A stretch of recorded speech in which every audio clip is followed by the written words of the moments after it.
Pregnant to My Dad's Best Friend. Written by Lexi Myers. Narrated by Mia Tucker. Chapter 1. Axel. When Pat and Chastity left, the whole room fell silent. I shuddered with the oppression of it. I was alone. I hauled myself up off the sofa and walked to the fridge, got an ice pack, and put it to my lip. I was going to be swollen and bruised tomorrow, which was going to look great for those new investors I'd lined up. They'd think I was some sort of thug. Or even worse, a guy who couldn't defend myself. Maybe I'd better reschedule. I'd seen Patrick's punch coming, but I let him hit me. How could I not? He was furious and needed his pound of flesh. Better my face than his relationship with Chastity. I could take a hit, though it had been a long time since anyone had landed one. My jaw throbbed, my lip was still bleeding, and yet that wasn't the most painful part of my body. My heart ached like someone held it in a vice and was squeezing. Hard. I shook myself. Pull yourself together. It was nowhere near noon, but I poured myself a whiskey anyway. It's 5 o'clock somewhere. And it wasn't like it mattered anyway.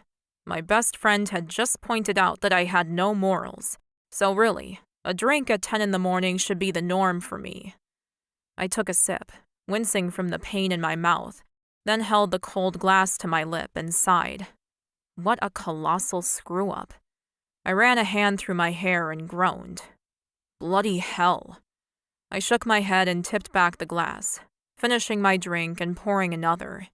The amber liquid sloshed into the glass, and I gulped it down as well. I'd never imagined losing my best friend and my girlfriend on the same day. Not that she'd been my girlfriend, technically, but Chastity definitely fit the role. And she said she'd loved me. Holy shit. What a thing to say at that point in time. It was the last thing I'd expected her to say, and the last thing Pat had wanted to hear. My legs weren't feeling all too stable any longer, so I stumbled over to the dining table and sat down on a chair. The words from our brief fight kept going round and round in my head. But the last encounter had been the most hard-hitting.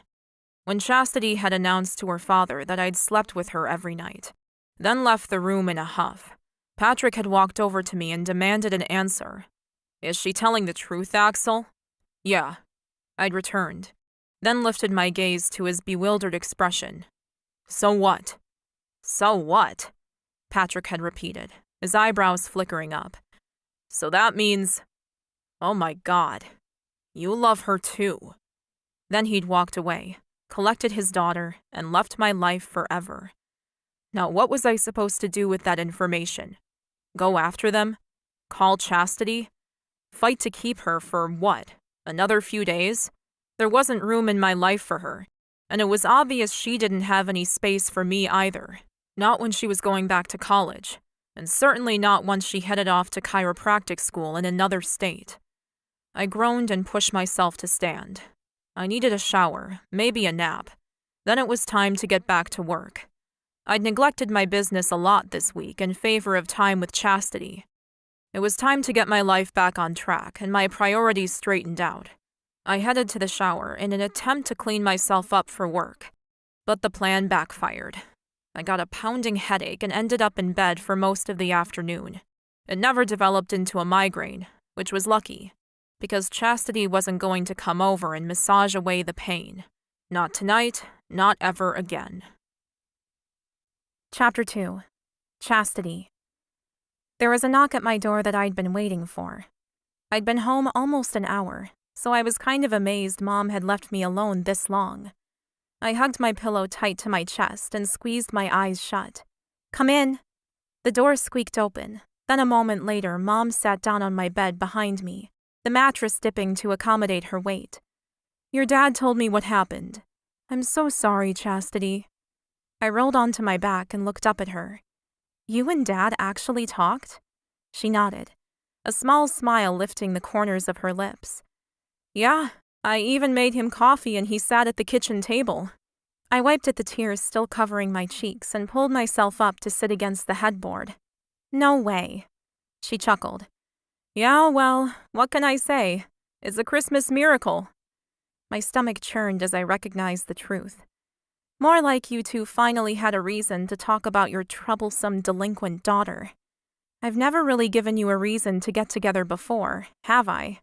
Mom ran her hand over my arm. No, you haven't. My eyes burned and more tears slid down my cheeks. I swiped them away and my mother sighed. Chastity, I'm so sorry. I knew I recognized Axel from somewhere, but couldn't work out where.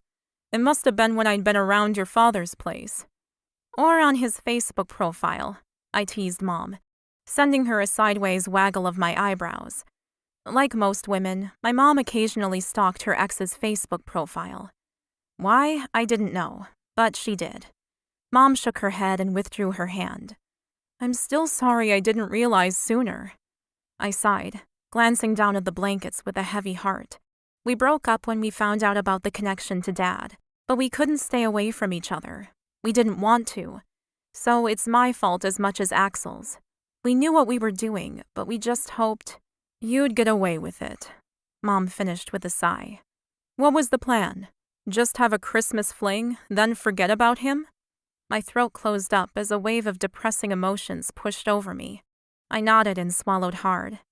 Yeah, I thought I could. Mom inhaled sharply, going still. I knew you wouldn't. What do you mean? She pushed her hair back off her face. Oh, honey, you've been head over heels in love with him since your first date. Axel isn't the sort of guy you just see a few times, then get over. What sort of guy is he? I asked, though my spidey senses told me not to inquire. Mom tilted her head at me.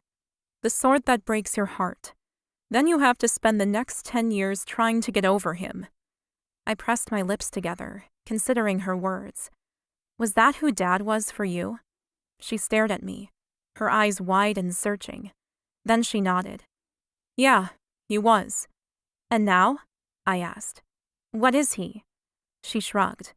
It's too late for him to be anything to me now, Chastity. I made some mistakes, and so did he. And in the end, we didn't find our way back to each other, even though I kind of hoped we would. I reached for my mother's hand and squeezed it with my own.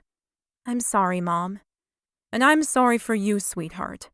I wish I could have saved you the heartache. I picked at the corner of the pillow I held in my hands. I don't regret it. Being with Axel was the happiest I've been ever, I think. And what happened with your dad? I laughed, but not with humor. Yeah, I could have done without that part. I bet. Mom got to her feet and started backing towards the door. How about I make us some pasta for lunch, put on a movie, and veg out on the couch? I lifted my chin and nodded. Thanks, Mom. Be there in a minute. Okay. She left my room and shut the door behind her, leaving me alone with my broken heart. I put my hand to my throat, touching the solitary floating diamond Axel had bought me for Christmas. Such a beautiful gift. I still couldn't believe he'd spoiled me so much when supposedly I meant nothing to him. Well, he is a billionaire after all. Something I kept forgetting. Sure, he had a nice car and a flashy apartment, but he didn't really live the way I thought a billionaire would live. A fact I kind of loved about him. I rolled onto my side and squeezed my eyes shut to stop myself from crying again. It wasn't fair. None of it. I stayed that way until Mom called me from the living room. When she called, I managed to get up, walk through the apartment, and eat lunch. Everything felt numb now, and all I wanted to do was go back to school and pretend nothing had happened. Maybe I could. If I went back to campus, I could try and forget I'd ever met Axel and fallen in love for the first time, only to be told that falling in love wasn't the deal, like I was some sort of business merger. I closed my eyes and fell asleep while a rom-com played on the TV.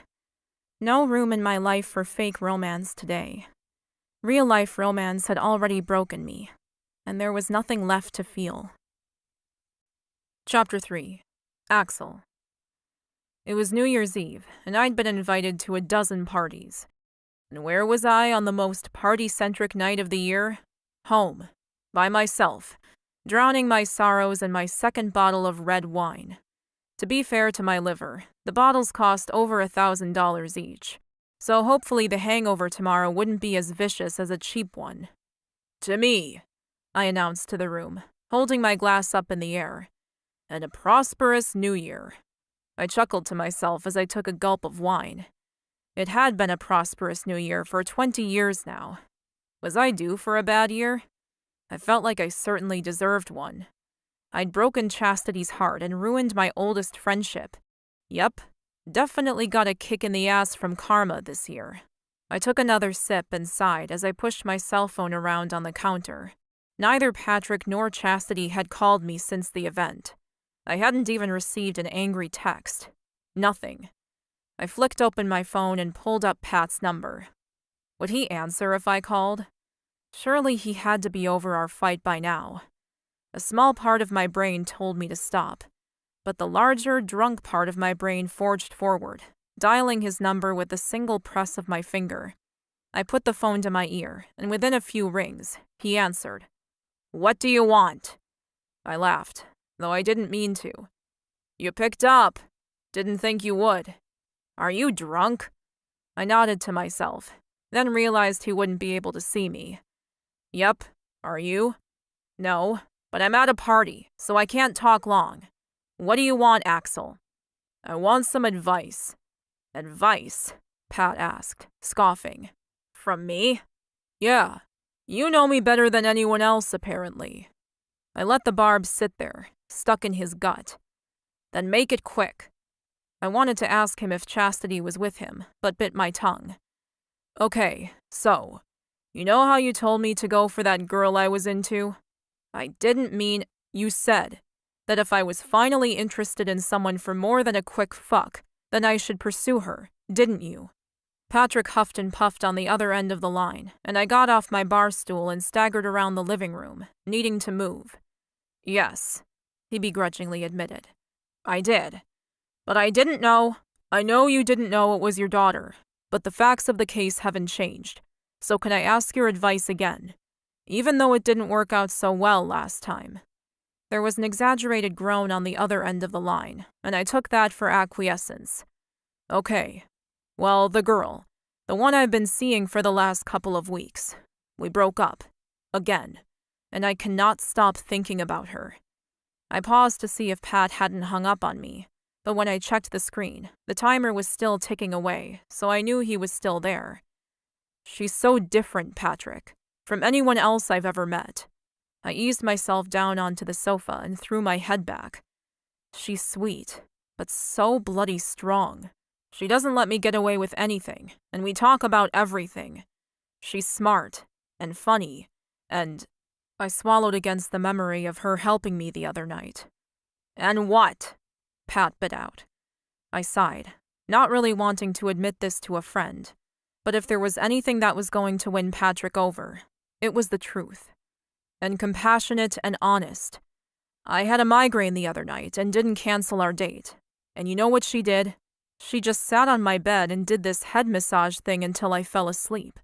I've never had anyone look after me before. Not my mother, not anyone. How does someone so young have such a big fucking heart? There were tears in my eyes now, and I tightened my fingers into a fist and pressed my hand against my mouth. "You still there?" I asked him. "Yeah," he answered, his voice soft. "I'm still here." I put my head up. "So what do I do, Pat? I think I really hurt her when I didn't say I loved her back, and her dad fucking hates me." Patrick sighed on the other end of the line. "You're an old man, Axel. She's at the beginning of her life. What are you going to offer her to make up for the 20 years of life she missed out on with you?" I inhaled sharply. Was he really asking what I had to offer his daughter? As in, this lifetime? Forever? I put my head up and opened my eyes, grabbing what little courage I had left by the balls and speaking from the heart. "I'll give her everything, Pat. Marriage, babies, houses all over the world, whatever she wants." Patrick groaned. "Axel, don't you go promising things you don't mean." "But I do," I practically yelled into the phone. "Don't you get it? She's the one I want. She's everything, and I'll wait for her. To finish college, go to chiropractor school. Everything, if she wants that. She doesn't have to work." "She'll want to work," Pat ground out. I laughed. "Yeah, I know. I can give her the world and she'll still want to earn it herself. Kinda poetic, isn't it? The only woman who doesn't want me for my money." There was a long drawn-out silence. Then Pat spoke. "I don't forgive you. I know. And you have to convince Chastity of all that shit you just said. Not me." I closed my eyes, relief washing over me like a cold, cleansing rain. "I know." There was another long silence. "And if you ever, and I mean ever, lie to me again, I won't," I promised. Though I knew there would be instances in the future where Chastity would want to tell her dad a thing, and I had to lie about it. I hoped Patty would forgive the trespasses, because I knew what he really meant. "Okay then," he finally huffed out. "Okay then, I can call her? Try and win her back?" My heart leapt in ecstasy at the idea. "You can try," Pat said, his tone now turning sad. "But I'm not sure she's here anymore." "What do you mean?" I asked. "She wasn't heading back to school until next week, was she?" "That was the original plan, anyway." He sighed. "Yeah, well, her mom said that she wasn't coping and wanted to head back early.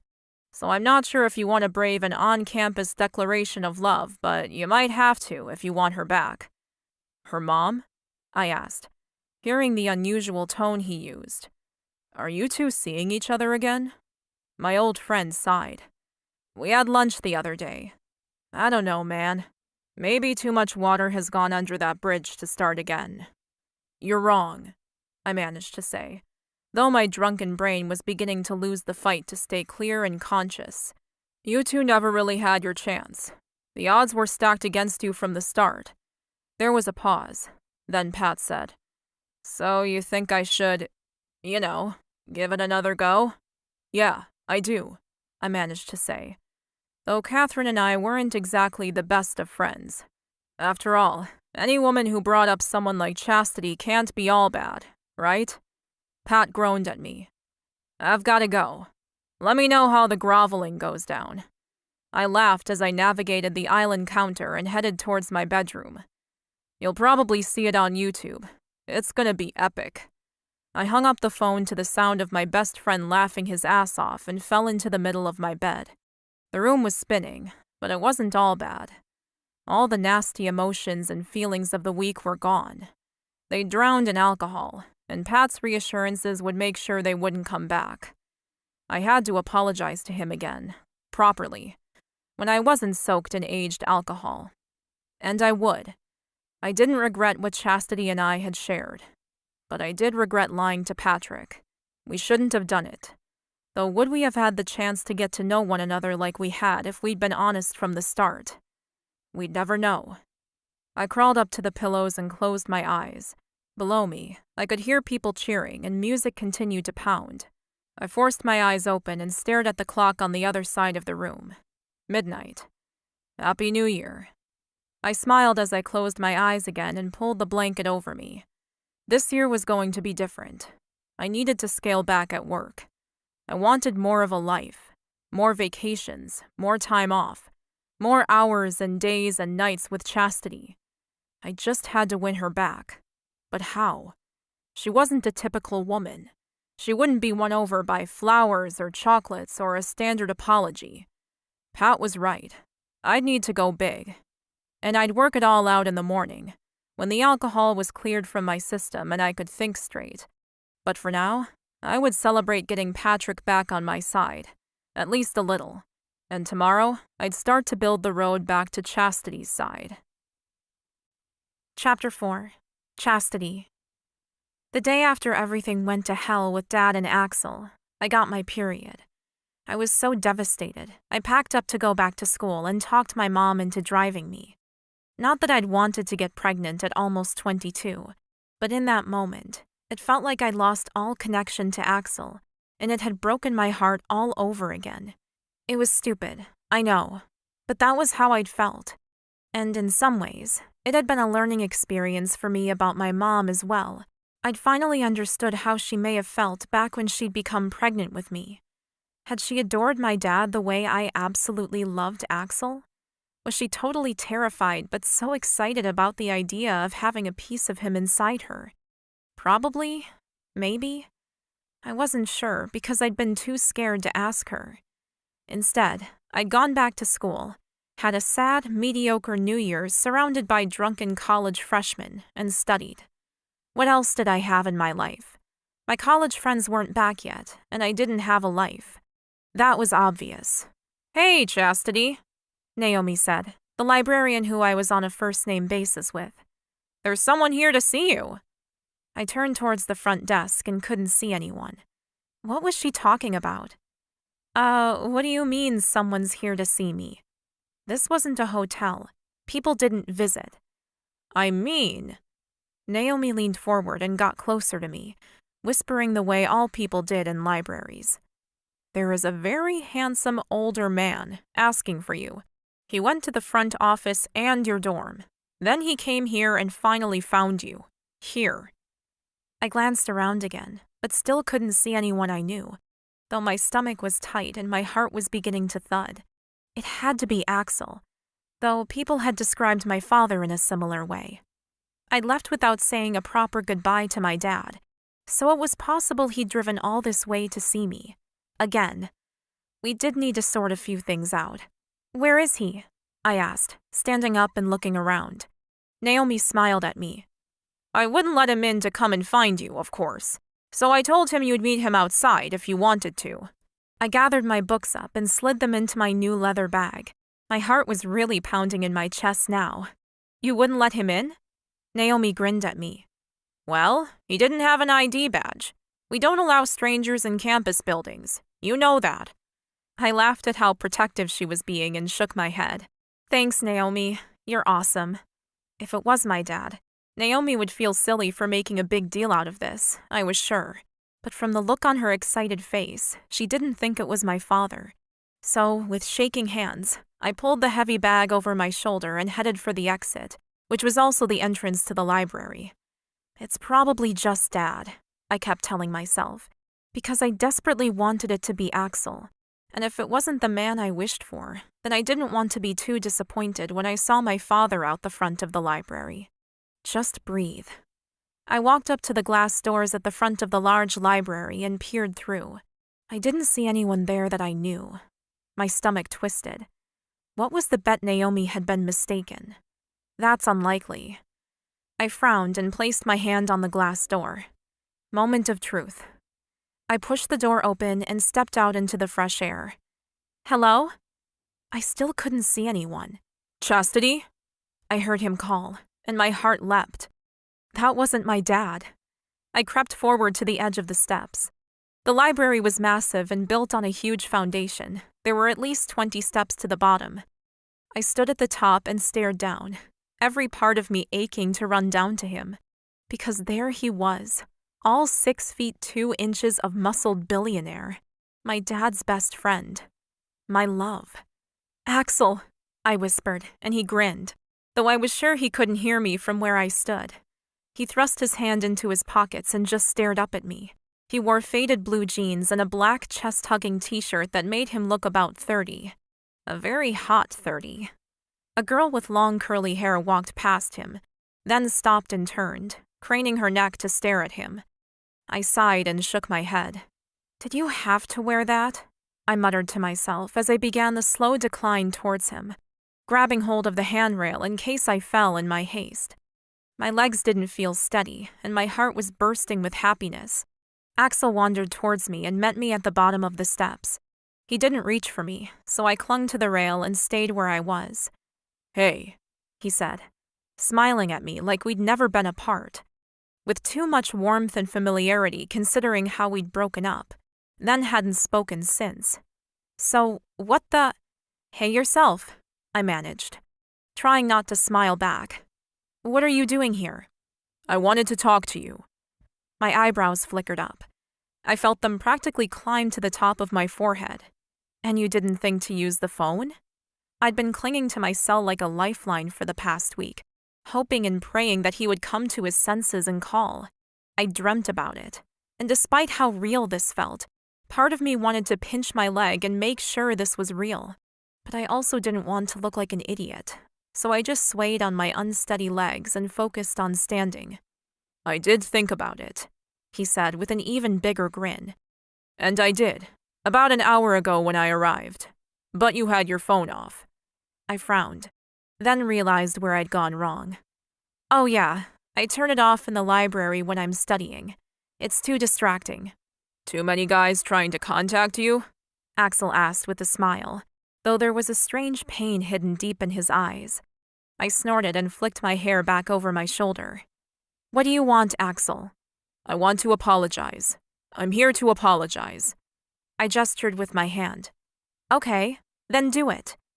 Because that was not an apology. He barked out a laugh, then shook his head. God, I've missed you. Okay. His face sobered. Do you want to go somewhere else? I shook my head. No, this is fine. If we went somewhere else, I'd be lost. He'd touch me or kiss me, and I'd fall into his arms with a sob of relief and beg him never to leave me again. I couldn't do that yet. Not until all the shit between us was sorted out. I crossed my arms over my chest and lifted my chin. Go for it.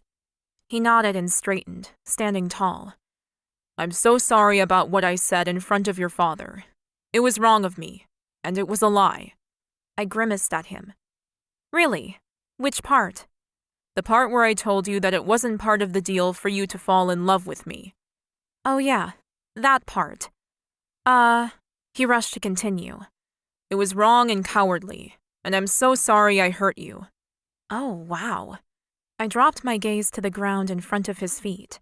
That was a pretty perfect apology, but his words brought a huge lump to my throat. All the feelings I'd been suppressing suddenly rose to the surface. I swallowed hard, trying to dislodge the lump so I could speak again. Well, yeah, you hurt me. But it's okay now. I lifted my head to look at him again. Is that all you wanted to do? Come and apologize? Because I'm a big girl. I can handle a little rejection. I didn't like it. Hell, I'd hated it. But what other option did I have? No. Axel shook his head. I came here to tell you that I want to keep seeing you, if you'll allow it. I know you've got your last semester here, then chiropractor school, and you have your whole life ahead of you. But if you'll let me, I want to be a part of it. All of it. My mouth dropped open. Seriously? He laughed, breaking the tension surrounding us. Yes, seriously. But what about my father? Axel sobered. We had a chat. You did? I was shocked. What happened? What did he say? I couldn't believe Dad had actually spoken to Axel. Last time I'd spoken to my father, he was still furious. We talked and I apologized. I told him that I love you, and I think we're all good now. You what? I took a step closer, sure my ears were deceiving me. Did you just say that you told my dad? I couldn't repeat it out loud. If I'd heard him wrong, I'd look like an idiot. Axel grinned, thrusting his hands into his pockets again and flexing his shoulders so that his arms rippled with tight muscles. That I loved you. Yeah, I did. What on earth was I gonna say to that? It would have been nice if you'd told me. Axel took a step closer so that he was now within touching distance. His gaze was intense, his eyes boring into mine. Can we go back to your dorm room? Or somewhere we could talk a bit more privately? I swallowed hard. Yeah, okay. He took my hand and interlaced our fingers, and my heart leapt in my chest as love for this incredible man wove through me. Damn it. I thought I was over you. A little, anyway. My dorm's on the other side of campus, I managed to say, though my voice wobbled, and I suddenly felt totally out of my depth. However, that wasn't a new sensation around Axel. He smiled down at me. Lead the way. So I did. With my heart in my throat and a billionaire on my arm, I wove through my beautiful school grounds and took Axel all the way to my dorm room. Chapter 5. Axel. Who would have known that the biggest deal of my life wouldn't be an international billion-dollar deal? It was convincing Chastity to give me a second chance. She tugged me through the campus like I was on some sort of tour, then down a corridor in her dorm that looked far too similar to the one I'd stayed in when I was at Yale. These places all look the same, I laughed, glancing around and soaking in the surroundings. Chastity opened the door to her left. Did you enjoy college? I nodded. Yeah, it was great. I got away from my parents and really partied. I shook my head at the memories.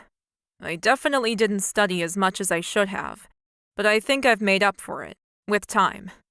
She gestured for me to follow her inside, and I walked into the blessedly empty dorm room. There were 2 beds, 2 desks, and a whole lot of girly paraphernalia. Clothes, books, pink cushions, and a whole lot of neatness that I hadn't expected. Is your roommate around? I asked.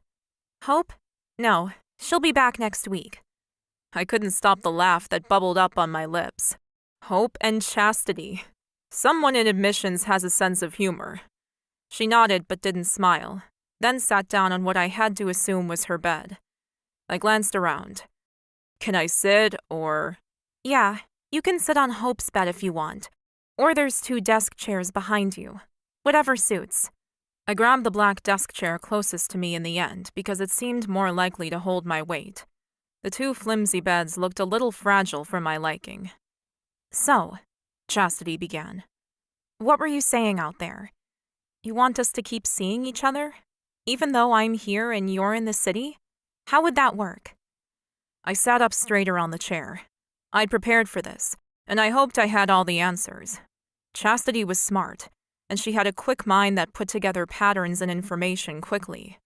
Well, you know I have an insane amount of work to do during the week, so I hoped that if I could rearrange my schedule to take off most weekends, I could come here or you could come home, and we could spend time together then. She frowned. More questions were coming. I could feel it. And happily, I had a lot of answers and 2 sets of keys in my pocket. But how? She repeated. We're hours apart, and I don't have a car. Ah. I grabbed the first set of keys out of my left pocket. Catch. I tossed the keys to her. She caught them easily and held them up. What are these? Keys to your new car. I asked your mom for a bit of help on something you'd like, that she approved of. So if you don't like it, we can trade it. Chastity's eyes went wide. But I was going to get a car when I went to Sherman. I nodded. I know. And you can sell this one if you want to after you graduate. But it's there so you can easily drive home on weekends, and I'm hoping it will make it easier for us to see each other. She stared at the keys, looking dumbfounded. You bought me a car. Yeah, I said. Had I made a mistake there? It's too much, she whispered. I sighed, got up, and moved over to her bed to be closer to her. I sat down next to her, though the bed creaked, and I was pretty sure I was going to break it. It's not. A car is just a car. I want you to be happy, and for us to work. I was hoping the car would help, but if you'd rather a plane, I can get you one of those too. With a full-time pilot to fly her around. But I was pretty sure that wasn't what she wanted. She shoved me in the side as if I'd been joking. Be serious. What about the weekends? I have to study and you can't stay on campus. So where are we going to go? It'll get too complicated.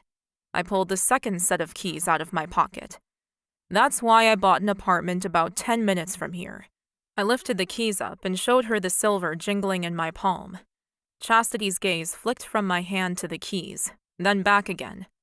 You did? Why? I laughed and leaned forward so that I could place the keys on her bedside table. Because I knew you'd have 100 questions, and I wanted answers for you. I want to see you, love you, be with you. I don't care where. And when you go to Sherman, we'll work out something then too. She was staring at me now, with suspiciously shiny eyes. But I'll be in another state. I shrugged. So? So, this is my dream and I can't give it up. I grabbed both of her hands and twisted around so I could look straight at her. Sweetheart, you don't have to give up anything. My business is movable, and in the end, sellable. I'll go where you go, if you want me to. We can make it work. I promise. Those suspiciously shiny eyes suddenly glossed over, and a single tear slipped down her cheek. You really want me that much? I do. I've never met anyone like you. You're an incredible woman. I reached up and cupped her cheek. And I haven't slept more than a few hours since you left. She sniffed and wiped her cheek. I didn't really get that part. Why was Dad so shocked that you slept next to me? I loved the fact that she didn't really understand that, and she thought it was completely normal to share the intimacy we did. Because I don't sleep next to anyone. I never have. I don't feel safe or relaxed. I blew out a long breath when I'd finished. I'd never admitted it aloud, but what I'd just said was true. But with me, you slept all night, she said, sniffing again. Right next to me. I grinned at her rosy face. I did. And that's because I am totally and utterly in love with you. She stared at me. You are? I nodded, my heart pounding like a hammer in my chest. I am. But you need to tell me. Am I too late? Or will you give me a second chance? She burst out with a strange laugh and threw herself at me, her arms around my neck as she hugged me tightly and cuddled into my lap. I laughed as I held her to me, loving the heat of her against me. Is that a yes? She nodded. Yes, of course. I missed you so much. She moved back from our tight hug, then threw her leg over my thighs to straddle me. I grinned at her. Do you want to come see the new apartment? Maybe we can christen the shower there. It had incredible amenities. A double rainfall shower, a huge tub, a bedroom big enough to do gymnastics routines in. She cupped my face and smiled with a cheekiness I'd missed. Could we maybe stay here? I've never had sex in this bed. I glanced down at the single narrow bed. Of course we can. I suppose if we break it, I'll just buy another one. She nodded. Yeah, you do that. Then she came forward to kiss me. I surged up to meet her lips, moaning when her flavor came through. Damn, I've missed you. She smiled and moved forward again, but I pulled back. There's one more thing that I've been worried about. I swallowed hard, the tightness of uncertainty returning. That first time, we didn't use protection. Did you ever get your monthly cycle, or... Her lips curved downwards. Yeah, I did. Last week. I gripped her waist a little tighter. You sound disappointed. She sighed and bit her lip. Oh, I was a little bit. I mean, it was stupid. Having a baby now would be insane. And I'd have to give up my place in chiropractic school, but... A surge of something I'd never felt before came bursting up inside of me. You wanted to have my baby? Damn. Why did I find that so hot? The image of her big belly swollen with my child made me grip her even tighter. She nodded, but glanced down at the space between us as though she was embarrassed. Well, yes. It sounds crazy, but I mean, I love you. I grabbed her chin and lifted her face to meet mine. If you want a baby, I'll give you a baby. This month, next, whenever you're ready. Her eyes went wide and her mouth dropped open. Really? You mean it? I growled at her, sounding like the caveman I felt like. Yes, I want you in every way there is. I'm committed to us. You'd be an amazing mother, and I would love to fill you and make you pregnant one day.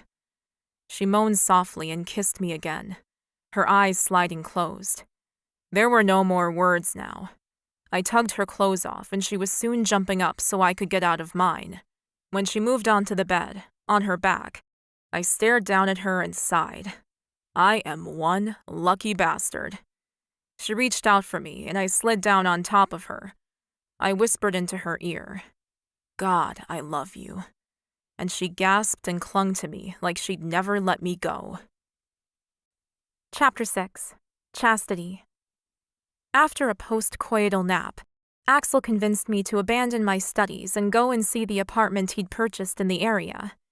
I can't believe you actually bought an apartment here, I said, shaking my head as I climbed into his car. That's so extreme. He turned the key and started the engine on his ridiculously expensive sports car. I wanted to be close to you. I crossed my arms over my chest and stared at him. Stalker. He laughed, and the sound filled the cabin of the car, the most incredible sound on the planet. I couldn't help but smile, happiness pouring through me. So it was a bit much, huh? He asked, driving through the streets towards town. I glanced out the window. Well, it was kind of a grand gesture. I can't fault you there. I looked back at him, my chest tightening. But what if I'd said no? You mean to us getting back together? I nodded. Yeah, what would you have done? He shrugged. Signed the place over to you, dropped off the keys, and taken my broken ass home again. My mouth dropped open. You would have given me an apartment? Just like that. Axel turned down another street, then glanced at me. Yeah, of course. I didn't believe it. How could anyone just give away something so valuable? My own mother had worked her fingers to the bone to provide a roof over my head. I stared out the window, a swirl of emotions clogging up my chest and throat. Hey, what's going on inside your head? Axel asked, sliding a hand over my thigh. I looked down at my leg and stared at the way he possessively caressed the skin there. I'd missed his touch. So much. Taking a deep breath, I tried to calm the panic. Nothing. I just can't really comprehend having that much money.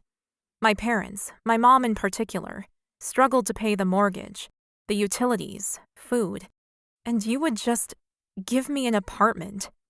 Axel pulled into a parking lot just off the street and shut off the engine. Why'd you stop? I asked. He turned in the seat and grinned at me. Because we're here. Whoa, that really was just 5 minutes. I glanced around. It was a nice neighborhood, but I didn't really recognize it. Hey, listen to me for a sec, okay? He soothed, squeezing my thigh a little. I turned around to face him, his tone telling me he was about to get all serious on me. Okay, I'm listening. I say this without vanity, but I have a lot of money. I laughed at him. Oh yeah, you sound incredibly modest. He sighed. I have a point, so listen to me, okay? I crossed my arms over my chest, uncomfortable with the topic of the conversation, but nodded nonetheless. I'm listening. Go on. He took a deep breath, then exhaled slowly. I grew up wealthy. My parents sent me to the best schools, got me everything I wanted, then ignored the fact that I existed. I reached across the car and squeezed his hand, hating that he'd had such a loveless childhood. It's okay though, because after they'd paid for me to go to college, they basically cut me off to prove that I couldn't survive without them. I grinned at him, already knowing where this story was going. But you did. Of course I did. I made sure of it. I got a good job, then started my own company, and have been pushing hard ever since. It makes sense, I agreed, smiling at him. You wanted to prove you could do it on your own. I did, and I still was, until I met you. Now I'm looking into taking on some partners, downsizing maybe, selling off the business or just delegating some of my roles. I'm not sure yet, but you've inspired me to change my life. I huffed out a laugh. I don't understand. I've made you want to stop working? Was that a compliment? He sighed. I'm not explaining this right. I don't want to just accumulate wealth for the sake of it anymore, Chastity. I want it to mean something more. I want the money to give us a better life. That's the point of money, right? I nodded, still not seeing the big picture yet. Sure, I said, though it came out more like a question. He ran a hand through his hair and sighed. Look, all I meant by this is that... He groaned, then looked me straight in the eye. Money means nothing to me if I can't have you. So, if you didn't want me, then the apartment, the money I had to buy it, and the car, all mean nothing. I leaned over and kissed him. He was going around in a circle, and instead of listening to the words, I heard the intent behind them. Pulling back, I looked into his eyes. I love you too. He smiled at me. How are you already smarter than me? I laughed. Hardly, but it's nice that you think I'm smart. So, are you going to show me this apartment? Let's go, he said, and jumped out of the car. I followed suit and looked around. Nice area. There were a few cafes and restaurants, as well as random shops along the opposite side of the street, facing the modern-looking apartment building that was apparently our destination. I thought it would be good to be close to some amenities. The place is a gym for me, a laundry service if we both just want to chill. He took my hand and led me into a huge building that was far flashier on the inside than it looked on the outside. It had marble floors and a concierge waiting at the desk. Can I help you, sir? Axel nodded. Yes and no. I'm Axel Patterson, and I purchased a penthouse here last week. The closing was a few days ago, and I have the keys, so I'd like to take a look now. Do you have any access cards that I need? The concierge's eyes widened. It's nice to meet you, sir. I'm Tony. Let me get the building forms out for you, and I'll set you up with everything you need. Chastity's name needs to be on everything as well, Axel said, indicating to me. She goes to school nearby and will probably use this place more than I do. Of course, sir, Tony said. I'll just get your daughter to sign the papers, too. I laughed out loud, then looked at the guy behind the desk. I'm not his daughter, Tony. The guy stared at me, frozen with shock. I put my hand on the desk and grinned at him. I couldn't believe he'd actually said it, and a streak of cheekiness took over. I mean, I understand your confusion, and technically, he could be. The age gap between us is 20 years. But nope, not us. Axel glared at the concierge, steam practically rising from his ears. She's my girlfriend, and I suggest you give her the respect that deserves. Tony sputtered out an apology, and I turned away, so he didn't see me grin and struggle not to laugh again. It was the first time someone had assumed I was Axel's daughter, and I was pretty sure it wouldn't be the last. We had to keep a sense of humor about it, surely. Within 10 minutes, we'd both signed all the relevant paperwork and were being personally escorted up the elevator by the concierge. If you need anything from me at all, please don't hesitate to call. You can go, Tony, Axel said, flicking his hand to dismiss the poor guy. I smiled at him as he shut the door, then raced over to the windows that faced the ocean, only a few blocks away. Oh my God, Axel, this view is incredible. I pressed a hand to the cool glass and stared out. Wow. Axel dropped the keys on the kitchen counter behind me and I whirled around, still sensing his displeasure. What's the matter, Daddy? I asked him, grinning as wide as I could. Don't you want people to think I'm your little girl? He thrust his hands into his jean pockets and glowered at me. He looked as sexy as sin, and I marveled at the fact the concierge had mistaken him for anything more than my boyfriend. He looked 30, 35 tops. No, I don't want that, he growled. I pouted and dropped to my knees, crawling over the plush carpet toward him. Chapter 7. Axel. I tugged my jeans back on and grimaced at the feel of them against my clean skin. We need some new clothes. Chastity chuckled as she stood wearing only her underwear, staring down at the soiled top and skirt on the floor. Well, I certainly do. Heat flushed up my cheeks. Yeah, sorry about that. Let me make a phone call and I'll get you some new things. What size are you? A 6? Ha, she said, crossing her arms over her ample breasts. More like an 8 or 10. I kissed her lips and stepped away, grabbing for my phone. Give me a sec. A cheery Tony picked up when I called the front desk. Concierge speaking. Tony, it's Axel from the penthouse. Oh, sir. I wanted to apologize again for my blunder. You can make it up to us by sending someone out to do some shopping. We both need some new clothes. Jeans and a couple of tops. Put it on my bill. Of course, sir. I'll get someone to watch the desk, then go myself. Can you give me your sizes and some color options?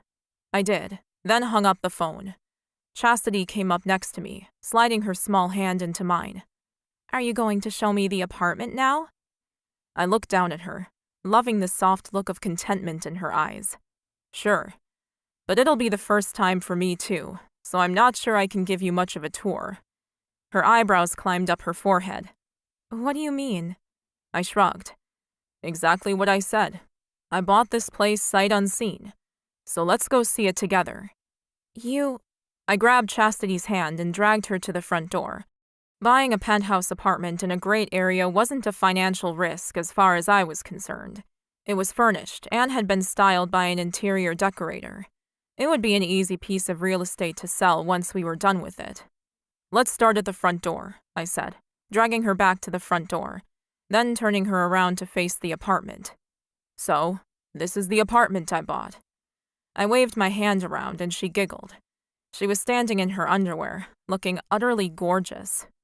It's very nice, she said. Where's the bedroom? I groaned and tapped her gently on her round ass. Let's go see, shall we? We turned left, down the hall, and stepped into the first room, the master suite. I think we found it.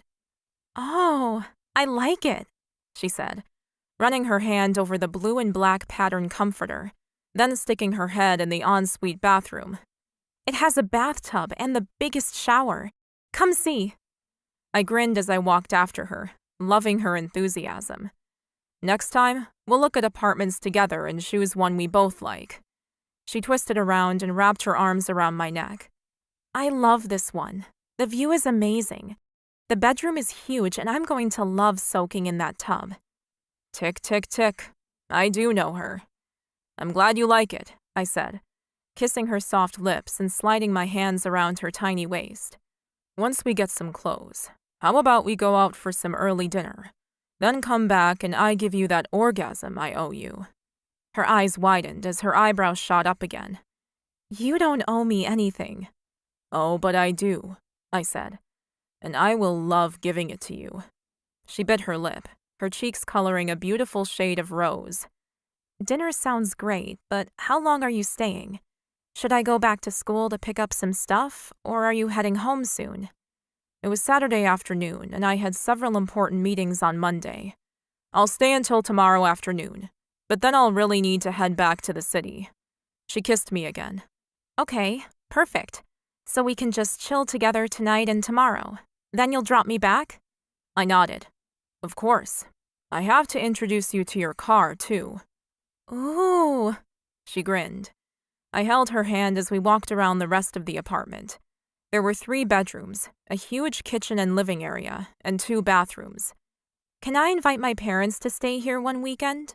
She asked when we'd finished the tour as she looked through the kitchen cabinets for a glass to get some water.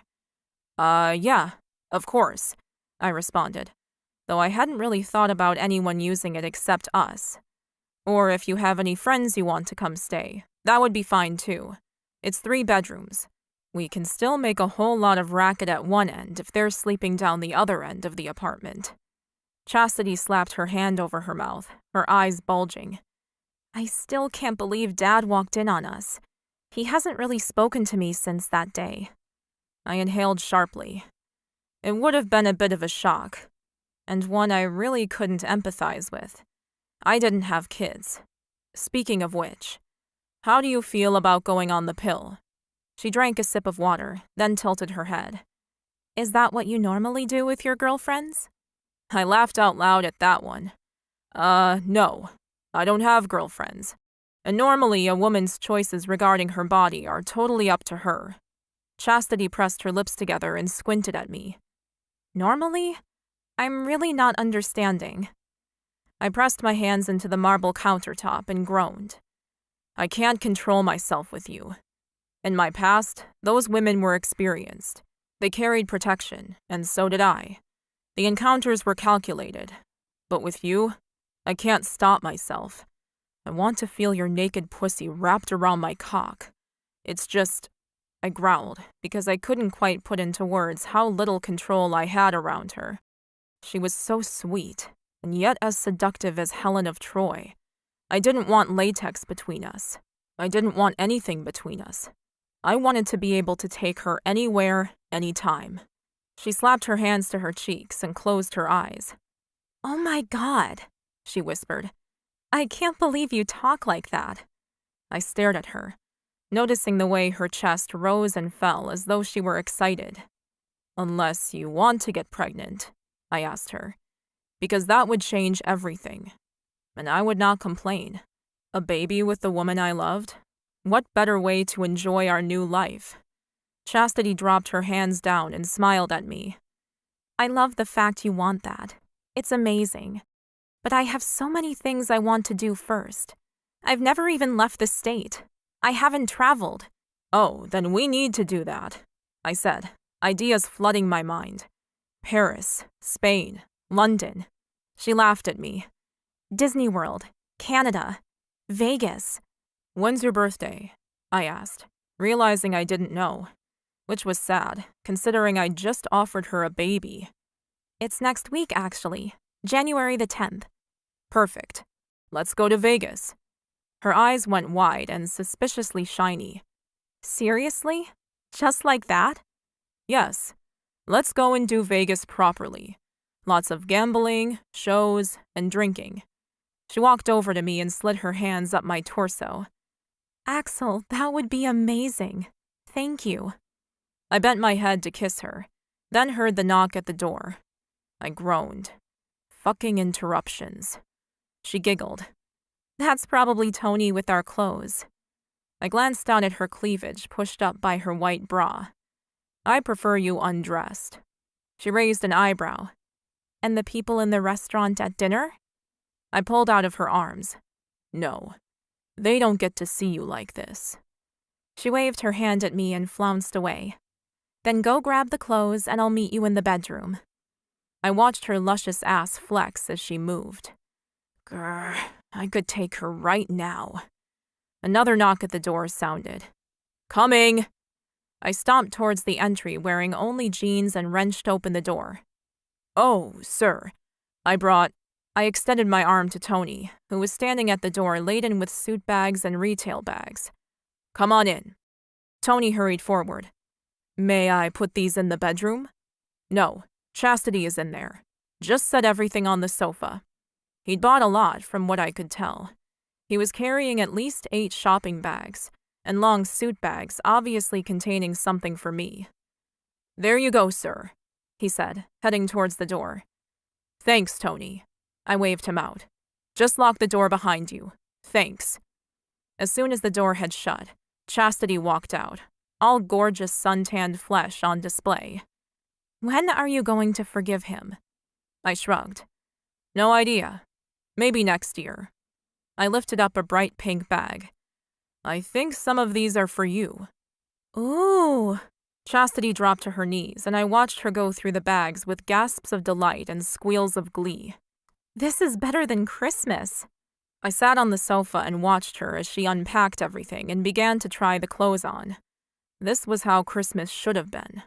Us nearly naked, having just had sex, presents everywhere, and Chastity as happy as a clam. Next Christmas, I'd make sure we were together for the whole day, whether she wanted to do her normal lunch and dinner routine with her parents, or I whisked her off to Paris for the week. Either way worked for me.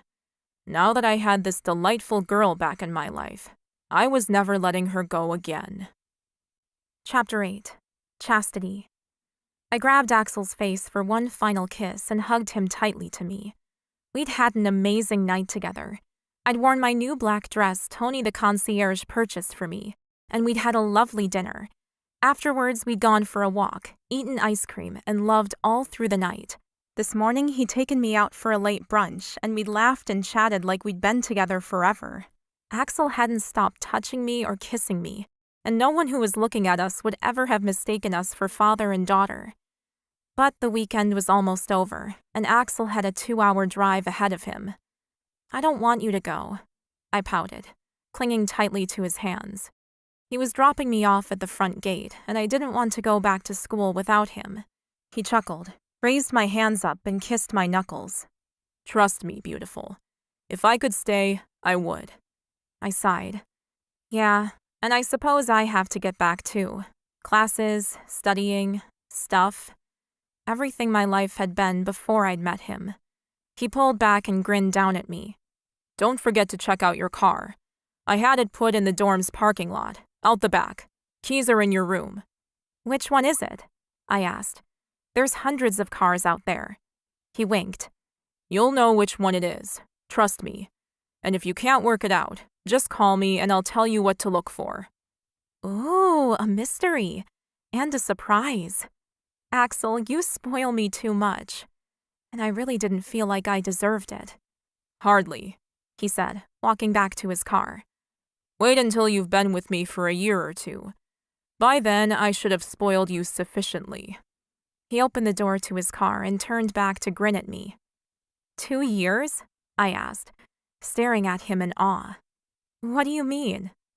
Well, I need to fly you all over the world first, make love to you in every major city on the planet, buy you clothes and jewelry and anything else your heart desires. A lump of emotion caught in my throat.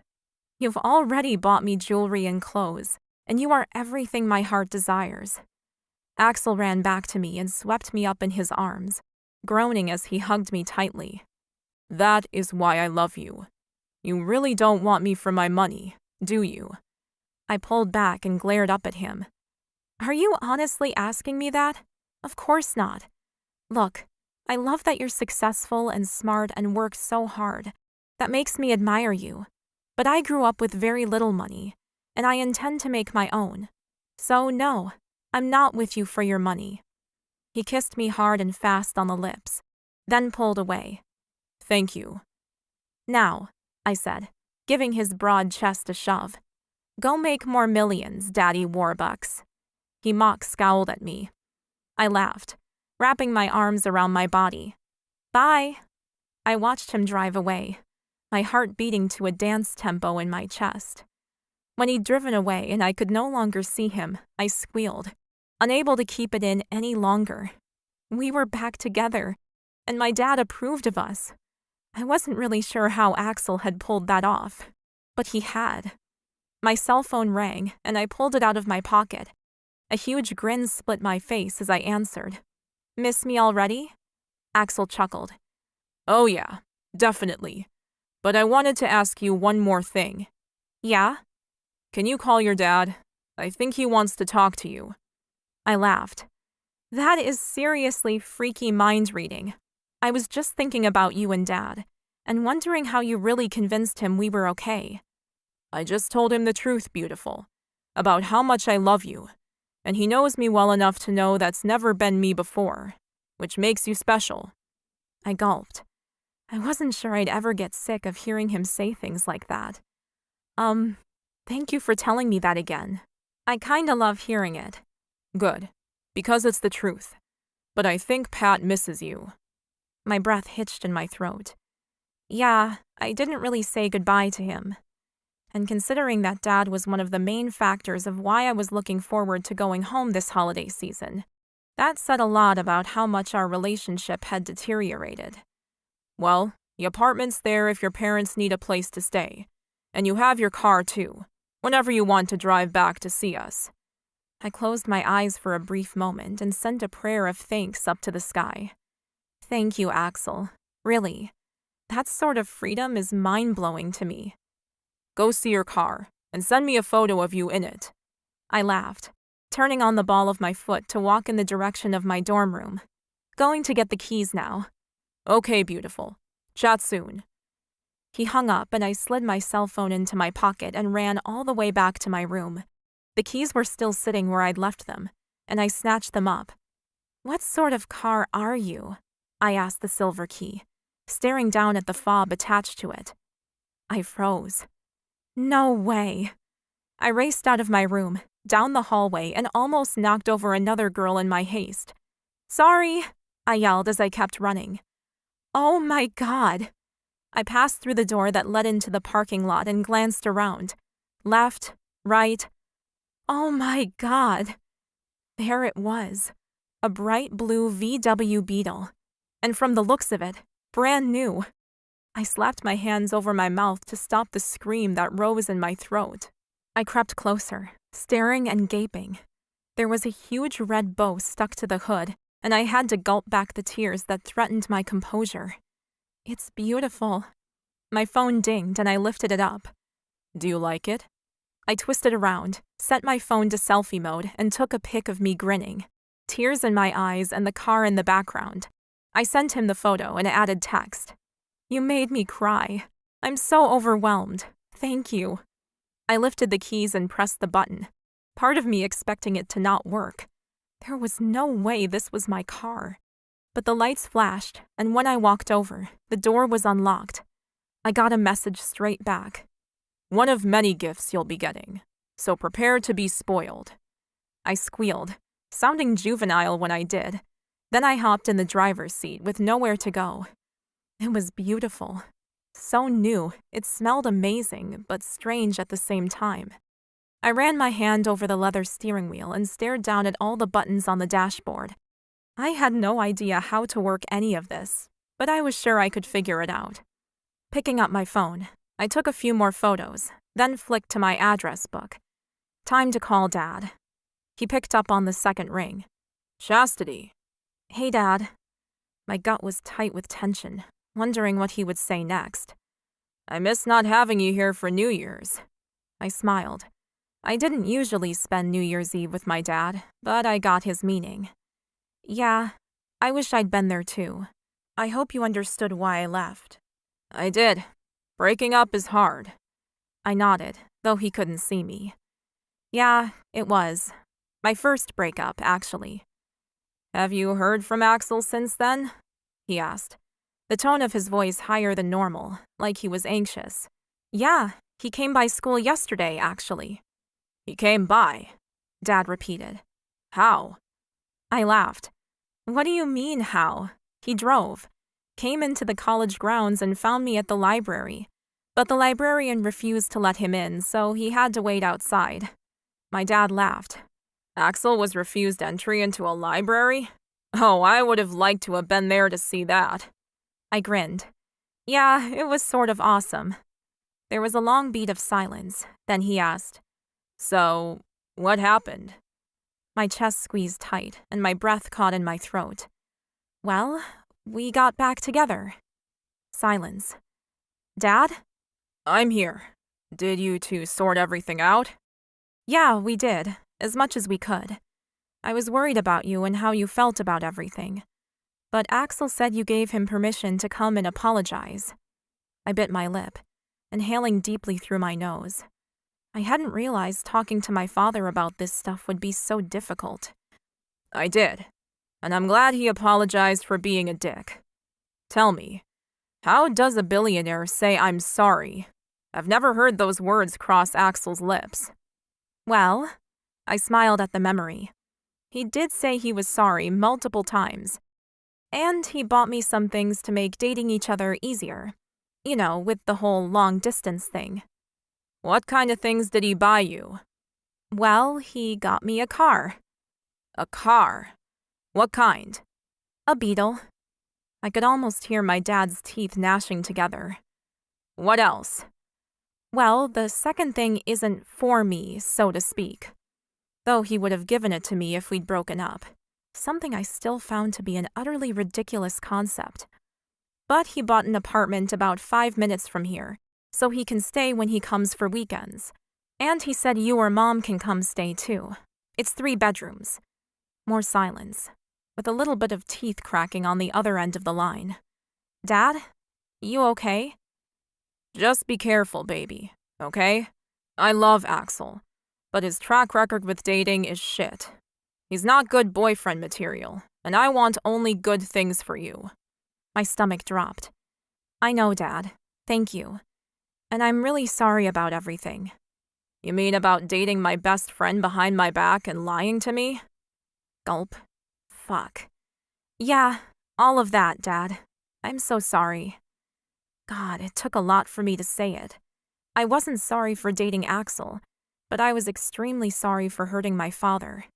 So I was sucking it up and being accountable. I know, baby. Okay.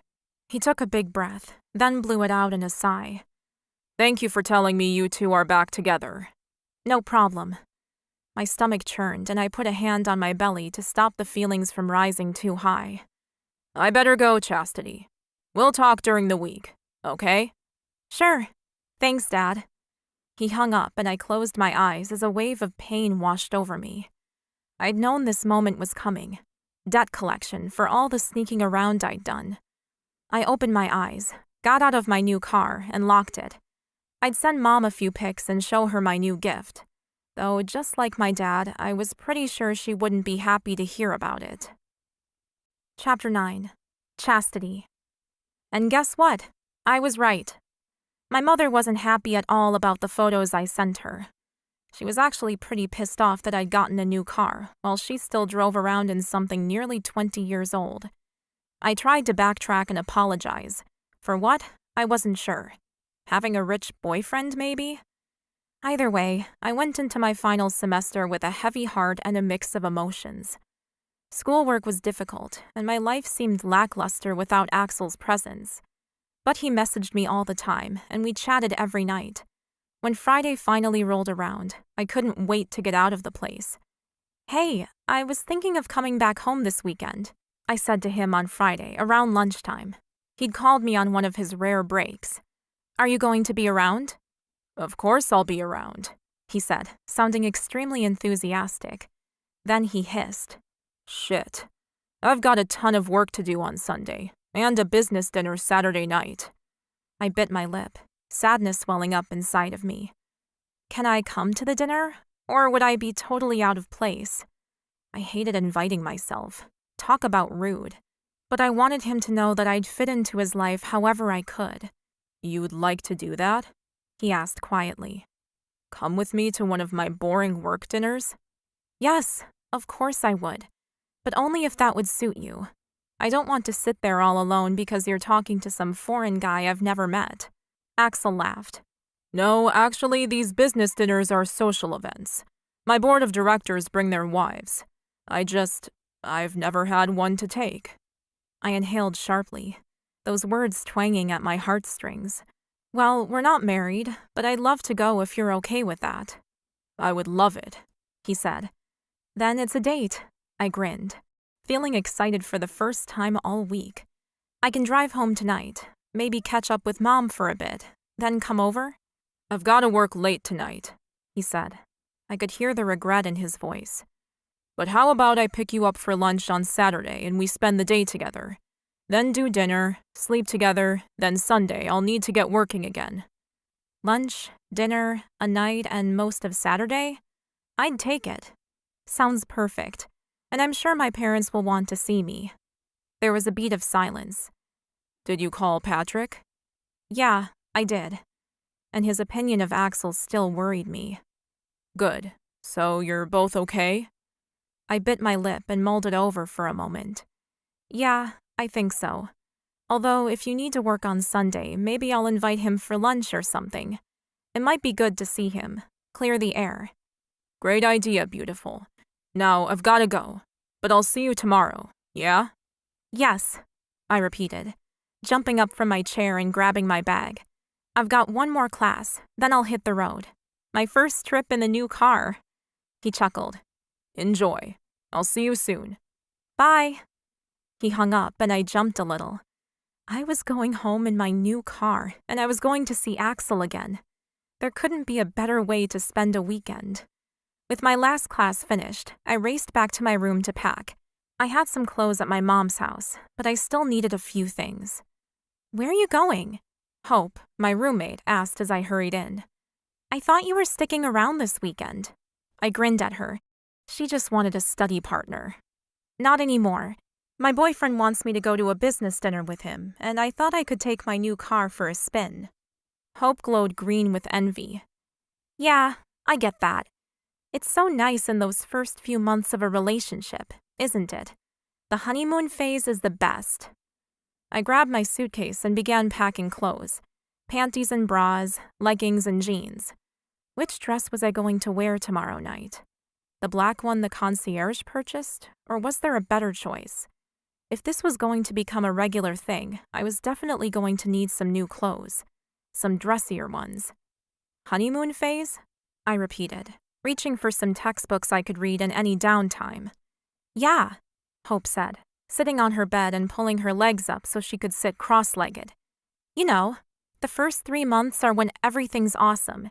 Your partner's perfect. He says all the right things. The sex is amazing. Then after that, things start to annoy you. The sex goes downhill and you start to fight. Hope pouted as though she were remembering so many fights and breakups it tugged at my heart. Well, this is my first relationship, I said, closing the zipper on my suitcase. He's twice my age and has dated more women than I can count. So hopefully, between us, we can find our way through the jungle together. I'd been really worried about the long-distance thing, but if this was how it was going to be, weekends together and planning trips like Vegas next week, then we'd make it. No problem. Is he really twice your age? Hope asked, her eyebrows flicking up on her forehead. Like, actually double. I shrugged. Pretty much. I was 21, almost 22, and Axel was 41. Hope's mouth dropped open and she stared at me like I was crazy. Then he's old. Why would you want to date someone like that? Unless he's rich and you're with him for his money or something. I glared at her. Excuse me? I'm just saying. You're saying I've either got daddy issues or I'm a gold digger. I shoved the suitcase onto the ground and snatched up my phone. Axel is sweet and sexy and successful. And if you want a concrete reason for why I'm with him, I flipped to the few photos I had of him, then found the one of him standing in nothing but a towel. His hair was still wet from the shower, and he had a smile on his face that melted my heart. But the reason I chose it was because every muscle in his arms and chest was so clearly defined. He was fucking delicious. I turned the phone around and walked it over to her bed. That's him? She asked, taking the phone. Yes, I ground out, my temper getting the better of me. And just so you know, he's got money. He bought me my new car. But that's not why I'm with him. It's because he's seriously amazing in bed. I snatched my phone back from the jealous chick that I used to consider a friend and grabbed my bag. See you on Monday. Then I walked out the door, muttering to myself. What is wrong with everyone? I groaned, taking my keys out and swinging them around my fingers while I walked to the car. Mom's shitty at me. Dad thinks Axel's an asshole. Now Hope is making me feel like crap too. I walked out into the parking lot and found my new little car. The happiness I felt in seeing it was gone. If I went to visit either of my parents, they'd grump about the car or Axel, and I really wasn't up for that. So what were my options this weekend? The apartment? Did I really want to be alone? My mom's? I groaned at the possibility of dealing with her. Getting in the car after tossing my suitcase in the back seat, I started the engine and pulled out of the lot. My mind in a jumble, I just started driving, mulling over each of the places I should go. Mom would be happy to see me, but would she turn my newly ignited relationship against me? Probably. Did I want to deal with that tonight? Nope. Dad? He might have plans this weekend. After all, he was a young single guy, much like Axel had been. He'd have plans up the wazoo. But then again, I would love to see his face when I told him I was going to a work thing with Axel. A lightness filled my heart as I drove past the apartment Axel had bought for us to spend time together and kept on driving home. I glanced at the fuel gauge, making sure I had enough gas to get all the way to my dad's place, assuming he wanted me to stay with him last minute. Otherwise, I'd have to just ask Axel if I could crash at his condo 2 nights in a row. That would probably test our relationship since he'd said he couldn't do tonight. I clicked my cell phone onto Bluetooth speaker mode and called my dad. He picked up right away. Hey, sweetheart. This is a surprise. Hey, Dad. Yeah, well, I have another surprise. I'm driving down this weekend and was wondering if I could crash at your place tonight. No stress if you have plans to go out. I'll just study and get an early night. Yeah. Okay, sure. It's okay if you can't, Dad. I'll figure something out. No, he said, a little more forcefully than I'd expected. I want to see you, and you can come. I already have dinner plans, so if you're okay for me to go out for a couple of hours. Yeah, of course I am. I have a ton of studying to do. Then if you don't mind me asking, how come the surprise trip if you have a lot of work to do? I inhaled sharply, guarding my heart against the possible backlash I was about to receive. Axel has a work dinner tomorrow night and asked me to join him, and since we didn't really get to say goodbye properly last week, I thought we could spend tonight together and go out for breakfast, maybe. I held my breath and waited. When my father spoke, his voice was a little higher and quieter than I expected. A work dinner? You're going to a work dinner with him? I grinned and tried not to laugh out loud. Yeah. Why? Is that bad? Oh, no, Dad reassured me. it's not that. Just don't worry about it. I'll see you when you get here. You've got your key, right? I do. Well, I'll see you at home. There's food in the fridge and some cash in the fruit bowl if you want to order something in. Love filled my heart. Thanks, Dad. See you soon. He hung up and I let the giggle escape. Well, that was a step in the right direction. Glancing at the dashboard, I realized I wasn't going to get to Dad's until about 6 p.m., and that was assuming the traffic wasn't terrible. I might have missed seeing him before he went out, but that was okay. There was plenty of time to catch up with him before tomorrow. Chapter 10. Chastity. As it happened, the traffic was terrible. I got to Dad's closer to 7 p.m. than 6, something I made a note of for future travel. Friday traffic was crap. I parked on the street, grabbed my bags, and carried everything up to my dad's apartment. The place was clean and quiet, and exactly what I needed after a stressful week of school.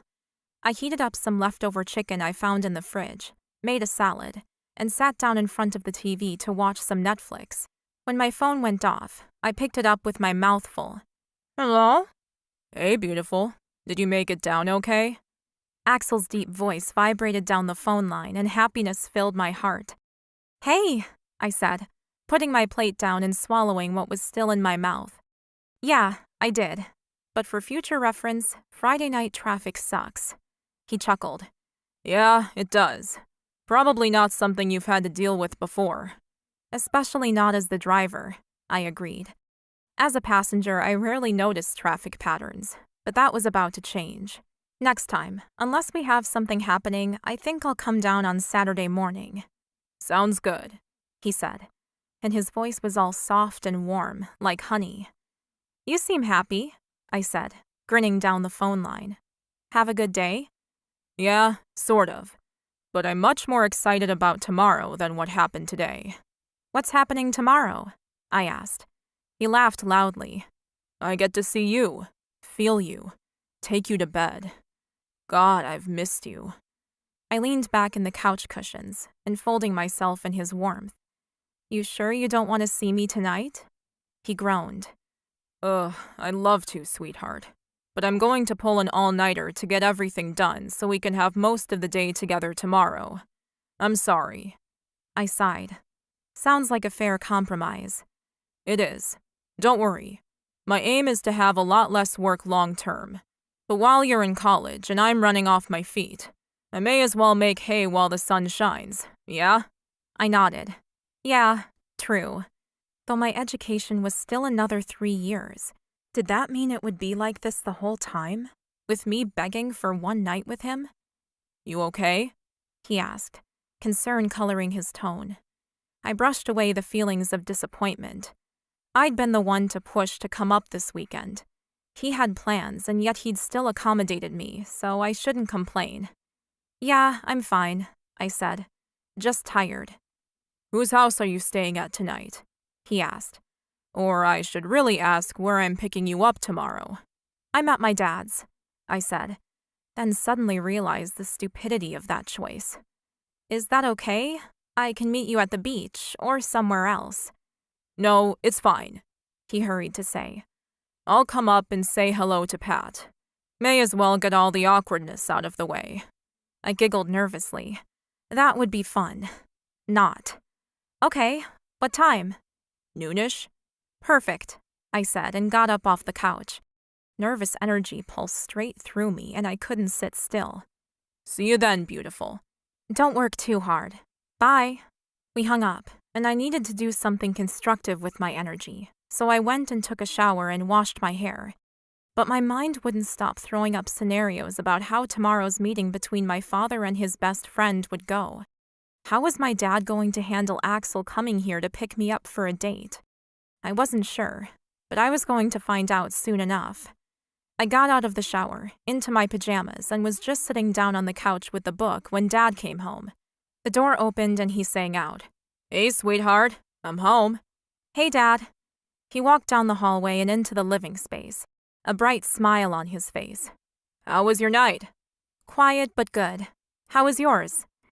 He put his keys down on the counter and ran a hand through his hair. Yeah, good. Hot date? I asked as a joke more than anything else. But then his face went all startled and worried. Yeah, sort of. I frowned. You look really nervous. What's wrong? Nothing. Just not ready to talk about it, that's all. Too new. I tilted my head. I never really understood that expression. Do you mean it's too early to tell if it's going to last? Yeah, pretty much. I sighed. I think that's a bit of a cop-out. Oh yeah? You're an expert now? I laughed. Hardly.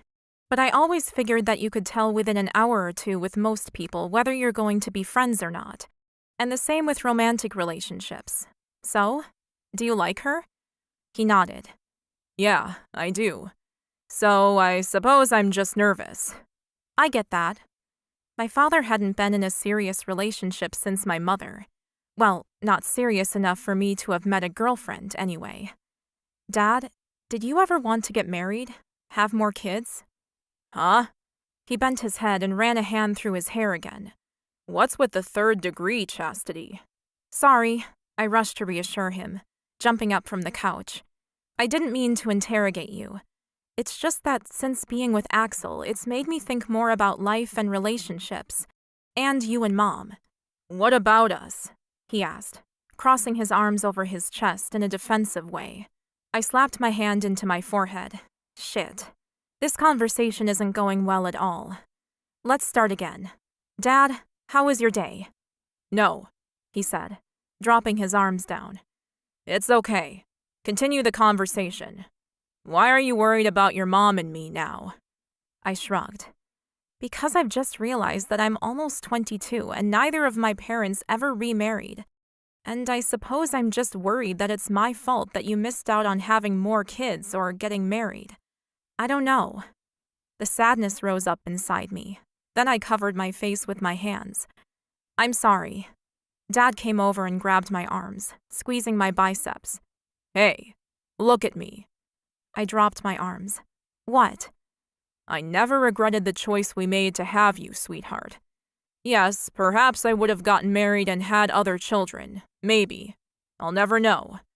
But I love you, okay? I nodded. Okay, Dad, but don't you ever— No, I don't. I have a great life, and a daughter I'm proud of. I smiled, though my chin trembled. I didn't like to think of how much my parents had missed out on because of me, of the choice they'd made in keeping me. I took a deep, trembling breath and wiped my eyes. Okay. Good girl, he said, then walked away towards the kitchen. Let's break out the chocolate stash I kept from Christmas. I laughed at him. My health nut father had a chocolate stash. Awesome. Sounds great. We ate and chatted about nothing in particular, and when I went to bed, I was happy. The next morning, I slept in and staggered to brunch around 11 a.m.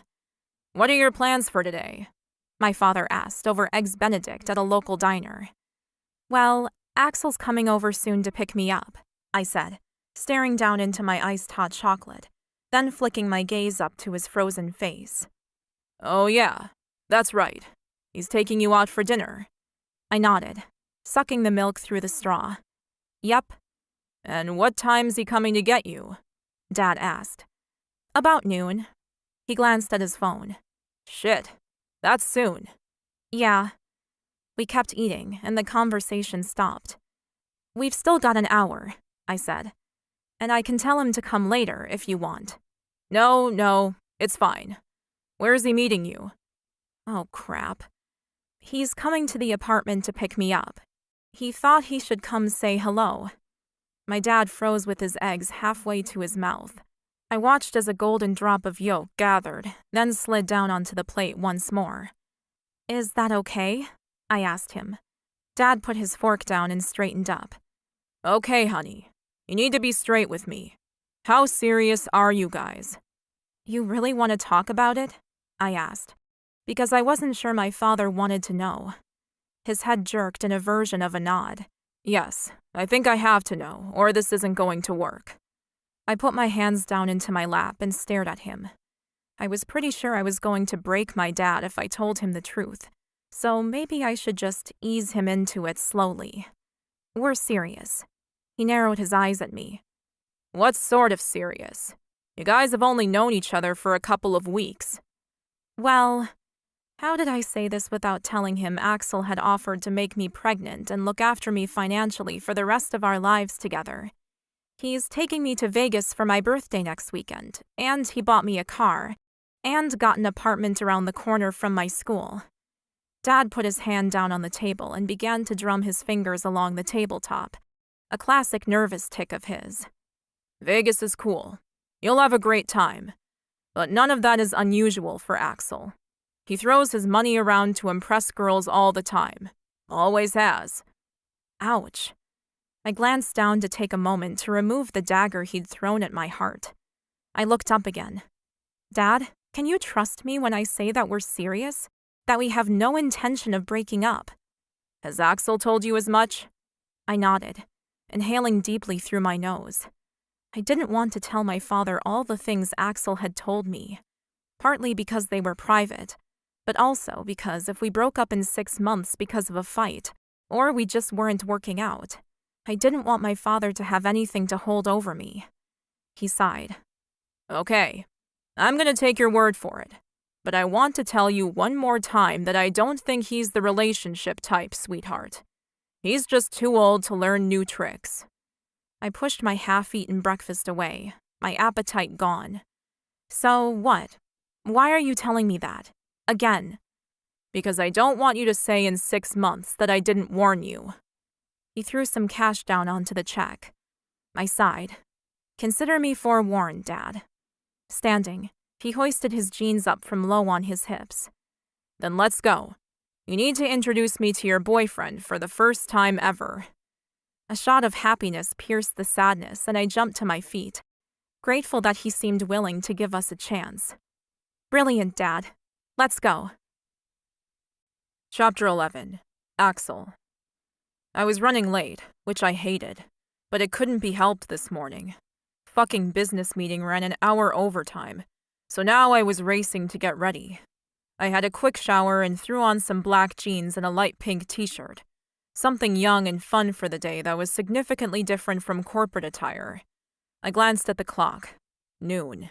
Shit. I was supposed to be there already. I shot off a message to Chastity to let her know that I was running late and jumped in the car. My gut was tight with nerves and anger. Patrick hated it when I was late for our stuff, so I was gonna cop shit from him too about being late today.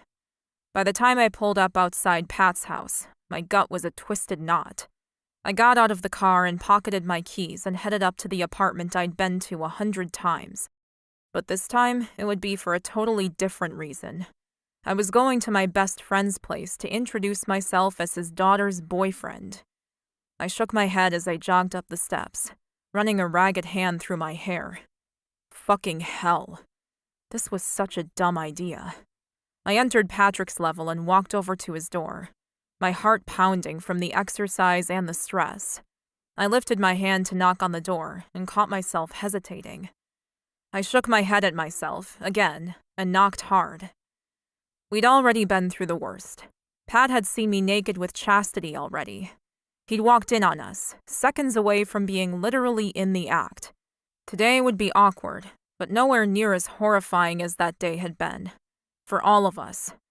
The door opened and Chastity stood on the other side, beaming smile and golden skin tempting me. "Hey, beautiful," I greeted, reaching out for her and dragging her into my arms for a kiss. That first press of her lips on mine had me moaning and sighing into her. God, it had been a rough week. But as I held her and kissed her, everything else floated away. The stress, the exhaustion, leaving only the need to love her. I pulled back and smiled down at her. "I missed you." She wrapped her arms around my neck and smiled up at me. "I missed you too." I glanced towards the kitchen. "Should we go say goodbye to your dad, then head off?" "Sure," she said, pulling away. "What are we doing this afternoon?" I lifted my eyebrows up in a suggestive way. "Well, I thought we could get reacquainted, then maybe go to the beach." "Reacquainted?" Pat repeated as we stepped into the living room. You're showing your age there, Axel. I turned and looked at Chastity's dad, a guy I'd known for over 10 years, a man whom I'd gotten drunk with and even scored chicks with. And now I was here presenting myself as his daughter's partner. Weirdest feeling ever. I tugged Chastity into my side and wrapped my left arm around her. Then I extended my right arm and held out my hand. Hey, Pat. Happy New Year. He stared down at my hand and I waited, my heart thudding a little bit too hard. He reached out and shook my hand, his face solemn. Nice to meet you. I grinned. This is a bit fucked up, huh? His face cracked into a smile. Hell yeah. I glanced down at Chastity, then eased my grip on her. Do you mind if your dad and I have a quick chat? She pulled out of my arms, worry clear in her eyes. Yeah, of course. I didn't have a shower this morning before breakfast, so I might take a quick one now. She backed away, then turned and fled. Pat sighed heavily, deflating like a balloon. Shit, man. My head is completely fucked up. He ran both hands through his hair. Trying to talk to you like my friend, but having to treat you like the guy sleeping with my daughter. He turned away and went straight to the fridge. I think I need a drink. I followed him into the kitchen and pulled out a stool to sit on. Go for it. It's past noon. Patrick took down a bottle of whiskey from above the fridge and turned to me. You want one? I shook my head. Nah, gotta drive. And having sex with a 21-year-old takes concentration. Pat splashed some whiskey into a tumbler and downed it. Whoa. Then he poured himself another. Look, man, I said, guilt beginning to ride me. I promise you, neither of us wanted this. Pat leveled me with his gaze. Then why, Axel? Seriously. I sighed. Because she makes me happy, man. Like seriously, nothing else matters when I'm with her happy. And I've never felt that before. I heard the shower start and looked straight at him. Look, I'm serious about this relationship. I'm already in talks to sell part of the company so I can back off on the hours I work. Pat's eyebrows climbed his forehead. Bullshit. You wouldn't do that. I shrugged. Already doing it. Patrick shook his head. I never thought I'd see the day you'd settle down. I huffed out a laugh. And I'm sure you never thought it would be for your daughter. His head shot up and he stared straight at me. No, he began slowly. I definitely never thought that. I licked my dry lips and stood up from the stool. Can I grab a bottle of water? Yeah, sure. Pat turned and grabbed one out of the fridge behind him and slid it over the counter. You have to understand why I'm concerned, Axel. I mean, you don't have relationships. Never have. And Chastity is so young, and she's got so many plans. You've got to make sure you don't get in the way of any of it. I won't, I declared, grabbing the water bottle and taking a swig. I want to support her in whatever she chooses to do. Yeah, but you're rich, Pat said, crossing his arms over his chest. I groaned. And I can't even pretend I'm not, can I? He chuckled. Nope. I'd say I know all of your faults and virtues. Fucking hell. This was worse than any job interview I'd ever been to. So you know I work hard, and I haven't committed before. But I love her, Pat. And if she'd let me, I'd just take care of her for the rest of her life. But her education, I said, if she'd let me, I said, butting in. But she won't. She's independent and wants to make it on her own. And I respect that. Good, Pat said, his arms still crossed and defensive. I sighed. Look, bud, the only way I'm going to prove to you how serious I am is with time. When I'm still around in 3 months, 3 years, 30 years. 30 years? Patrick grinned, finally lowering his arms. You really expect to live that long, old man? Hey, I exclaimed. You're older than me. He laughed, and the serious tension in the atmosphere broke. Okay, Axel. I'm gonna give you the benefit of the doubt. But if you break her heart, just know I'll make sure a weight bar falls on you at the gym when you least expect it. I grinned and nodded. Deal. The door to one of the bedrooms opened and Chastity popped out, wearing a flowery long dress with thin straps and a hesitant smile. She looked spectacular. You two okay out here? Yeah, we're fine, beautiful. I put out a hand and gestured for her to come closer. She came straight to me, wrapping her arms around my waist and glancing up. You ready to go then? I packed my bag. I nodded, smiled at Pat, and held out my hand. Thanks for the talk. Likewise. He shook my hand and showed us out. I sighed. That had been surprisingly awkward, but better than expected. When the apartment door shut, Chastity turned to me with her eyes wide and her mouth grinning in a huge, wide smile. What just happened? I shrugged, tucking her towards the stairs. I think we have an understanding. I opened the door to the stairs, and together we began to jog down the stairwell. Yeah, I'm sure you do, Chastity said with a laugh. He thinks we won't make it through the first month. I followed her down to the ground floor, then grabbed her hand and led her towards my car, which I'd parked out the front. You're right, he doesn't. And I didn't blame him. If I was in his shoes, I'd be worried too. We jumped in the car and I turned to her. So, gorgeous girl, where to? She turned her head and stared straight at me, her gaze alight with desire. To your apartment, and to bed. Please. I groaned out a growl and started the car. I was hoping you'd say that. You don't want lunch first? Nope. Home, please. I raced through the streets and found myself laughing with happiness as we wove around the other cars. When we got to my parking garage, I zoomed into my spot, jumped out of the car and went to open the door for her, but she'd already gotten out herself, so I grabbed her as soon as she walked around the hood. Can't wait till we get upstairs, huh? Chastity asked, going up on her toes to put her arms around my neck. No way, I told her, grabbing hold of her luscious ass with both hands and hauling her against me. I couldn't wait a minute longer.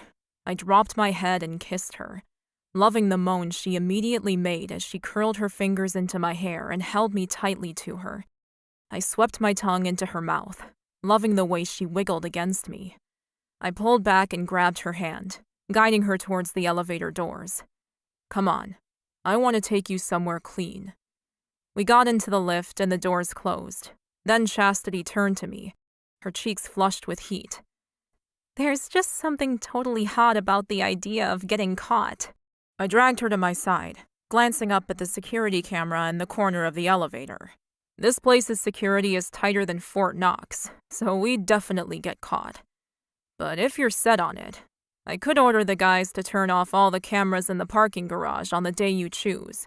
But I don't want anyone watching us. Or you. How come? She asked as the doors to the penthouse dinged open, cupping her gorgeous face. I told her the truth. Because you're mine. Now let's go inside, and I'll show you how much I love you. Swinging her up into my arms, I walked into the apartment, the doors shutting loudly behind us. Chapter 12. Chastity. Being back with Axel in his apartment, with his lips against mine, was a dream come true. Quite literally. When we'd broken up after Christmas, I'd been afraid I'd never see him again, let alone feel his body against mine. But now look at us. I was back. He carried me into the main bedroom, and I sighed as lust coursed through my body. This was exactly where I wanted to be, and who I wanted to be with. Axel set me on my feet and cupped my face to kiss me tenderly. I groaned with frustration, not wanting soft and tender. I wanted him. Now. I grabbed his shirt and tugged it up, placing my hands against his hot skin beneath. He moaned against my lips, and although he sounded surprised, he didn't stop my hands. God, you're beautiful, he said. I jumped at him, wrapping my arms around his neck. I groaned, loving the feeling of him. I shivered after we were done, cold now, so I slid beneath the covers, then threw back the blanket for him. Coming back? Definitely. He jumped into bed, lay on his back, and pulled me into his arms. I put my head on his chest, into the crook of his shoulder, and rested my hand over his heart. He was still breathing hard, and his heart thundered under my palm. Bit of a workout, huh? I asked. Axel laughed, picking up my hand to kiss my fingers, then placed it back on his pec. You, woman, are the hottest thing around. I giggled against him, loving the compliment. I doubt that, but thank you for saying it. You okay? He asked. I nodded, then tilted my head back to look up at him. Yeah, I don't like the rubber. It feels weird. Then you leave so quickly afterwards. I think I'll get to the doctor this week and organize some birth control. Sounds great, he said with a sigh, wrapping his arms around me. I prefer having nothing between us too. I closed my eyes and let the exhaustion of the session settle over me. Every part of me felt so good, so happy, warm, and relaxed. You want to sleep for a bit? He asked. Yeah, I sighed. Are you up for a nap too? He kissed the top of my head. Hardly. You've got me buzzing with energy. So how about I tuck you in and come back when you're awake? I don't want to wreck your bliss with me jumping around. He sat up and removed his arms from around me. Hey, I don't want you to leave. I reached out my hand for him and struggled to open my eyes. He pulled the blankets up over me and kissed my cheek. Sweetheart, I'll just be in the living room. You sleep and come out when you're ready. But I want you well rested, because I'll be making love to you all night tonight. Oh, okay. That sounded like a plan, I suppose. I closed my eyes and cuddled into the pillow. A little rest wouldn't be a bad thing. Every part of me felt heavy and totally satisfied. I needed energy for tonight. He woke me a few hours later by climbing back into bed with me. He lifted the blanket, which wafted cooler air over my hot skin, and he reached for me. I crawled closer and cuddled into his bare flesh.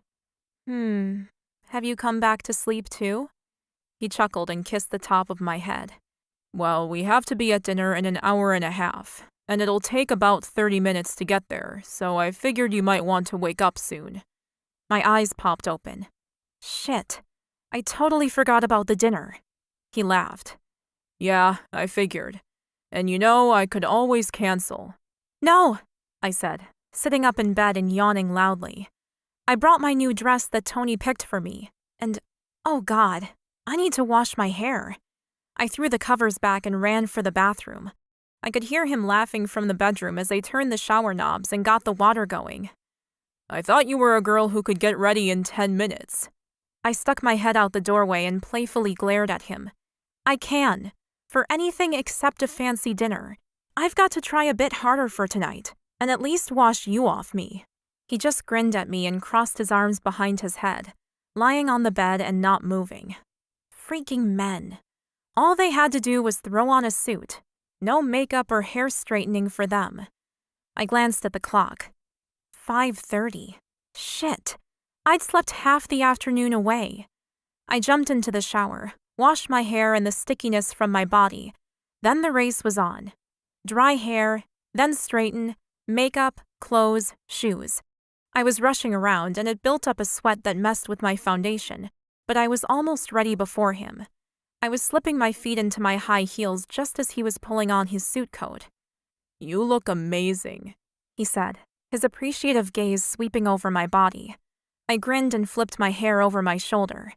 So, what's the deal with tonight? Will it be all business? Social? Will the wives like me? He laughed and held out his arm.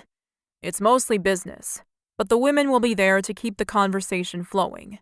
We walked towards the elevator doors. And the women? He snorted. They're going to hate how young and beautiful you are. I straightened my shoulders. I've dealt with women like that my whole life, namely my mother. Let's do it. And we headed down the elevator and into the car, off to my first dinner as Axel's official girlfriend. Chapter 13. Axel. Walking into the restaurant with Chastity on my arm was an exhilarating moment. She was fucking gorgeous, so everyone looked at us. With her long blonde hair and curves for days, I was hard-pressed not to stare myself. She clung to me like she would never leave my side, which also felt fantastic. But when I got to the table and my two colleagues' wives looked at her, I knew we were in for a rough night. The claws came out as their eyebrows lowered, their gazes narrowing over Chastity like she was a gnat they needed to squash. Shit, I knew it. Why did I bring her to this thing? I was considering turning her around when Max stood up and walked around the table to shake my hand. Axel, how are you doing? I'm great, Max. Thanks for asking. This is Chastity. I indicated to the gorgeous young woman on my arm and tried not to wince as the Wicked Witch of the East rounded the table and glared at my date. Axel? Margaret nodded at me, her tone so frosty I would have shivered, except I knew her too well to worry. I smiled broadly at Max's wife and squeezed Chastity's arm to reassure her. Margaret, this is Chastity. Sweetheart, this is Max and his wife. Max and I have been in business for longer than you've been alive, Margaret snapped, then chuckled softly as though she were joking. She wasn't. Chastity didn't miss a beat. Oh, I doubt that. I know he looks young, but Axel isn't that old. She extended her hand to Max, who was looking at my girlfriend like he wanted to give her a tongue bath. It's nice to meet you. Max shook her hand. Then I pulled her away to meet the other pair. Brian, nice to see you. I greeted my friend, whose wife was also about 20 years younger than him. The difference was Brian was about 70 now, which made Sharon the oldest of the three women. Chastity, this is Brian and his wife, Sharon. Brian coughed and spluttered, then held out his hand to her. Very nice to meet you both, Chastity said, shaking Brian's wrinkled hand, then nodding at the stony face of his wife. I held in the groan. I was proud of my girls so far, but we had a long way to go to get through the night. Shall we sit down in order? I asked, pointing to the large round table dressed in a thick white tablecloth and expensive silver place settings. Of course, Brian said, leading his wife back to the table. I glanced over at Sharon while I sat down next to Chastity. She looked different than the last time I'd seen her. Thinner, more aged. Hopefully Brian and she were well. I often worried about Brian's health, but was, in general, too afraid to ask personal questions of the old dragon. He was an incredible financial administrator, and I figured he'd tell me when he wanted to slow down. A waiter came around and placed our napkins in our laps, and Chastity picked up the menu, which was all in French. She laughed suddenly. It's not translated. How do we know what we're ordering? I grinned and took the menu from her. We order the 5-course banquet and eat whatever they put in front of us. 5 courses? Chastity repeated, holding her stomach as though she was going to have trouble putting that away. That sounds like a lot of food. I was just about to tell her the courses were tiny and she'd probably be hungry later, but Margaret got in first. You don't have to eat anything that goes against your diet. I know how you young girls are about your weight. She's in bitch mode tonight. Margaret? Chastity placed her hand on my arm, signaling for me to stop talking. I did, at her request, and sat back to watch. Is there something about me that offends you? Chastity asked, narrowing her eyes at the other woman. No, why would you think that? Margaret asked, crossing her arms over her ample chest. Because you're snipping at me like I'm some evil witch that's come to steal your husband or something. And no offense or anything, but I'm happy with Axel. Margaret dropped her arms and sat up straighter, her eyes flashing fire. Of course you're happy with yourself. You've tied down one of the wealthiest men in the city, and you're what, 20 years old? Chastity tilted her head as though examining her rival. You don't need to be jealous. I'm sure you were hot when you were my age, too. You bet your sweet ass I was. Chastity laughed, turning the tables on the other woman. Well, thanks for the compliment, but my mom always tells me I need to lose at least 10 pounds. I just can't. I'd rather enjoy my food. And to prove the point, she snatched up a warm white roll and broke it apart, taking a bite and smiling sweetly. The air went out of Margaret, and she reached for her glass of red wine. Tell your mother she doesn't know what she's talking about. Chastity smiled softly. Thanks. I stared at the 2 other men at the table, who looked equally as perplexed as I felt. Had Chastity just won that round? I hope so, though it was hard to tell with women.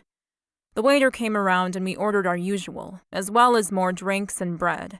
I had the feeling we might be calling an Uber tonight, because I was getting the distinct feeling I was going to drink too much.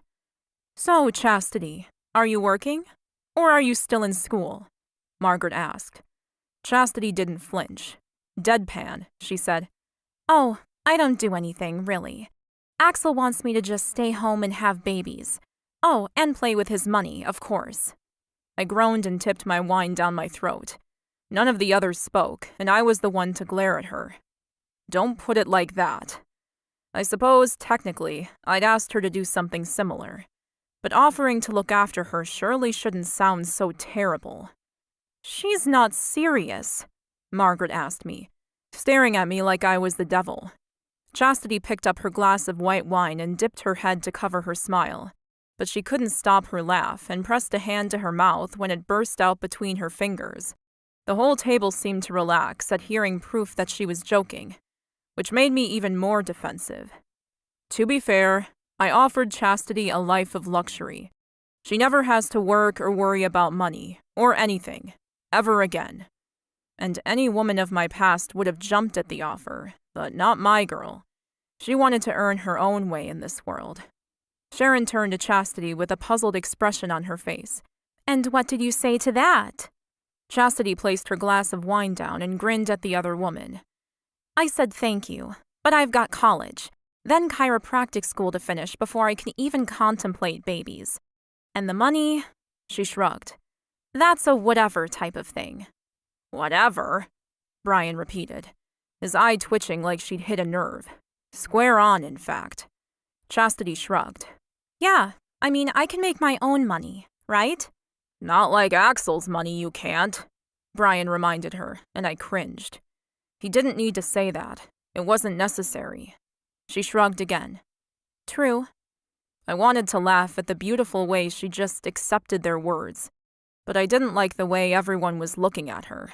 Margaret's eyes had shifted to Caddy once more, and whatever truce had been won initially seemed to be forgotten. The waiter came and served the first course. Then the conversation shifted to work, business and economics. The women became silent, as they usually did when the men took over. Chastity didn't speak much until the very end of the night, when dessert came, and she ate the whole thing in about 3 moans. God, that's amazing. Brian finally turned around to her and asked her about school. She waxed poetic about getting into her chosen field, and I was proud of her.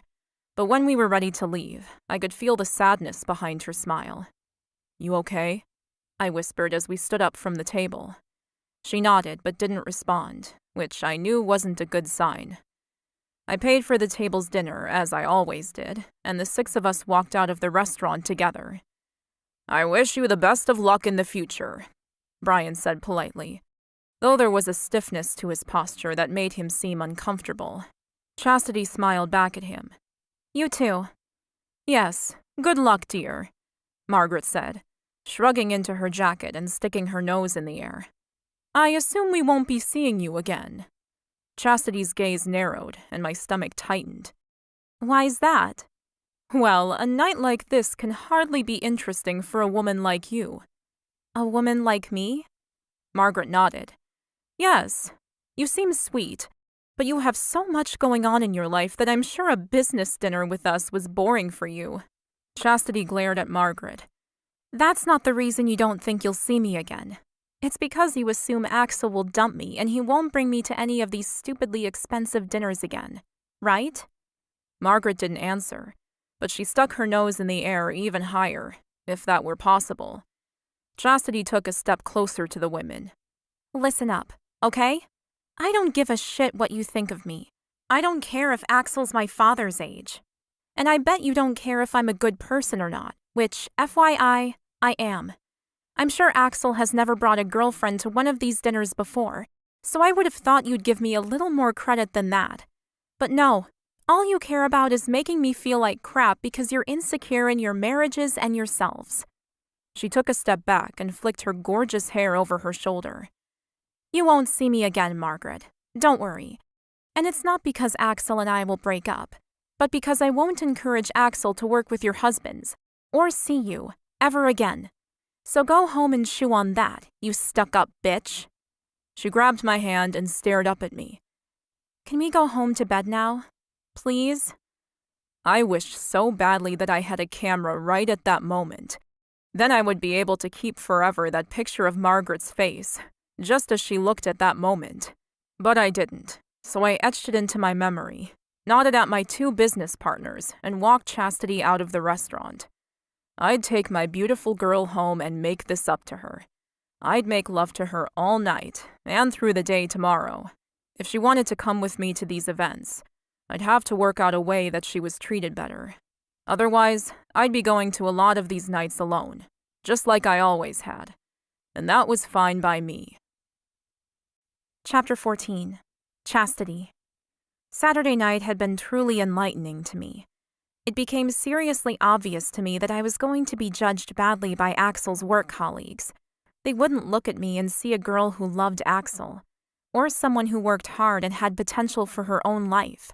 No, they'd see blonde hair and youth, no brain, and gold-digging tendencies. So after Axel whisked me home and we found ourselves quickly on the floor because I couldn't even make it to the bed before I jumped him, I told him I'd skip the business dinners for a while. He'd happily agreed, and we'd had a great Sunday together. We slept in, went out for breakfast, then had a hot shower before I headed back to school mid-afternoon. The traffic was a lot better, but God, I was tired. Driving was exhausting, and I was looking forward to getting an early night. The other thing that had become crystal clear to me over the weekend was the fact that I'd hated the way Axel used protection all the time. Having to pull them out of a drawer or something similar interrupted the flow and didn't feel right at all. Not physically or emotionally for me. So after I'd had a great night's sleep, I woke up Monday morning and made an appointment to see the on-site campus doctor. She was great. She explained to me about my birth control options and gave me a script for the pill. I had to wait for my period to come. Then I could start taking them, and we'd be safe to do whatever we wanted, whenever we wanted. I couldn't wait. The pill-taking process sounded simple enough, and my period was due on Wednesday.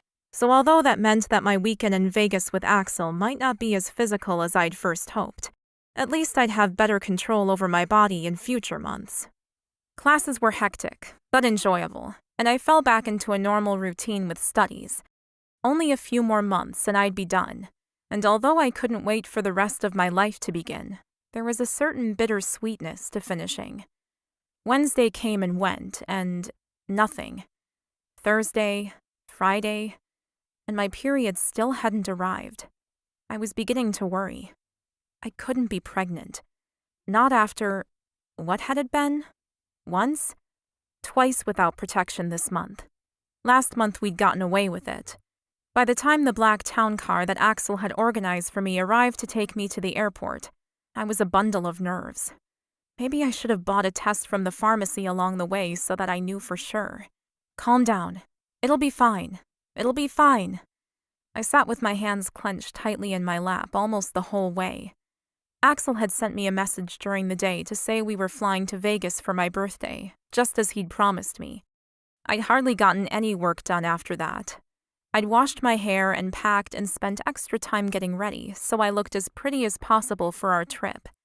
But as the car pulled off the highway before we hit the city, I called out to my driver, Reggie. "Aren't we going to the airport?" "Yes, ma'am." "But this isn't the right way, is it? Unless I'm confused." Which I wasn't. I knew my way around the city. Reggie smiled and glanced up into the rearview mirror. "We're driving to a private airstrip. I believe you're taking a plane from there." I shook my head and giggled to myself. Of course Axel had a private airplane. He was rich. Why did I keep forgetting that? Probably because you'd still like him if he had no money at all. I stared out the window as we pulled onto the runway. Happiness bubbled inside me when I saw Axel ahead of us, standing next to the plane like he was casually waiting for a bus or something. Seriously, the man looked just as confident in an elegant French restaurant as he did buck naked walking around his apartment. How did he do it? "Just a moment, ma'am," Reggie said to me as he opened his car door. So I waited, only to have him hurry around and open my door. I smiled at him as he offered me his hand and I took it, standing up in the cool breeze that ruffled my dress around my legs. "You didn't need to do that." "I certainly did," he said, and nodded his head. "I'll get your bag." Axel walked towards me, looking far too sexy in a pair of gray trousers and a crisp white casual shirt. The top buttons were undone, and his sleeves were rolled up. As always, he took my breath away. "You're spoiling me already," I said as he stepped up. I put my hands on his chest, then tilted my head up for his kiss. His warm hands slid around my waist and pulled me close. "I'm only getting started." He certainly was. The plane ride was all decadence, with imported chocolates, foot spas, and champagne. When we flew over Vegas, my mouth gaped open. The lights that illuminated hotels and casinos were just as incredible as they looked in the movies. We landed not far out, and a car was waiting for us to take us straight to a hotel. Axel held my hand as we drove down the Vegas Strip. Tears blurred my vision at seeing the people, the fashions, the sights. It was all so beautiful. Fantastical, really. "Hey, are you okay?" Axel asked, squeezing my hand. I nodded and wiped my eyes with my free hand. "Yes, it's like a movie. I can't believe I'm here." He chuckled. I turned to look at him. "What's so funny?" "You are," he said with a grin. "I love spoiling you with things like this. Your joy is infectious. Happy birthday." The car was still moving, but very slowly, so I unbuckled my belt and crawled across the huge back seat and into his arms. "Thank you." I wrapped my arms around his neck and kissed him, his lips moving on mine with the hunger so strong it made me gasp. The car slowed down, and the driver said, "We're here, sir. I'll get your luggage and meet you inside." The driver excused himself, and I was left inside the car with Axel for a moment. I pressed my forehead against his and sighed with happiness. "I'm so lucky to have you." He pulled back and stared down at me. "Funny. That's exactly how I feel about you." He glanced outside, where a waterfall sparkled in the dim evening light. "Shall we go inside? I want to show you this hotel. It's fantastic. Everything that's great about Vegas is here, all in one hotel." "Oh yeah? What's the best part?" "I'll let you decide," he said, and pushed open the car door. I squashed the urge to sigh. I didn't want to get out. I wanted to stay inside this little heaven and kiss him until we both couldn't breathe. "Come on," he urged, then waggled his eyebrows at me. "I'll show you the bedroom first, if you like." "Okay." I grinned and hopped out of the car, staring up at the glamorous posters hanging above the entrance. "Can we go to a show while we're here?" "Absolutely. We can drink and play blackjack, see shows and lounge around the penthouse or pool. It's your weekend. Whatever you want to do." I grabbed hold of his hand and let him drag me inside. I didn't care that all the girls that walked past us stared at Axel like they wanted to devour him.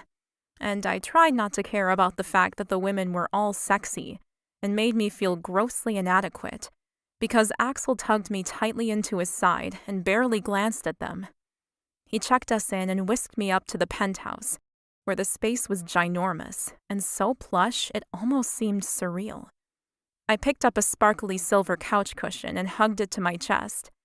"I can't believe we're really here." "Why?" he asked, grabbing my arm and twirling me around to face him. "Did you think I'd cancel last minute or something?" I laughed and ran my hands up his thick, solid arms. "Oh, no. This feels like a dream."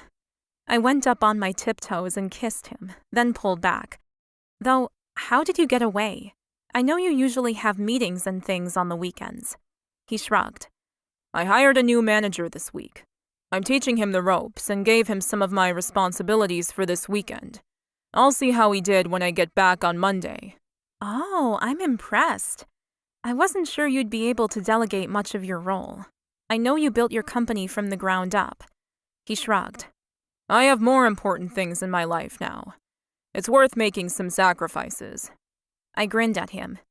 "Like what?" "Like having time for you. I think it's about time I had a life, a real life.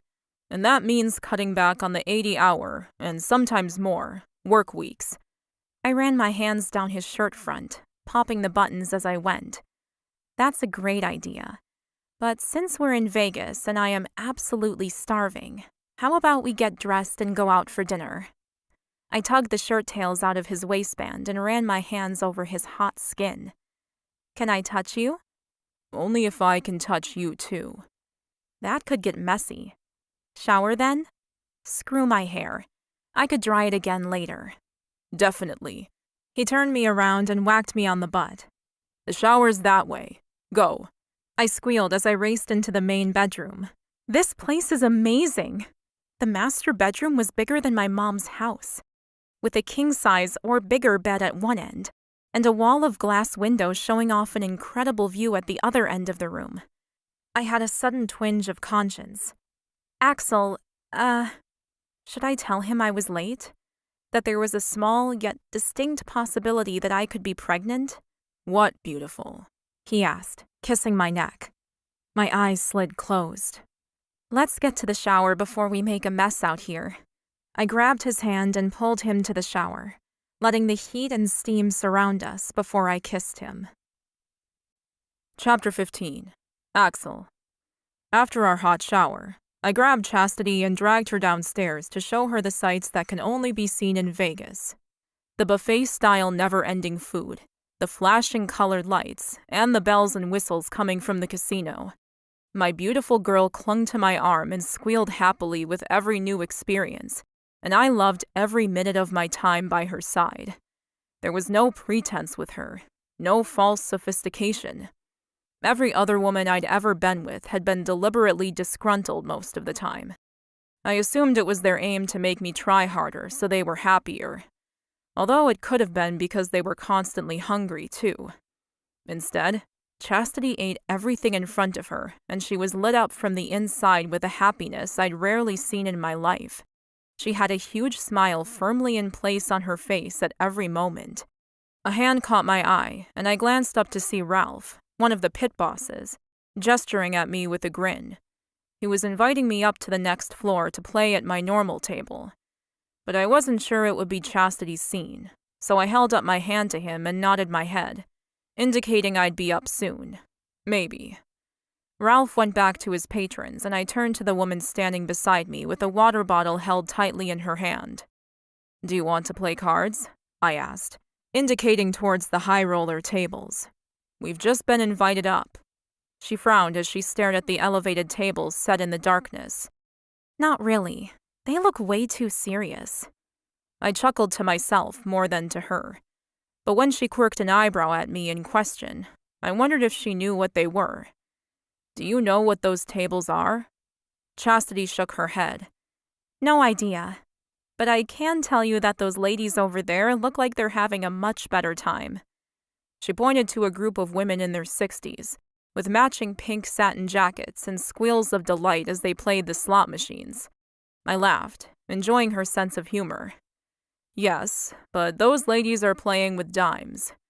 I turned and pointed towards the tables where I would play when I came to Vegas, especially if I'd brought a woman who wanted to be impressed by how much money I made, and could lose without blinking an eye. I shuddered at the thought of my past life. What superficial crap I used to think was normal. "And those?"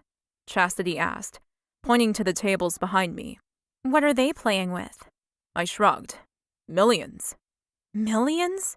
she repeated, her mouth dropping open. Then she shrugged. "Now I'm super glad I didn't agree to go up there with you." "Why not?" "I can't afford to lose $20, let alone more. And my dad always says that you shouldn't gamble with more than you're able to lose." I inhaled sharply, pain kicking me in the gut. "You can't afford to lose $20? Chastity and I didn't talk much about money, and I knew Pat did well enough. But was she really so strapped for cash that she would worry about $20? Maybe I should take out some credit cards in her name, or set up a bank account for her. I didn't want her worrying about a paltry thing like money, since I had more than enough for both of us. She sighed and rolled her eyes dramatically at me. "It's just a turn of phrase. Geez, relax." A tightness squeezed my chest. "I can afford for you to lose some money here, Chastity. Think of it as part of your birthday present, and we can go gamble wherever you want. Slot machines, cards, roulette." I'd never made such a suggestion to anyone before, but it was liberating. Oh, the one with the ball? Her face lit up. Yes? Oh, yes, please. She tucked her hand back into the crook of my arm and we went straight to the roulette table. Well, there went the rest of the night. She wouldn't bet more than a couple of dollars at a time and pouted when she lost, which was only superseded by how beautifully she celebrated when she won. I hardly did anything all night, just sat back and watched her. She barely drank anything, though she was offered every cocktail under the sun by the waitresses who came past. When the clock ticked over to midnight, I moved in behind her and wrapped my arms around her waist. Happy birthday. She turned to me and grinned. Is it Saturday already? Yes. Do you want to stay here? Or should we move the party back to the suite? She pressed her ass back into my groin. Definitely bed. She put her hand up to stifle a yawn. I'm getting tired anyway. I hope not too tired. I whispered into her ear and heard her giggle. Grab your winnings and let's go. Chastity scooped up the few chips she still had and tucked them into her purse. That was such an awesome night. Thank you so much. For $40 worth of chips? I asked, pulling her away from the flashing lights and sparkly sounds of the casino floor. I'm not sure that qualifies as awesome. No, not the money. She shook her head. For all of it. The whole weekend. The plane flight and the hotel room made me feel spoiled enough. But this, she gestured around us, is amazing. You wanting me to have a good time, spoiling me. Even if we went home right now, it would still be the best birthday I ever had. I swiped our room key to take us up to the penthouse, and as the doors closed on the elevator, I pressed her up against the mirrored wall and kissed her. When the doors dinged open, I pulled back and stared down at her flushed face, her red lips. God, you're beautiful. She grabbed my hand and hauled me into the room. Show me, please. I thanked God in that moment, or whoever had sent me this precious woman. She was the best gift of my life. Chapter 16. Chastity. I slept like a log, then woke early the next morning. Nervous butterflies flapping their wings inside my belly. I had to find out if I was pregnant. It was time. For my sanity. What will Axel say? I managed to roll away from Axel without waking him, which was always difficult because he clung to me in sleep. After I got away, I grabbed some casual clothes and raced to the elevator. It took me down to the lobby where I met one of the many staff members, a blonde woman in her 20s. Could you help me, please? I asked her. Of course, ma'am. What do you need? I dropped my voice to a whisper. I need a pregnancy test. Do you have any drugstores around here? The woman nodded, and her fake smile disappeared. Yes, of course. There's one on the next level down. How about I walk you there? Oh, not if that's too much trouble. The girl smiled at me, and this time there was a lot more genuine warmth in her face. Not at all. Happy to help. Come this way. I followed her down, chose the pink box with 3 tests because I assumed I'd need more than one, and bought it. The girl was still waiting for me as I came out of the shop with my brown paper bag. Are you okay? She asked, biting her lip. I nodded. Yeah, I am. Terrified, but kind of excited too. So this will be a good thing? She asked, nodding towards the bag. I sighed. Not exactly planned, or on my schedule at the moment, but... The father? I smiled. He will be ecstatic. The girl, whose name was Daisy, if her name tag could be believed, laughed. That's unusual for the woman to be worried and the man to be the happy one. Yeah, well, we're not your average couple. Thank you again for your help. Daisy nodded at me. No problem. Good luck. She headed off, and I went to find an elevator that would take me back to Axel, and the next great decision of my life. I assumed Axel would be happy, but what about my parents? What on earth were they going to say when they found out I may have possibly made the same mistake they had so many years ago? Don't get ahead of yourself, I chastised myself. Gotta do the test first. Chapter 17. Chastity. After walking around in confused circles for too long, I finally asked someone how to get back to my room. Everywhere looked the same, and I seriously had no idea how to find our elevator again. But once again, I was found and escorted to my destination by one of the staff. "Thanks so much," I said to the second blonde girl to help me today, and rode the elevator up to the penthouse. My stomach was in knots as I gripped the paper bag holding my tests. The doors dinged open, and I walked into the apartment. "Hey, birthday girl. Is that you?" Axel called out, strolling into the living area where I now stood, wearing nothing but his birthday suit. On my birthday. So that was kind of funny. I found myself giggling at my own joke, and he grinned as he lifted his chin. "Everything okay?" "Yeah, of course. But what would you have done if I'd been housekeeping?" He shrugged. "Tell them I was waiting for you to come back to bed. Then I would have gotten them to send out a search party." I walked over to him and ran a hand over his warm skin, loving the feel of his huge muscles beneath my palms. "Are you coming back to bed?" he asked, reaching out to grab my waist and haul me against his naked body. "Or did you go searching for food because you worked up such an appetite last night?" My stomach wavered with nerves. I've got to go to the toilet, actually. I hadn't gone this morning because I'd been so anxious to get out the door as soon as possible. Now I was busting. Axel stepped back and stopped squeezing me. "Oh, sure. Then what? Bed first, or breakfast buffet, or both?" With my brown paper parcel held tight in my hot little hand, I knew it was time to reveal all. With my heart in my throat, I ripped the paper off, opened the box, and took one of the long sticks out. Should I assume this is self-explanatory, or do you think I should read the instructions? Axel's jaw dropped. Anxiety pulsed through me. My chest squeezed tightly, and my bladder ached to go to the bathroom. Not a great combination. "Is that what I think it is?" he asked. I pressed my lips together. Well, depends on what you think it is." "Are you pregnant?" he asked, taking a step towards me, the joy in his face hard to miss. His eyes were sparkling and his mouth turned up in a grin. "I don't know yet," I said, taking a few steps towards the bathroom. "I have to go pee first." "Then go pee," he practically yelled, with a happy grin on his face. I ran, laughing with hysteria the whole way to the bedroom ensuite. I shut the door to the bathroom and raced over to the toilet. Ripping off the foil wrapping, I stared at the strange piece of white plastic. Definitely should have read the instructions. It was too late now, though. My bladder had decided it was time to go, and urgency overtook my movements. I pulled the cap off the end, sat down, and peed on the stick like they said to do in the movies. It was strange and not exactly clean, but in the end I had a wet pregnancy test, and my bladder was empty. Thank God for that.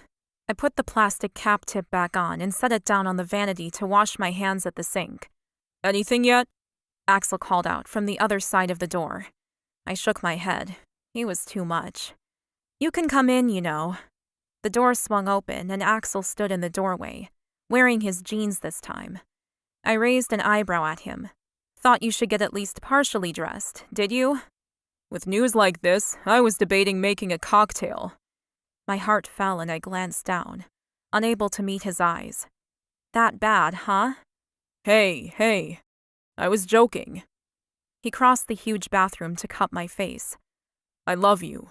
I want to spend forever with you. A baby would be..." "Unwanted? Too early? Totally unplanned?"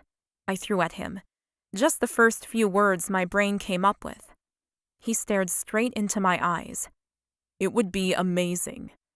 He bent his head to kiss me, and I lifted my chin, needing the contact, the reassurance. I reached for him, grabbing onto his waistband, wishing I could strip him of the jeans and climb on top of him right there. But before I could do anything of the sort, he pulled back again and tilted his head as he looked at me. "You know, if you really don't want this, we don't have to do it. It's your body, Chastity, and your choice." A lump rose in my throat as my eyes burned with tears. No, I couldn't. Get rid of my baby? Axel's baby? Not for the sake of going to chiropractic school. Not for my parents. No. He pulled right back this time and grabbed my hands tightly. Moment of truth, then? I nodded. Yep, I'll grab it. I hope I can decipher the results. Maybe I should have brought the box in with me.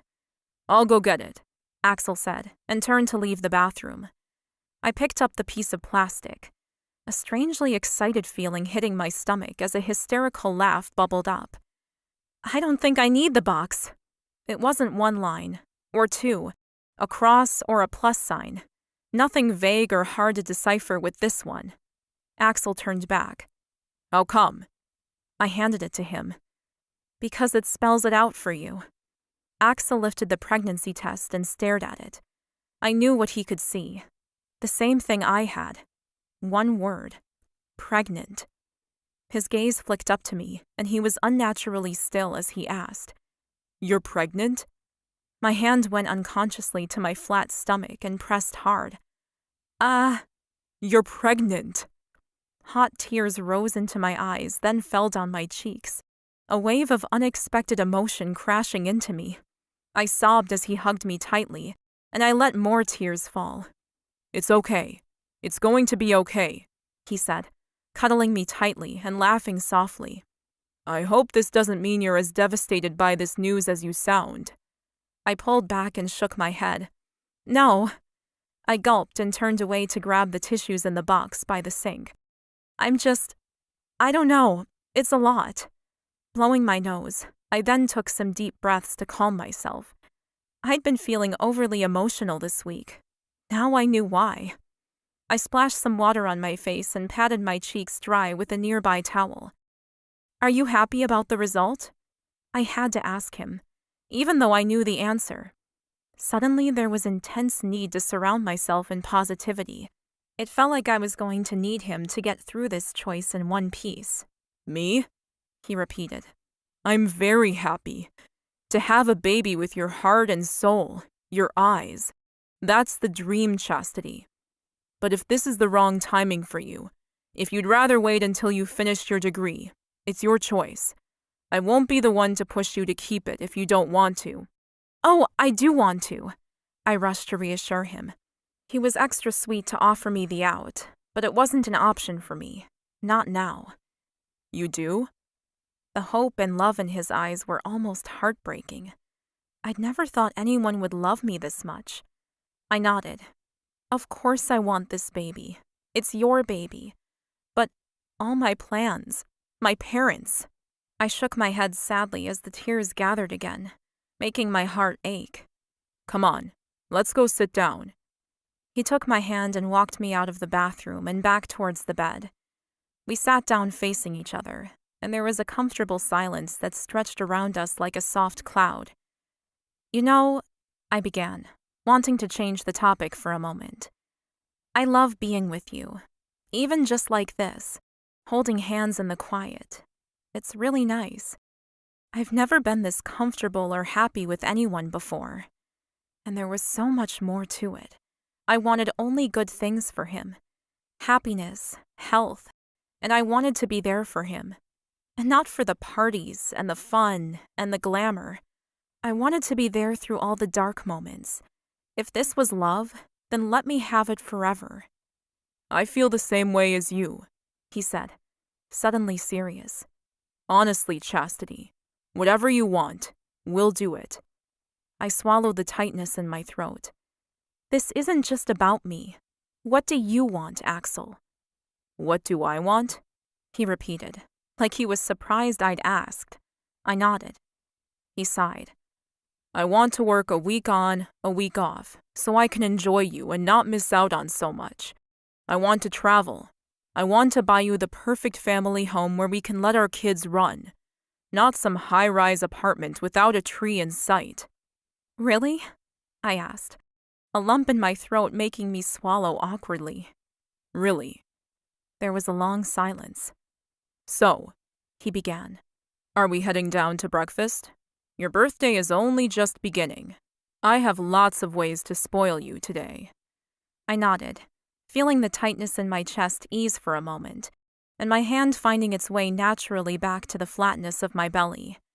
Okay, let's do my birthday. Then we can talk about this more later. He stood up and held out his hand. Definitely. I have a feeling it's all we'll want to talk about for a long time to come. I got to my feet, a sick feeling in my stomach. I know, it's hard to think about anything else. Like how the hell I was going to tell my mom, my dad, my professors. Shit. They were all going to be so disappointed in me. He smiled, and I melted a little. That's because it's exciting and amazing and going to change our lives in the best way. I took a wavering breath, trying to will some courage into my heart. You're really excited by this? I quirked an eyebrow at him. When are your lawyers gonna come running at me with the prenup? He grinned at me as he reached for a blue shirt and pulled it on. That's for a marriage. Oh, now I was embarrassed. I didn't mean it like that.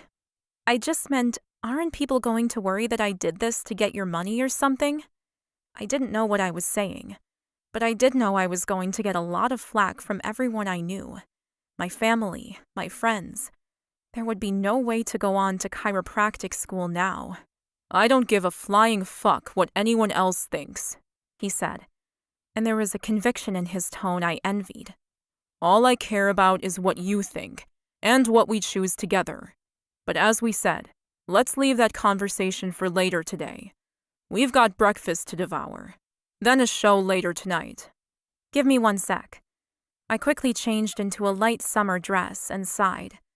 This was the start of a new chapter for me and for Axel, and I honestly had no idea how it was going to end. Chapter 18. Axel. Taking my newly pregnant girlfriend to breakfast was an entirely different experience. I watched her like a hawk, a million questions rolling around in my mind. Was she supposed to eat fried bacon?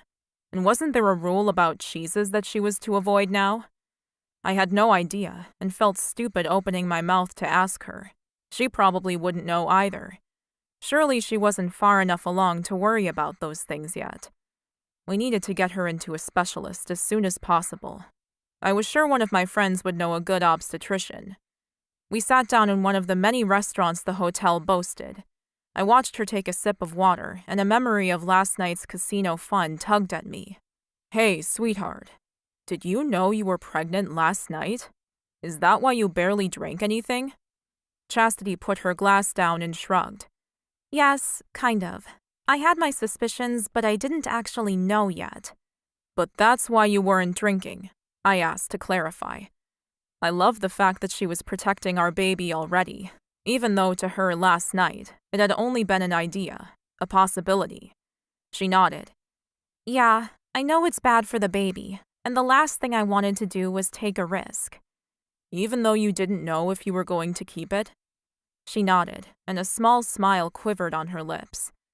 Let's be honest here. I was always going to keep it.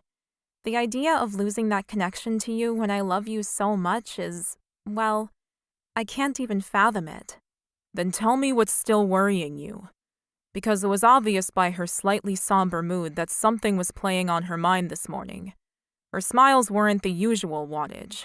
A waiter walked up to our table and we turned to give him our attention, ordering food and hot drinks off the menu, then turning back to one another. Go on, I urged her. Tell me what's bothering you. She glanced down at the table and ran her fingers over the silver spoon in front of her. I think it's just the whole pregnant at 21 thing. Well, 22 anyway. But I haven't even finished college yet. Just like my mom, she said, her voice cracking as she said mom. Then she picked up her glass to take another sip of water.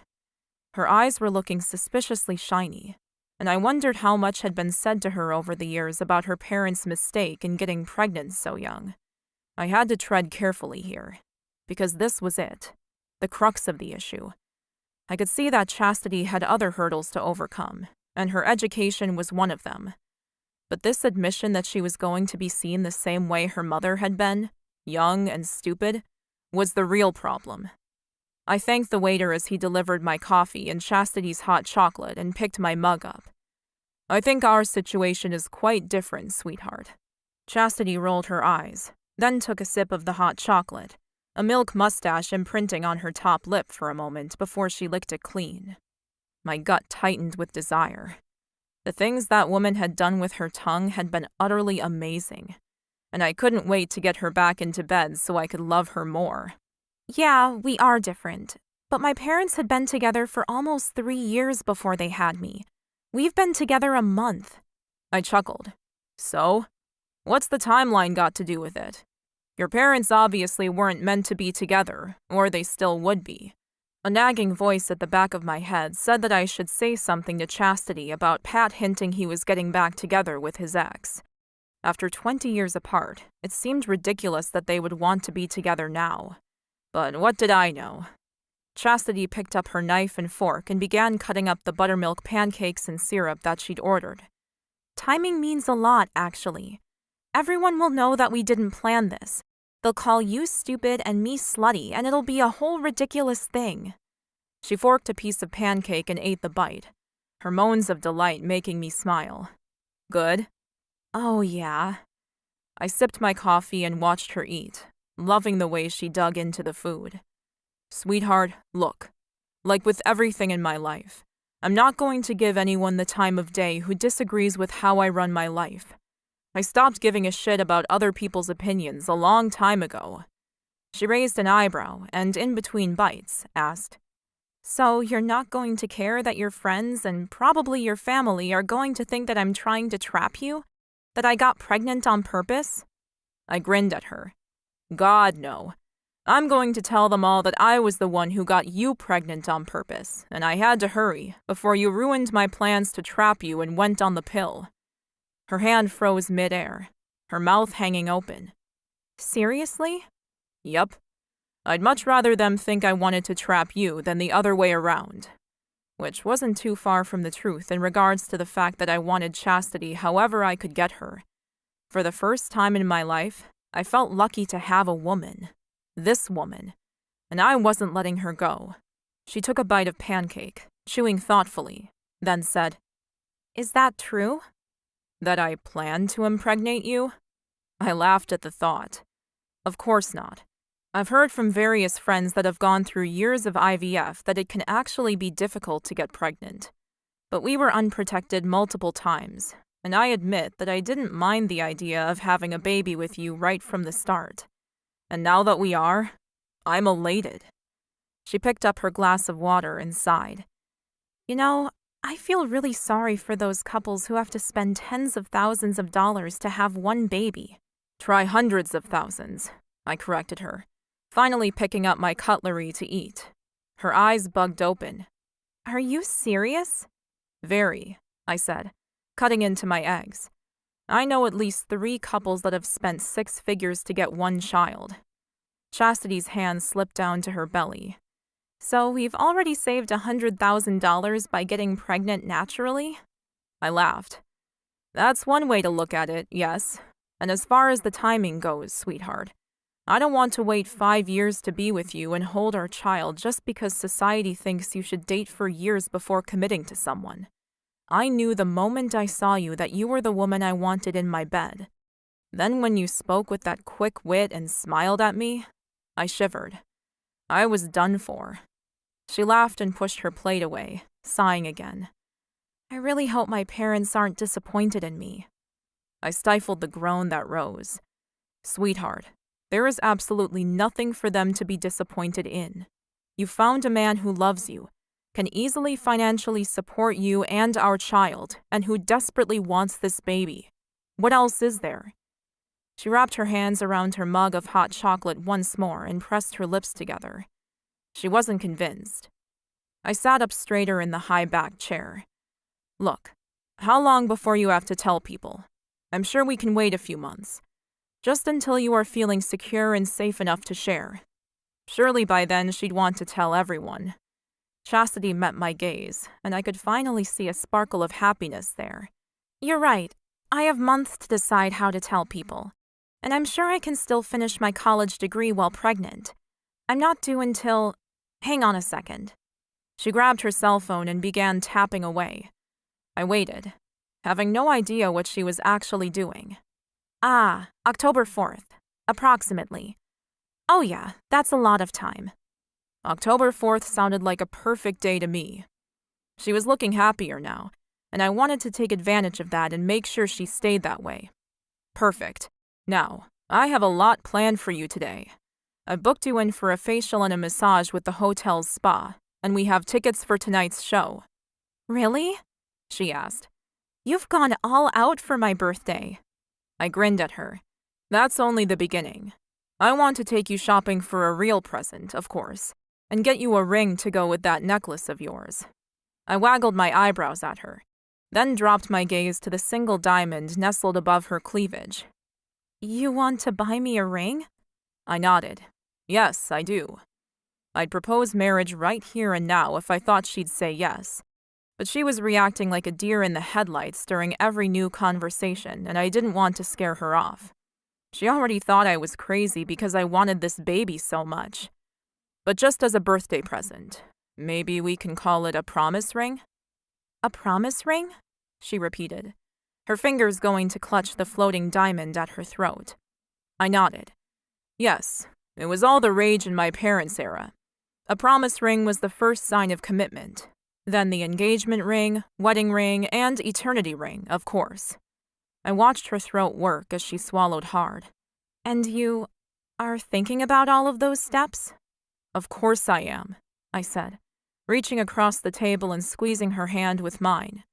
You're the woman I want to spend the rest of my life with, and you're carrying what I hope is the first of our children. Her eyes were all shadows and doubts, so instead of forging on with the awkward proposal, I just smiled. But one step at a time, yeah? A tradition must be kept. So first, a promise ring. My only question is, would you like me to choose something that goes with your necklace and present it to you at dinner? Or would you prefer to go shopping with me and choose something yourself? Her eyes lit up this time as she smiled at me. That's such a thoughtful question. I shrugged. What can I say? You bring out the best in me. Which was such a stark contrast to any of my exes, who definitely brought out the worst. Why are you asking, though? She questioned, grinning cheekily at me. Afraid you'll choose wrong? I barked out a laugh. No, but this is something I want you to wear every day, so you have to love it. It only makes sense to ask you to choose it. Although, if you'd rather a surprise... No, I'd actually love to come shopping with you. Done, I said, glancing at the time on my cell phone. We probably have enough time to hit the slot machines before your pamper package, and I'll arrange a viewing at a jeweler for the afternoon. I'd need to go to Tiffany's. They didn't advertise their prices, which I knew would affect her choices. I didn't want her choosing a piece based on the price, and knowing her, she'd pick one of the cheapest rings they had. I wanted her to love it. Price wasn't a factor, or a limiter. Axel, thank you. You're welcome, birthday girl, I said with a grin, then pushed my plate away. Where to first? The slot machines or roulette again? Actually, she said, I'd love a quick shower before the day spa. Want to join me? Abso-fucking-lutely. She stood up with a sultry smile, and I grabbed her hand. We had an hour. Chapter 19. Chastity. I'd never been so pampered in all my life. I had a luxurious facial with an older woman named Trixie, then a massage with another woman called Celine. The day spa was quiet and serene, with music playing gently in every room and water flowing over rocks in the foyer. It was nothing like being in Vegas in the movies, and yet it was only here that I felt totally relaxed about being waited on hand and foot. At home, I would never have been able to justify such luxury. You're all done, so take your time getting up and I'll see you out front, Celine whispered in the quiet of the room, squeezing my shoulders one final time. Thank you so much, I told her, barely able to open my eyes. That massage had been incredible, and I was so sleepy and relaxed I didn't want to move. But Axel would be waiting for me, and he'd said he was taking me shopping. What an idea. Me, choosing a diamond ring for my birthday present. It was just insane. It felt like I was living some sort of fairy tale at the moment, because this wasn't my life. It couldn't be. I forced myself off the table and got dressed again, a lethargy that was bone deep making my arms drag as I pulled on my clothes. My hands strayed once again to my stomach, and I pressed my palm firmly against my flesh. My tiny, tiny baby was inside me growing, safe and sound. But what if something bad happened? What if I lost it? How would I feel then? Relief? No. My stomach plummeted and I had to swallow hard to stop the bile that rose. Miscarriage was common, wasn't it? I needed to look it up.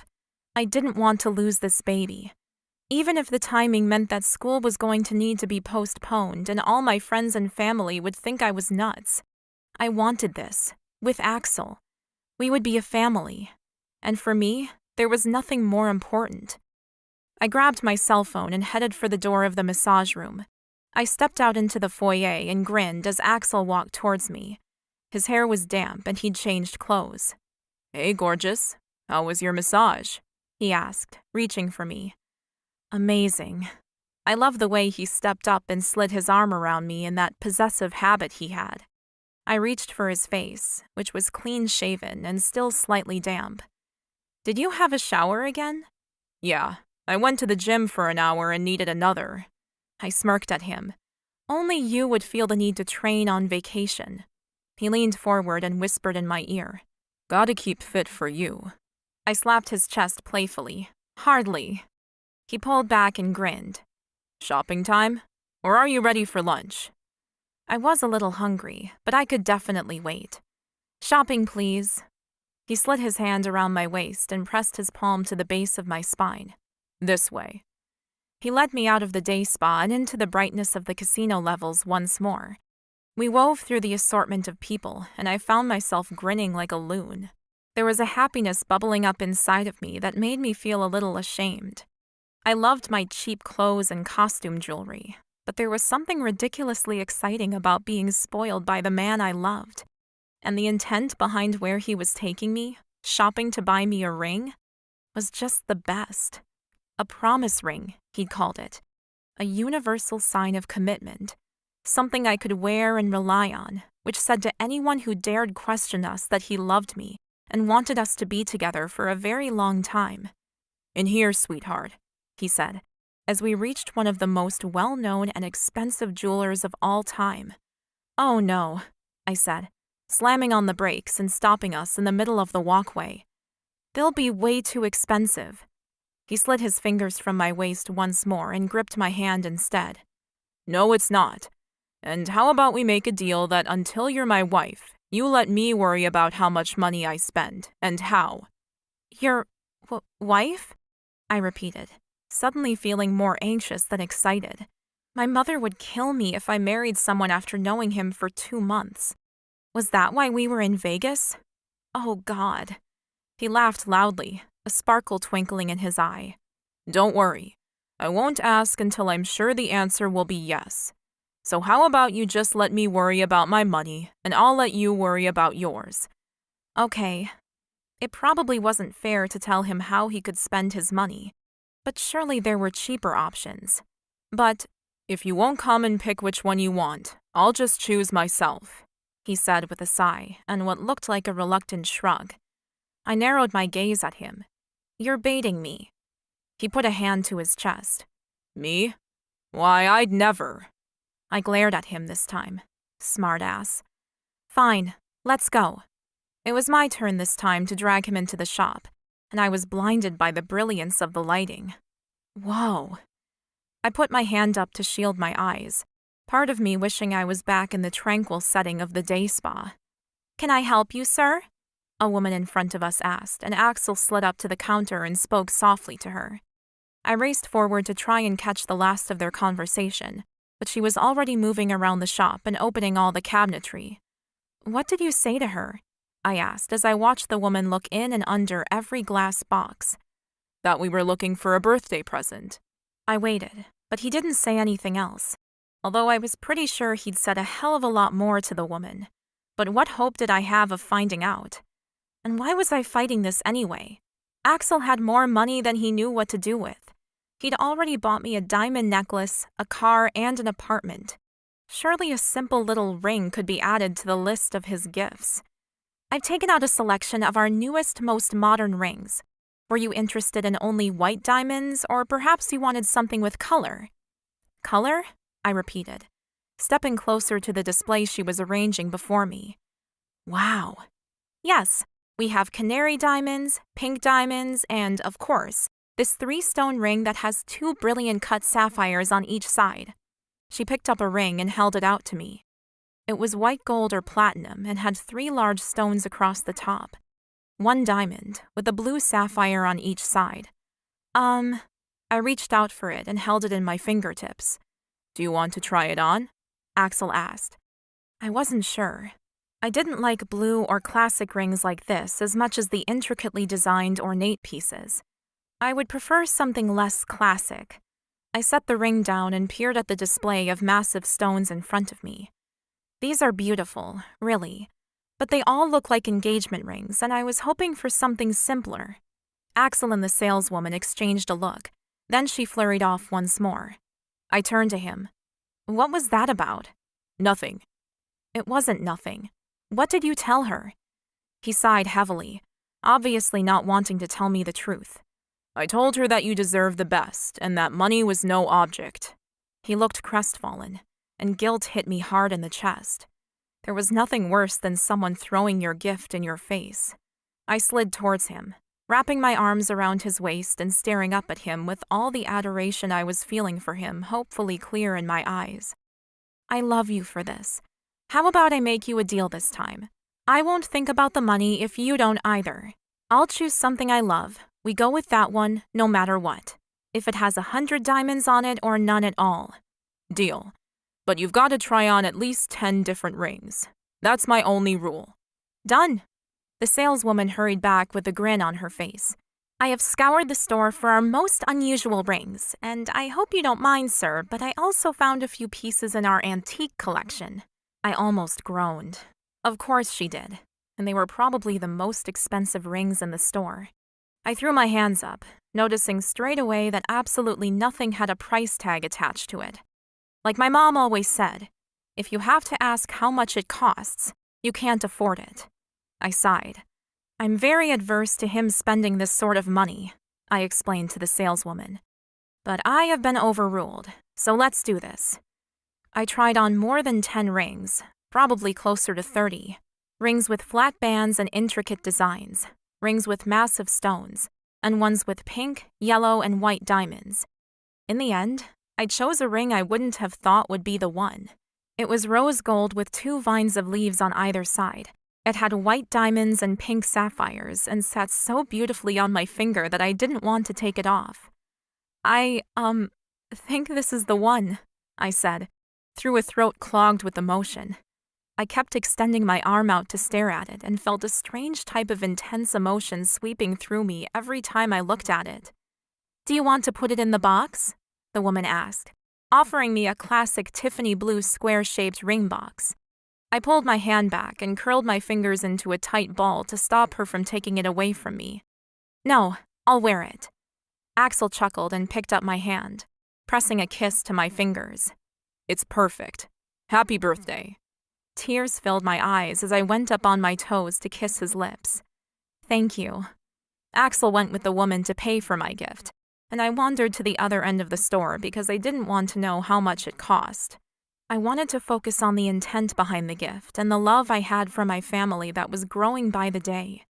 We had a whole day ahead of us, and most of tomorrow too, and I, for one, was going to enjoy every minute of this, and maybe consider it our first baby moon. Chapter 20. Axel. The rest of the weekend went by too quickly. We ate rich food that had me aching to return to the gym. We gambled some money away and went to a show. Chastity was perfect company the entire time. During the day, she was fun and cute and stuck to my side like glue. During the night, she loved me with the single-minded focus that made me want to tuck her into my body and never let her go. But according to her, she had to return to school, and that stuck in my craw something fierce. Are you sure you need to go back? I asked her once more as we descended the stairs off the plane at the private airstrip I owned. I took her hand and glanced over at the 2 cars in front of us. I had to get back to the city, and my car waited for me. She was determined to return to college, and her driver waited for her in the black town car. She bit her lip and ran her hands up and down my arms, not answering. I gave it another shot. You know, you don't actually have to finish the last 6 months, sweetheart. I can buy you a business, or whatever you'd like to manage. You don't need a degree to work with me. I'll teach you everything I know. And that was something I'd never offered anyone before. She frowned at me this time.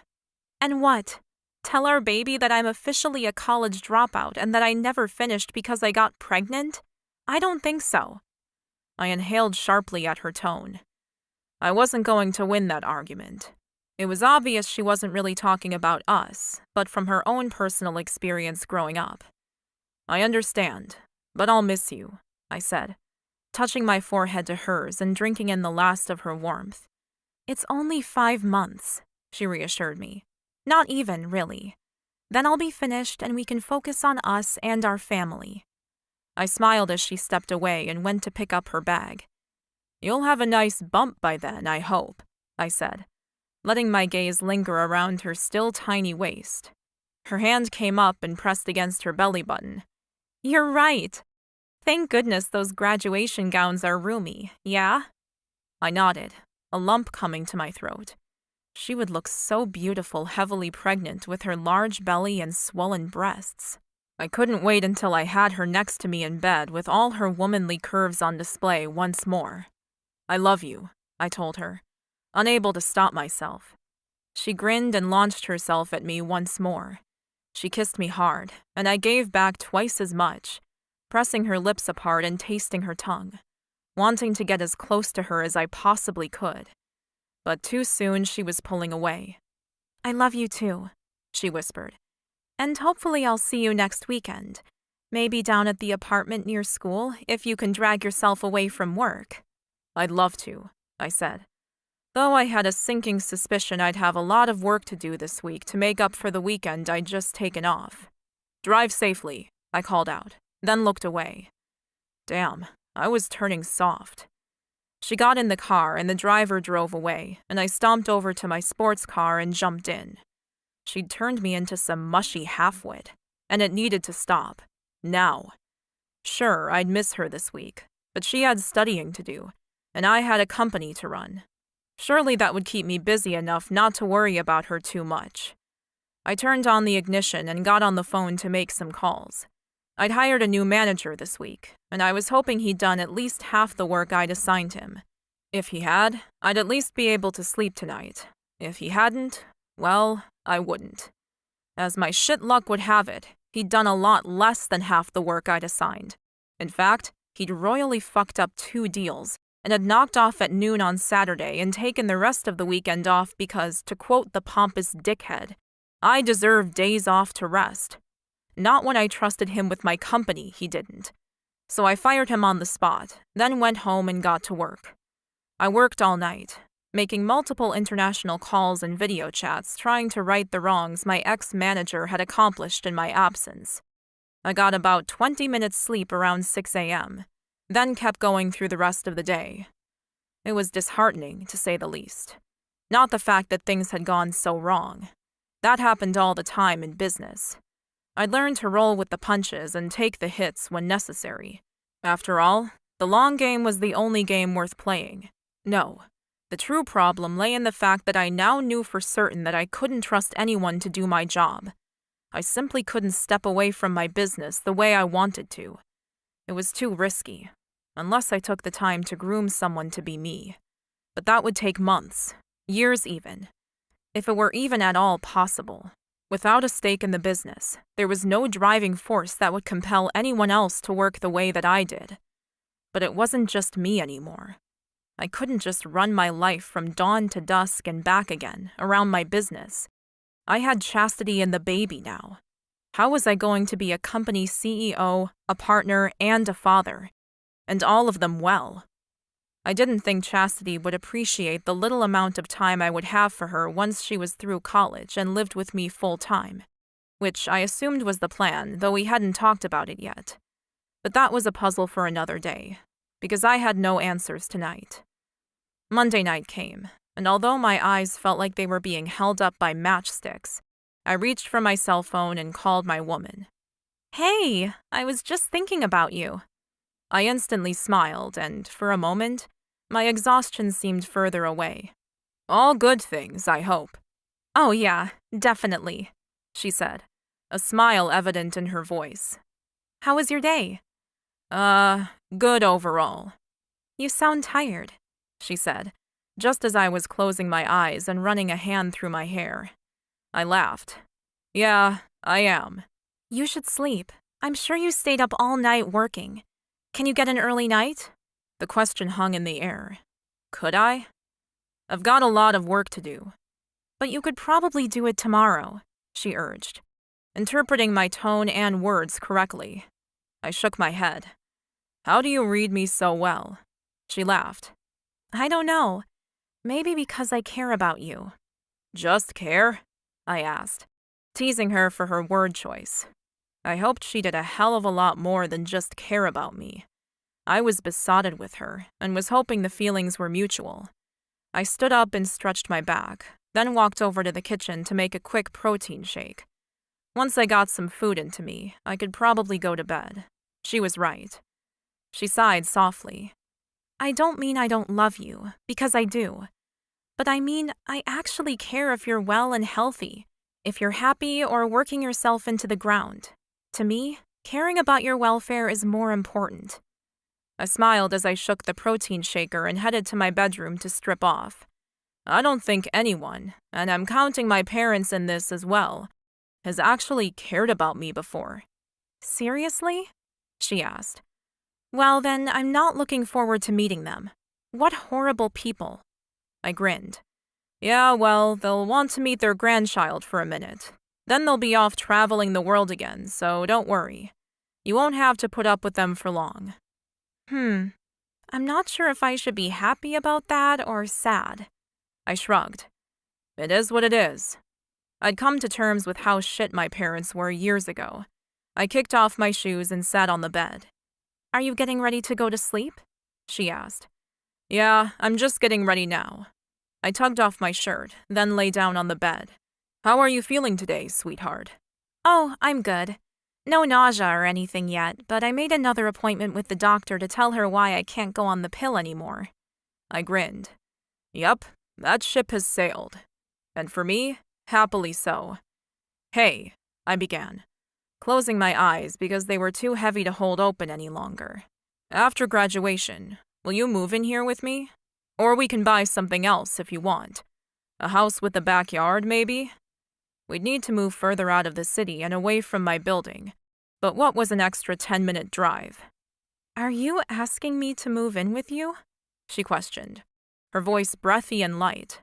Of course I am, I told her, though my enthusiasm was probably lacking in my voice due to exhaustion.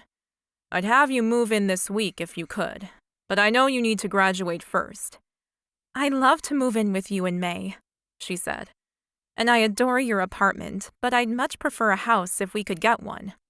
I snorted. If we could? Anything you want, sweetheart. It's yours. Just look at what's for sale online, and as long as it's not too far away from my work, it's yours. She inhaled sharply. Easy as that? Yup, I said, feeling a wave of tiredness washing over me. I want you and the baby to be happy. And if she wanted suburbia, with its large backyards and flower pots, then we'd get that. Though I didn't want her running herself into the ground either, so maybe it was finally time to hire a housekeeper. I yawned loudly. I'm sorry, sweetheart, but the Sandman has come. I'm not going to be able to stay awake much longer. In fact, I could feel my brain spiraling into the darkness even as I said the words. She chuckled softly. I love you. Talk to you tomorrow? Definitely.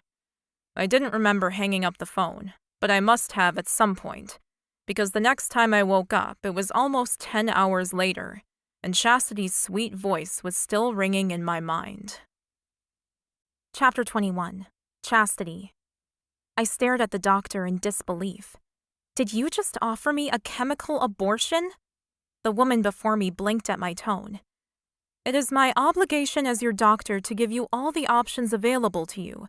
Going ahead with the pregnancy is not the only one. I stood up and grabbed my backpack. I came here for help, not for whatever this is. I'll see a private doctor from now on. Who the hell did she think she was? Just because she was working in a college setting didn't give her any right to try to alter my choice. I turned towards the door and reached for the handle. What sort of backwards thinking was this? Those are expensive if you don't have insurance, and I really think I whirled around and glared at her. The baby's father is a billionaire. Yes, you heard right, a billionaire. So don't tell me I don't have access to the right care. You know nothing about my situation. The doctor's eyes widened and she blinked quickly. Oh, I'm sorry. Your file indicated that you were on a financial scholarship. I slammed both hands onto my hips and glared at the woman. I'm on a scholarship because I worked my ass off in high school and got the grades to qualify for one. The fact that my parents didn't have the tens of thousands of dollars to pay full tuition was none of her business. I growled in frustration and stormed out of the office, grabbing my bag tightly and leaving the medical building. I couldn't believe she'd said such a thing. I hurried to my dorm and ran down the hall. Hot tears filled my eyes, and I didn't stop running until I reached my room. I threw myself on my bed and cried until I felt sick. What a horrible woman! Was this seriously how I was going to be treated by everyone who knew my news? It wasn't like I was extremely young and single. I was 22 and had the love and support of a man who loved me. What else did I freaking need? I sat up and dashed the tears from my face, anger surging through me now. How dare that doctor, or anyone, assume I couldn't look after my baby? My parents had done it without the financial support of anyone, and they'd done a good job. I tapped on my phone and called Axel, swallowing hard to try to disguise the sound of the tears I knew he'd still be able to hear in my voice. Hey, sweetheart. I'm just 2 seconds away from stepping into a meeting. Can I call you back?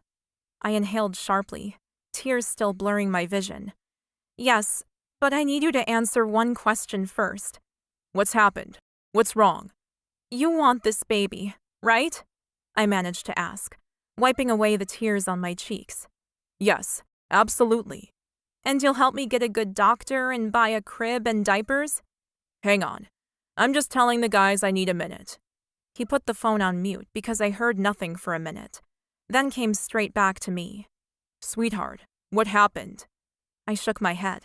Nothing. This isn't nothing. Did you tell your mom?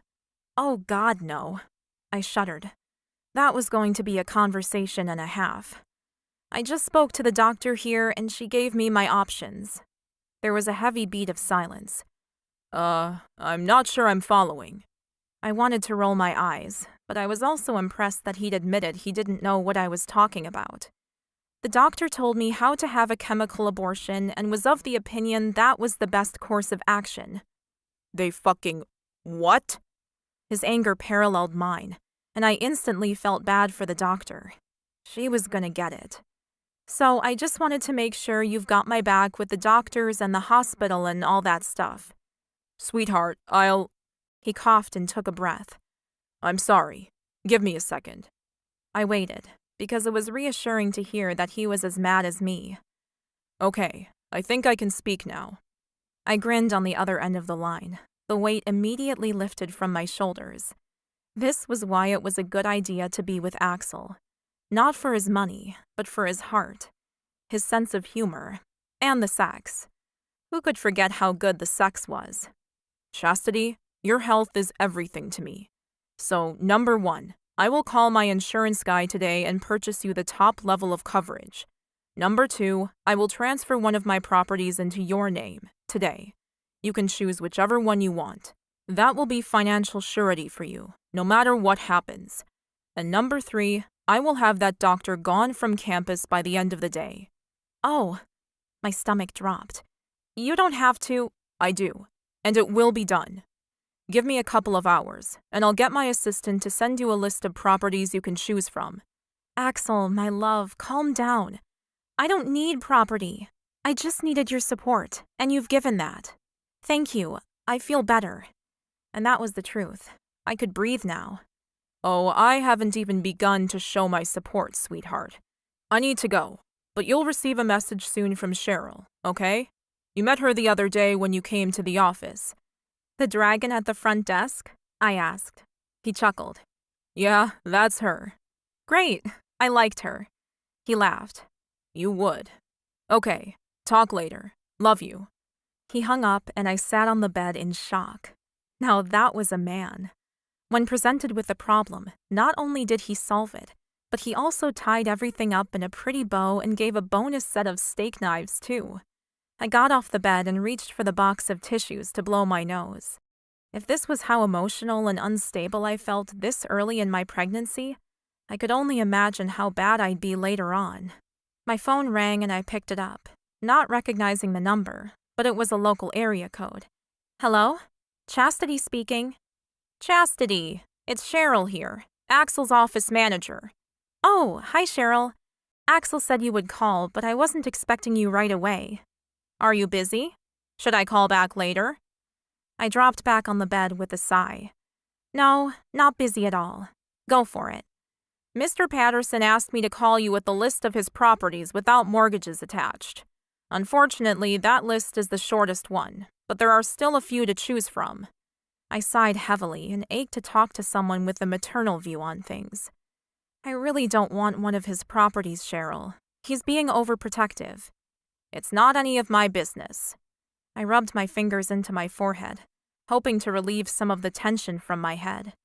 Cheryl, I need someone to talk to and get advice from. And as I've told you before, my mom isn't exactly an Axel fan. So, could you help me? There was a beat of silence, then, what do you need? Okay, my problem is this. Axel wants me to choose a property of his to transfer over into my name, but he doesn't get it. I don't want his money. Then why is he doing this? My stomach twisted. How much can I trust you, Cheryl? She chuckled softly on the other end of the line. I've worked for Mr. Patterson for almost 15 years, Chastity. I love him like a son. I'll take his secrets to the grave. Perfect. I'm pregnant. Silence. Hello? Ah, yes, I'm here. Sorry. Well, that's a first. I huffed out a laugh. Well, I'm glad to hear that. But Axel's trying to compensate for our lack of time together, and he wants to reassure me that he's not going anywhere and that the baby and I will be taken care of. Which, believe me, I appreciate. But I never want him or anyone else to think I'm with him for his money. And I don't need a house or a business, or anything else like that. So what should I do? Well, I'll preface my thoughts with the knowledge that you really don't have a lot of say in whether you get this asset transferred over to you or not. Mr. Patterson will do what he likes. But that being said, I don't see a negative in choosing something that could be an asset for you or your child in the future. If you two break up in a year, legally you will be entitled to a settlement and an annuity that will set you both up forever. I sighed. Again, not what I want. But if you two are still together in 20 years' time, then that property can be transferred to your baby's name, which will be a nice nest egg. The question of why you're together only comes about if you break up. And if that isn't your intention, then you should have no qualms about doing this, because you know you'll never have to cash in on it anyway. And the penny dropped, so to speak. You're right, Cheryl. If we're together forever, it's not going to matter. No, it won't. I sighed. Okay. So once again, I had to accept this ridiculously expensive gift and hope I never needed it. Cheryl, you've convinced me to relax a bit. Thank you. So, of the places on the list, which do you recommend? The most expensive one, of course. I laughed. No, really. Well, for myself, I'd choose the apartment in New York. But if you really want something that will be for pure asset value, then I'd go with the small apartment block in Phoenix. It has great returns and was recently renovated. But won't I have to deal with leases and people and all that? Yes, you would. Would you prefer something here in town? Perhaps for one of your parents to live in, or... Oh, my mother would die. I shook my head. But then again, It would be a great way to pay her back for everything she'd sacrificed for me. What did you have in mind? In the end, I chose a large house near the beach that was currently on a long-term lease. I hoped never to need to use it and would instead invite my mom in to live in it once she'd come to terms with me and Axel being together. But like most people, I had no idea what the future held, so I thanked Cheryl for her help and lay back on the bed, my head whirling. I was still falling down the rabbit hole and was dizzy from all the spinning. Chapter 22. Axel. When I learned that Chastity had chosen one of the least valuable houses I owned, it didn't surprise me. In fact, I laughed out loud when I heard the result. But at least she'd chosen one, and somehow had gotten Cheryl on her side. I wasn't sure how she charmed people the way she did, but I was convinced Chastity was part witch. She was magic to me. I made a few phone calls, got the paperwork moving on the house, and called the school to make a formal complaint. Happily for me, and not so happily for the doctor Chastity had seen this morning, I knew several members on the board at her school. They assured me that a different physician would be in place within the week. I called a friend whose wife had twins and got the name of their obstetric specialist. Chastity would have the best care money could buy. I hadn't worked this hard and this long for nothing. This was when my money mattered. Not expensive homes and weekends away, though those were nice. It was being able to give those I loved the life they wanted. And for Chastity, at least for the moment, all she was concerned about was caring for her pregnancy. And I adored that about her. When I got in my car to drive home, I put my cell on speaker and called to tell her everything that had happened during the afternoon. I wanted her to know how proud I was that she'd chosen a house so close to the beach and good schools, so that if she wanted to live there long term, it would be perfect for us. But she didn't pick up. So I left a long voicemail and ended up driving home, eating dinner, and getting more work done. Why she wasn't answering her cell, I didn't know, and a knot twisted in my gut worrying about her. Maybe she'd been in an accident, or maybe she'd just fallen asleep early. Pregnant women did that, right? I was considering calling her mom to see if she'd had any contact with Chastity tonight, when there was a knock at the door. Glancing at the time, I saw it was 10 p.m. A bit late for anyone to drop by on a Monday night. I walked over to the door and opened it, happiness flashing through me when I saw who stood on the other side of the door. "Hey, Pat." "Hey," he said, looking nervous and not attempting to walk inside like he normally would. "Didn't use your key this time?" I joked, raising an eyebrow in question. He huffed. "Never using it again." I laughed because, really, what other choice was there? Then I held open the door to my friend. "I was just catching up on some work. You want to come in?" "Yeah, if that's okay." "Of course." I stepped back to allow him to enter, something I hadn't needed to do for a very long time. The guy who was my best friend, or had been for a decade before I fell in love with his daughter, walked in the door. "You want a drink?" I asked. Pretty sure he needed one, if the look on his face was anything to go by. "Only if you're joining me." How could I say no to that request? If Patrick was here to talk, I might need the fortification. I suppose I could stop work for a while. It's been a rough day. "Oh yeah? How come?" We walked together towards the kitchen, where I grabbed a couple of beers out of the fridge for us and cracked their tops. I hired a new manager, thinking he could take a load off me so I could get a bit more of a work-life balance, and all he did was fuck up some meetings and make things more difficult. Not exactly what I'd been looking for. "You're doing what?" Pat asked, his eyes goggling. "Work-life balance? Who are you and what have you done with my friend?" I laughed as I handed him the drink. "Yeah, well, I'm getting old." I gestured for him to follow, and we wandered over to the couch and sat. I groaned as I relaxed into the cushions. Shit. It's nice to sit down. I'd been going all day. Patty grinned at me. "You are getting old." I took a swig of beer and shrugged. It's time to slow down.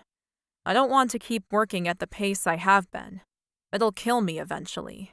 Of course, before Chastity, I'd been quite happy to work myself into an early grave. Live hard, die young, all that crap. Patrick leaned forward and rested his elbows on his knees as he cradled his beer with both hands. What's the real reason, Axel? His tone was slow and careful as he asked the question. I sighed and took another sip of the beer, not sure I wanted to go down that path. You sure you want me to say it? Pat nodded. Yeah, gotta hear it, I'm afraid. He glanced up and met my eyes, and he was deadly serious. This time I sighed even heavier. My best friend didn't want to know how much I cared about his daughter. He really didn't. But then again, shouldn't a father know how treasured his only child was? I shook myself and prepared to tell the truth. It's Chastity. She's the difference, I said. And though my stomach felt like it had just been punched, I pushed on. She deserves a good life. And I don't mean an easy life with money and diamonds everywhere. That's not what she wants. One side of Pat's mouth tilted up. But I'm sure you've showered her in both. Katie told me you took Chastity to Vegas for her birthday. Yeah, I did. I swallowed hard, busting to tell my best friend the news I was going to be a father. But it was both too soon in the pregnancy and not my secret to tell. I bought her a diamond ring, got the most expensive suite in the place, but I think her favorite part of the trip was spending a total of $18 over 6 hours in the casino. Seriously, you should have seen her. I shook my head. She'd been adorable. Sorry, you bought her a what? My friend was staring at me like I'd grown a second head. Oh, it's not what you think, I said, once I'd cottoned on to what he was flabbergasted about. When I propose, it'll be with your full consent. Don't worry. I wasn't going to make that mistake. Patrick sat bolt upright. When you propose? Are you fucking kidding me, Axel? I swallowed hard and faced off against the man who obviously still didn't think I was good enough for his daughter. Yeah, I said when. What's wrong with that? But you're, what, 41? A hardened bachelor? A workaholic? Yes, he exploded. All of the above. I slid to the edge of my chair, anger biting into my jaw. So what? What's that got to do with the fact that I love her? And I'll make her happy. And just so we're on the same page, I'd propose tomorrow if she'd say yes. But she won't, because she wants to finish college first, and I fucking love that about her. I shook my head, biting the inside of my cheek. She's so fierce, and smart, and loyal. I glared at my best friend, her dad. I love her, okay? More than you obviously realize. Pat's mouth dropped open, but no words came out. Then he tilted his beer back and drank most of it in a couple of long swallows. He put the empty bottle down on the coffee table in front of him and wiped his mouth with the back of his hand. Wow. I mean, I know you've said you love her and all that, but I thought you meant as a passing fancy, someone to enjoy for a while, then you'd both move on. But you're talking forever. Yeah, I am. And it was obvious that Pat needed to hear the truth, because he was living in La La Land if he thought I was playing around. I crossed my arms over my chest and glared at him. Sure, I'd been out with a lot of women over the years, but I'd never bought any of them apartments or rings or anything overly personal. God, most of them I couldn't even stand to sleep beside for a few hours. Is that why you came over here? I demanded. To learn my intentions? Because I was pretty sure I'd made it clear how I felt about her last time we spoke. Well, yeah. I mean, it's obvious from what Katie said that you two are getting along. But I didn't think you actually saw a long-term future together. I sat up and glared at my friend. Why not? Because, well, you're you, Axel. There's no way you'll find the time she needs around your work. And yeah, she's at college for another 4 months. But what's going to happen when she moves away to study chiropractic? Surely you're not going to do the long-distance thing. That never works. I swallowed hard and picked up my beer to take a drink, mostly to give myself time to think about what I was going to say next. I didn't want to lie to my friend, but announcing that Chastity wouldn't be able to attend chiropractic school wouldn't go down well either. Look, Pat, I want to make it work. I've been looking for the right woman for 20 years. So if it comes down to it, I'll sell the company, move to wherever she is. None of this bullshit matters. I gestured to the expensive apartment around me. Not if I don't have her. Patrick stared at me, his dark eyes full of intense emotion. She really means that much to you? Yeah, she does. She means everything. He inhaled deeply and stood up. Then I think I got what I needed. I stood too. He extended his hand to me. Okay, then I'll back off. And for what it's worth, you have my blessing. I extended my hand and shook his. Thank you. We walked towards the door, and as he went to leave, I called out, So, how are we going to do this? What this? He called back. Us. Are we friends still? Or are you officially my girlfriend's dad and nothing more? Patrick inhaled deeply, then sighed. I'd like to go back to being friends. I miss training with you. My fitness level has dropped the past few weeks. I laughed. I'd like that. So what? We just talk football and work and shit? Avoid personal talk? Sounds like a plan to me. I laughed as I shut the door, then sighed. He was so going to kill me when he found out about the baby. I shrugged. Oh well, he'd punched me before. I'd wear his anger again if I needed to, because I wouldn't change a thing. Chapter 23. Chastity. I'd only meant to put my head down on the pillow after my last class for a moment, just to shut my eyes for a second. Then I'd woken up the next morning feeling like utter crap. My head hurt, my body ached, and my stomach squeezed tightly with hunger. I'd missed dinner. Damn it. Oh, God, I groaned as I rolled over and reached for my phone. No one said I'd feel exhausted from doing nothing. I really needed to download some pregnancy apps or get some books. I knew next to nothing about what was happening to me. I stared at the screen on my phone. Oh, Axel. Ugh. He'd called multiple times and messaged as well. Poor thing thought something was wrong, which would be the normal assumption to make if I hadn't answered my phone for 12 hours. But in this case, I was okay. Sort of. Except that your baby is draining the life out of me. I sent a quick text to assure him I was still alive, then rolled out of bed to stagger to the bathroom. I wasn't sure if he'd get my message right away or not, but sent it anyway, just in case. It was still early, not even 6 a.m., and technically he should be asleep. Maybe, but not likely. I went to the bathroom, then crawled back into bed. No nausea or anything I'd expect from typical morning sickness. But I just felt sick, like I had flu or something. Even my sinuses felt clogged. You okay? Can I call? Axel messaged straight away. I sighed. I couldn't do it. Not yet. Plus, Hope was fast asleep across the other side of the room.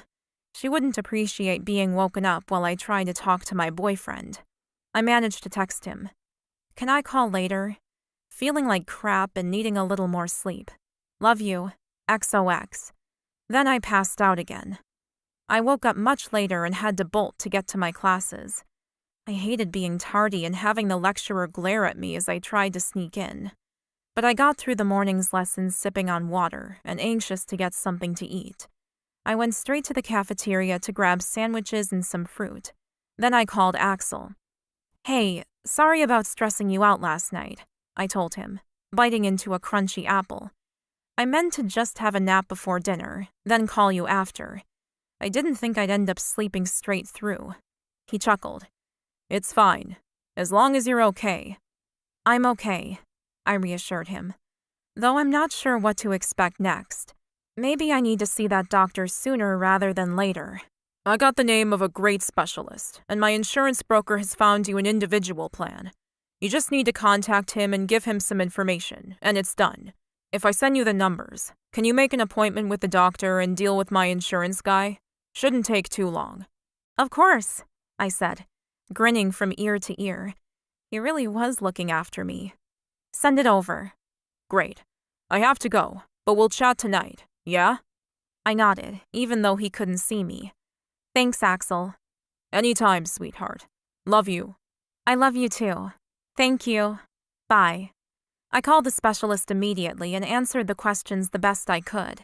The receptionist seemed nice enough, though lacking the warmth I was expecting from people dealing with pregnancy and babies. I texted Axel soon after to tell him that we had an appointment within the next 2 weeks. Then I set about downloading all the apps and books to get myself up to date on what was happening with me, what would happen in the next few months and years. All that information was overwhelming in lots of ways, but some apps were hilarious, and I focused on those. And that was how the rest of my week went, reading and studying for exams, napping when I needed to, and flicking through a dozen pregnancy apps to work out which ones I liked best. When the weekend came, Axel had to work. I'm so sorry, sweetheart, but there's no way I can take another weekend off. Do you want to come here and relax at my place? Relax after a 2-hour drive and not spend any time with him? Probably not. To be honest, I'd be happy to just chill here. I'm behind on my own work because of all the tiredness, and if that's going to continue through the semester, and all the books pointed to the fact that tiredness was a major side effect of pregnancy, then I should probably try to keep on top of things too. Oh yeah, that makes sense, Axel said, though I could hear the disappointment in his voice. I sighed. I miss you too. Don't worry. But it's only like 4.5 months until I graduate now. I'd worked it out almost to the day. Then we can spend as much time together as possible. Hopefully, assuming he had learned by then to step back and work less. That's true. His sigh mirrored my own. Hey, have you hired anyone new to help you run your business? He chuckled. Hardly worth it at this point. I've spent the whole week trying to undo the damage the last one caused. I'm not sure I'm cut out to let someone else be me. I laughed at that. Of course he thought that way. Well, they can't be you. That's impossible. But all leaders delegate. And I'd hope that you wanted to find someone soon, because I'm going to need you when the baby comes. My mom would pitch in to help, I was sure. When the time came to tell her, and she got over the shock of becoming a grandma, that is. But I didn't want Axel to be one of those dads who just popped in for 5 minutes to say hello, then worked the rest of the time. That wasn't what I wanted for me or my baby. I'll be there, he said firmly. How? I asked, sitting up in bed and crossing my legs. I haven't figured that out yet. I rolled my eyes. It wasn't going to work itself out. Have you talked to my dad? He might know someone that would fit.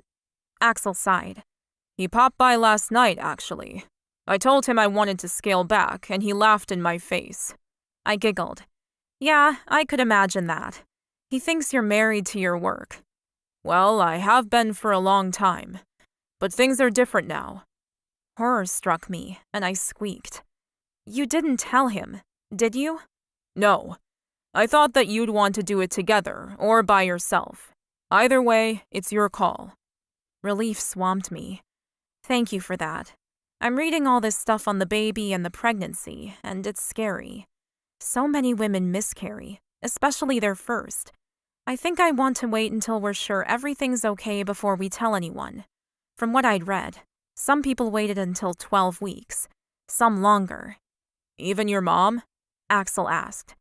Especially my mom, I said, twirling my finger around the pink blanket scrunched up on the bed beneath me. She's going to be freaked out enough as it is, but I don't think I could deal with all her emotions as well if I lost it. The very idea had me tearing up. We can do this however you want, sweetheart, Axel said, his voice deep and sexy, yet reassuring at the same time. Can you send me all the details for the doctor appointment, and I'll make sure I'm there? Yes, I'll text you now. I put him on loudspeaker and tapped in the details. As soon as I was done, Hope walked in the door, so I took him off speaker to put him to my ear again. Thanks again for organizing someone. I feel a lot better now. No problem. Well, I better get some work done, but I'll call you tomorrow, okay? I nodded and stood up, reaching for the covers on my bed. Sure. I think I'll get an early night again. Love you. I love you. And we hung up. I reached for my pajamas and began to get changed. My nipples were sensitive, and I was getting teary again, which was bloody annoying. Hey, you okay? Hope called out suddenly. I glanced up at her, blinking rapidly to dispel the tears. Yeah, fine. Why? I still hadn't forgiven her for her juvenile, rude comments about Axel. You just look really pale, and you're sleeping all the time at the moment. I shrugged. Just run down, I think. It's been a tough couple of weeks, and this last semester is going to be rough. She nodded. Yeah, okay. I didn't want her to be the first person to find out about my pregnancy, though if I started throwing up every day, it was going to be hard to hide it. I walked over to our bathroom and closed the door. Time to wash my face, brush my teeth, and go to bed. I glanced at the scale. It wasn't mine, it was Hope's. I'd never been one to worry about my weight. If I fit in my clothes and felt healthy and full of energy, all was well. But the pregnancy app said I could gain between 20 and 50 pounds. Did I even want to see that happen on the scale? I shook my head and brushed my teeth, focusing on the only thing I could control at the moment, and that was what I was going to do next. Sleep, eat, study. That was my weekend. When I walked back into the bedroom and climbed into bed, I found Hope still hovering around. Are you going to bed already? She asked. I gestured at my pajamas as though it should be obvious. Yeah? Why? Oh, it's just that there's a party out on the quad and I thought you might want to come. I rolled onto my side and faced her. Look, Hope, I have a boyfriend and it's serious, so I don't think I'll be going to any mixers this term. Why not? It's just being social. I groaned and hauled myself up to sitting.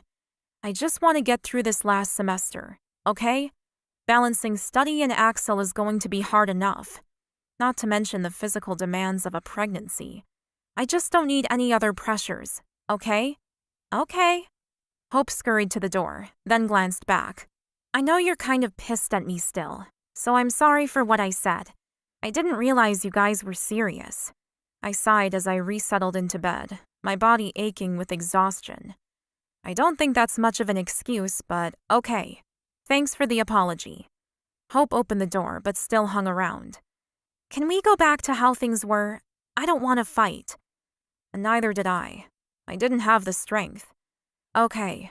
But I don't want you making any cracks about Axel's money or his age, or anything like that. Hope pretended to zip up her mouth. Okay, cool, I said, waving at her. See you in the morning. Night. She slipped out and closed the door behind her. I sighed heavily, my body already relaxing into sleep. Why did everyone give us so much grief about being together? We weren't hurting anyone, and it was nobody else's business. It shouldn't be this difficult all the time. Chapter 24. Chastity. The weekend was uneventful, as was the next week. I studied, attended classes, and talked to Axel every day. He was busy, but so was I, so I tried not to think about how absent he might be in the future. I read in one of my pregnancy books that women became mothers when they became pregnant. Men became fathers when the baby was born. I took that to mean because I felt pregnant, exhausted, and slightly queasy most of the time. The bond with my little one had already begun. For a man, until he could hold his child in his arms and look upon its face, it kind of made sense that the bond wouldn't be the same. A large part of me was hoping that Axel would check in a lot earlier than after the birth. But hey, I was getting way ahead of myself. I was only 6 weeks along. The day of the specialist appointment arrived. I let my professors know I had a medical appointment so I wouldn't be in class, and Axel sent a car to pick me up to drive me down to the city. Initially, I'd said I'd drive my car, of course. It made sense. But when Axel had insisted, and I'd woken up that day feeling truly sick, I was grateful for his protectiveness. I sat in the car with a bottle of water in one hand and a dry cracker to chew on in the other. Why did something so wonderful like growing another human being have to be so torturous on the body? It didn't make sense. I sighed and put my head back on the headrest, drifting in and out of sleep while we drove into the city. As we pulled up in front of a huge white building, I woke up. The driver cleared his throat. "We're here." I glanced out the window. Is this a hospital? "Yes. Mr. Patterson will be here shortly." I pulled out my phone and there was a text from Axel.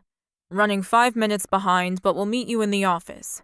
Dr. Martinez, 2nd floor. I sighed. He sent me all the details. I think I'll go in. All right, ma'am. I'll park around the corner and be back to pick you up and drive you home. He got out of the car and came around to open my door. I picked up my bag and got out. The driver handed me his card. My cell number, so you can call me when you're done. I grinned at him. Thanks. Good luck, he said, then walked back to the driver's seat. I sighed and stared up at the huge white building. I wasn't sure this was the sort of place I wanted to come every month. It looked super impersonal and clinical. But I shouldn't judge a book by the cover, so to speak, even though literally everyone did. Otherwise, why bother with pretty cover art? I'll see you in a bit. Hopefully it won't be more than an hour. I took a deep breath and trudged inside. I had no idea what to expect. A scan? Blood tests? Or just a chat about what was coming? I walked inside, found the stairs, and walked up to the level that the supposedly legendary Dr. Martinez practiced on. The office wasn't difficult to find, so when I pushed open the door, I walked up to the reception desk. Chastity Lennox for a 12 o'clock appointment. The receptionist looked through her huge dark-rimmed reading glasses at me, then towards the computer. Oh, yes, the new patient. Dr. Martinez doesn't usually accept new patients. You must have a connection to our current patient list. She pushed an iPad across the desk at me and I took it. Just fill in the forms and I'll upload them for the doctor. I didn't have my normal level of energy or sunshine, but tried to smile at her. My partner got me the appointment, so I'll make sure to thank him. Thanks for your help. The woman nodded at me, but I didn't see much defrosting of the outer layer of her cold professional crust. I made my way over to the chairs and sat down, then filled in the forms the best I could. They wanted to know everything from my last period to my insurance, to my weight and goals for the pregnancy. When the door to the office opened and Axel stepped in, the whole room seemed to turn to look at him. He stood tall and gorgeous, with an expensive suit and his hair all slicked back. He spoke to the woman at the front desk, who practically melted when Axel spoke. I grinned as she pointed at me, looking surprised as hell. Ha! Yep, he's mine. I waved and smiled at him as he hurried over. Sorry I'm late, sweetheart. All good, I told him as he bent down to kiss me on the lips. I haven't been called in yet. Chastity? Was suddenly by a nurse holding a door open. I grinned at him. Saved by the bell. I stood up next to him and took his hand, tucking the iPad under my arm. That's me. The person I assumed was the doctor, who was a woman in her 40s, smiled at me and I had an instant sense of relief. Come this way, she said. I'll just take that from you, the receptionist said, rushing forward to take the iPad from me. Oh yeah, thanks. Okay, so if this was the doctor I was getting, I would be happier to come to a place like this. She gestured to the first room. Right in here. I'm Dr. Martinez. Nice to meet you, I said, shaking her hand. Axel and she exchanged pleasantries, and we were soon sitting in the small office, with brightly colored pictures on the walls and a bookcase behind the desk like I'd always pictured I'd have in my dream home. What a great room, I said, glancing around. I love it. The doctor smiled at me. Thanks. I love it too. So tell me how I can help you today. Axel reached out for my hand and squeezed it, which I assumed was the signal for me to talk. Oh, okay. Well, basically, I'm pregnant, which was a bit of a surprise. I have no idea what to do next or what to expect. So Axel said he'd find the best obstetrician for us, and here we are. The doctor's grin was genuine. Well, I appreciate the vote of confidence. She glanced down at the paperwork. So you'll be about 6 weeks according to your dates, but we can confirm that with a dating scan today. How are you feeling at the moment? Terrible. I huffed out a laugh. Nauseous, exhausted. Any vomiting? No, I said. Not yet, anyway. That's good. Though you'll need to stay on top of your water consumption. Dehydration in early pregnancy is the main reason for hospitalization. I picked up my bottle of water and took a big sip. Thanks for the tip. I'll get you some pamphlets and information for your first trimester. Then let's move into the next room to do your first scan." We all stood up and the doctor opened a door into the exam room. "Now this part looks like a hospital," I said, glancing around at the sterile white walls, the electronic monitors and equipment. "Yes," she laughed. "This part is. Would you please wait in my office while we get ready, Axel?" Axel glanced at me and I nodded. "Sure." He stepped out and she shut the door. "This first scan is a little invasive. This wand goes inside the vagina, and then we can see the fetus and check for position and a heartbeat." She picked up a large metal rod with a thick end and rounded cap and applied a condom to it. "Are you serious?" I asked. "You want to put that thing inside me?" She nodded. "Yes, it's the only way to see the fetus today, unless you want to wait until 12 weeks for the first trimester scan.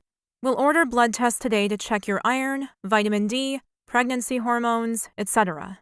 I stared at the thing she called a wand. "Is it going to hurt?" "No, just a little cold and uncomfortable." I sighed. "Okay, I want to try it. I want to see the baby." "Well, it's technically only a fetus, but I do find a lot of expectant mothers enjoy seeing this scan in particular." "What do I do?" She got me up on the table with no underwear on, but draped a sheet over me, then went and got Axel. "Everything okay?" he asked when he walked back in. I nodded. "Yeah. She's going to do a scan to see the baby, then do blood tests and stuff. Do you have to get back?" He shook his head. "No, I'm here as long as you need me." I wasn't sure I believed him, since he seemed a little jumpy and had glanced at his phone 3 times already. But for the moment, we were together, and this was important for him to be here for. I reached out my hand and he grabbed me. "Thanks for coming," I said, smiling up at him. He ducked his head and kissed my lips, then pressed his forehead to mine. "Of course." I closed my eyes, shutting out the bright lights and focusing on Axel's energy for the moment. Yes, this was the reason I was here, and in this position. My love for this man. It had been far too long since I'd felt his skin against mine. "Okay, Chastity," the doctor instructed, getting my attention again. "Just put your feet on these little metal stirrups. It'll be a little cold and you'll feel some pressure." "Oops," I squeaked as she pressed a very wet, lubricated, cold rod into me. "You okay?" Axel asked, looking concerned. I shifted a little, trying to find a comfortable spot. "Yeah, just a bit of a shock, really." "Here we go. Just looking at this screen over here," Dr. Martinez said, adjusting a large screen to our left. I stared at it, only making out weird black and white swirls. "I can't see anything," I said, my stomach lurching with fear. What if I wasn't really pregnant, and I was just, I don't know, sick? "There it is," the doctor said suddenly, moving the rod a little deeper and pressing harder. "Where?" She lifted her hand and pointed at the screen. "There. Now I'll just measure it and see where the heart is." I watched her clicking on a mouse, amazed at the dexterity it took to do such a thing. Meanwhile, Axel was squeezing my hand tightly. I glanced up at him. "You okay?" He nodded, his eyes trained on the screen, not looking at me. "Yeah. Just can't believe this is really happening." I laughed. "That's because you're not the one with the metal wand up inside you." He glanced down at me then, and pressed his lips together like he was trying not to laugh. "Measuring 6 weeks and 2 days. Perfectly in line with your dates. And there's the heartbeat, measuring at 160 beats per minute. Very healthy." I stared at the screen and could suddenly see what she was talking about. A tiny little blob with a fluttering pulse that flickered on the screen. Wow. My eyes filled with tears. "That's our baby." I glanced up at Axel, who was staring at the screen with wonder in his eyes that was mirrored in the love in my heart. He kissed me again, this time harder. "I love you." "I love you too." The doctor took some images, organized the rest of the tests, and gave me enough info to weigh me down for the next month. Despite the nausea and having some strangers stick a metal wand in very private places, I was having the best day of my life. Chapter 25. Axel. The next month flew by. I was buried in work, but managed to get down to the apartment for a weekend in the middle of February. Chastity was constantly studying and feeling sick, so she was hard to get hold of sometimes, but we made do. We were both focused on the end goal. She had to get to her graduation, and I had to find a way to reduce my hours. Unfortunately, though, I wasn't holding up my end of the bargain so much. I was sitting at my desk in the office late on a Friday night when Chastity rang. "Hey, beautiful," I said, smiling for the first time today. "How are you feeling?" Ugh, almost 10 weeks today and, she groaned, wanna vomit every minute of every day. How are you? I frowned at the phone. "Are you drinking enough water?" Yeah, I am. Got a bottle next to me all day long. One good thing about feeling sick all the time, though, is I've lost 5 pounds. Worst diet ever. "That doesn't sound good," I told her, worried at why she was weighing herself while pregnant. That didn't sound like a healthy thing to do. Should we see Dr. Martinez a little earlier than planned? We had an appointment at 12 weeks, but I'm sure she'd get us in sooner if something was wrong. No, don't worry about it. It's totally normal, according to my app. If you say so. Maybe I should have been doing my own research, but I'd been buried in paperwork the last couple of weeks. Hey, how's the manager hunt going? Still no one you like? This was a question she asked once a week, and unfortunately, I answered the same every time. Not great. I interviewed a few people yesterday. But they all sucked? I laughed, enjoying her quick wit and sense of humor. Yeah, they all sucked. God, I miss you. And I did. Well, you could come down for the weekend. Have a night off? I glanced around at my desk filled with everything I needed to have done by Monday morning. I'm still at the office. She sighed heavily. So you'll be working all weekend, again. My heart squeezed tightly. We could both use some time together, and mentally, I needed a night off. How about I come down tomorrow night? I'll get a driver so I can use the time to work there and back, then take off the night and we can chill, have dinner, whatever you want. She gasped. Really? Oh my God, I'd love that. I laughed. You're sounding better now. Oh yeah.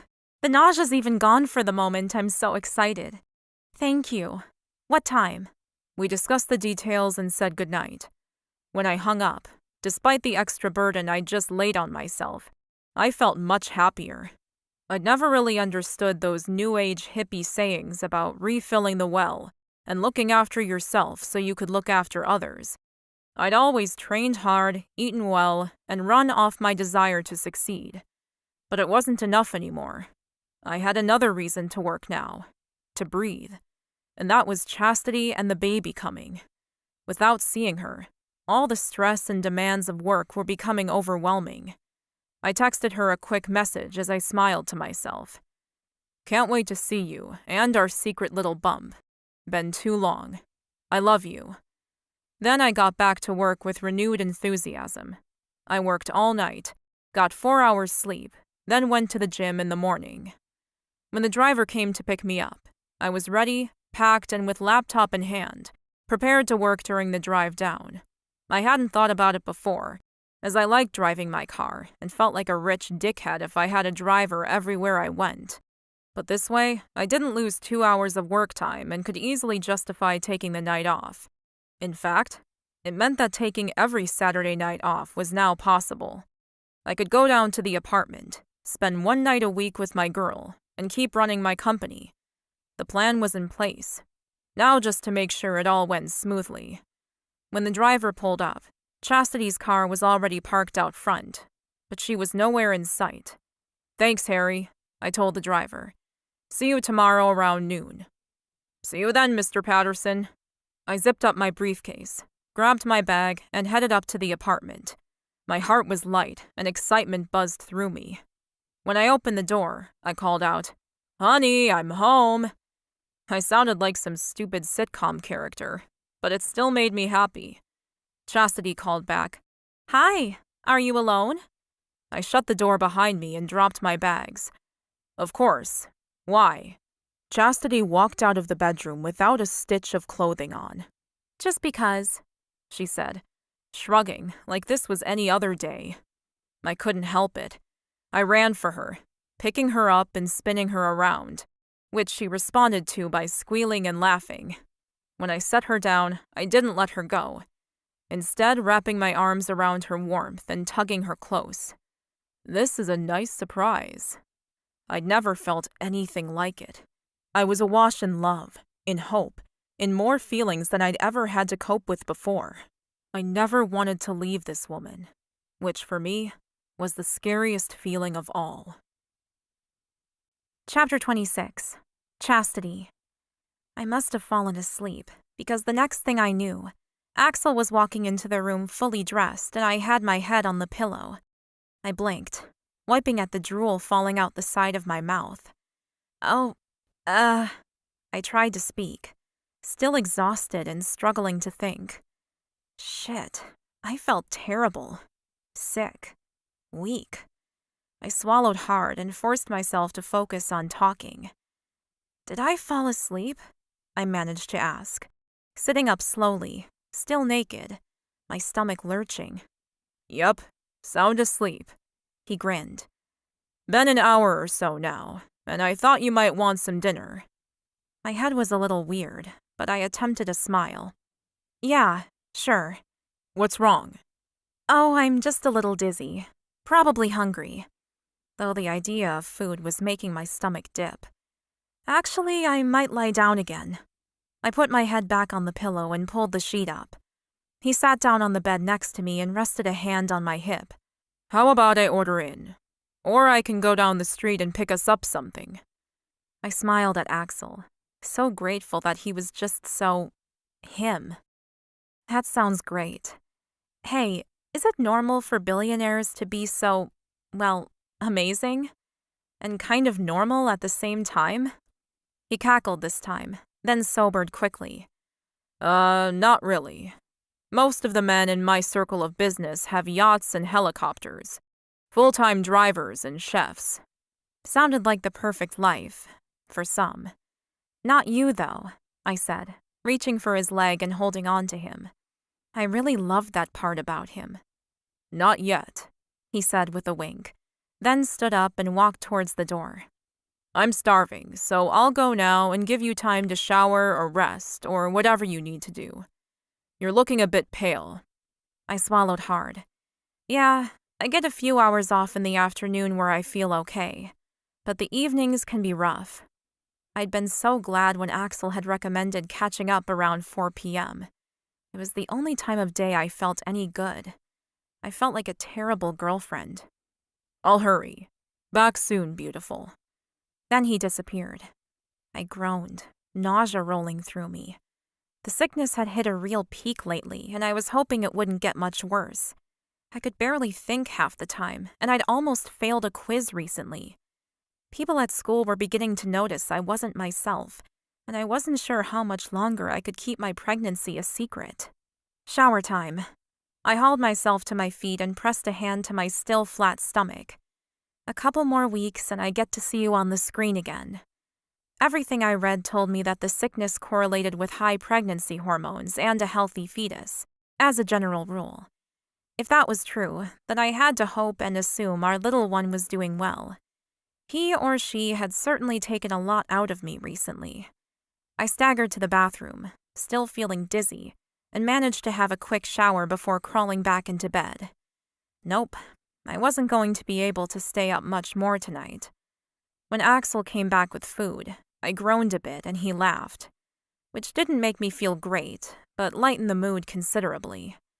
I ate what I could and fell asleep on him again while watching a movie.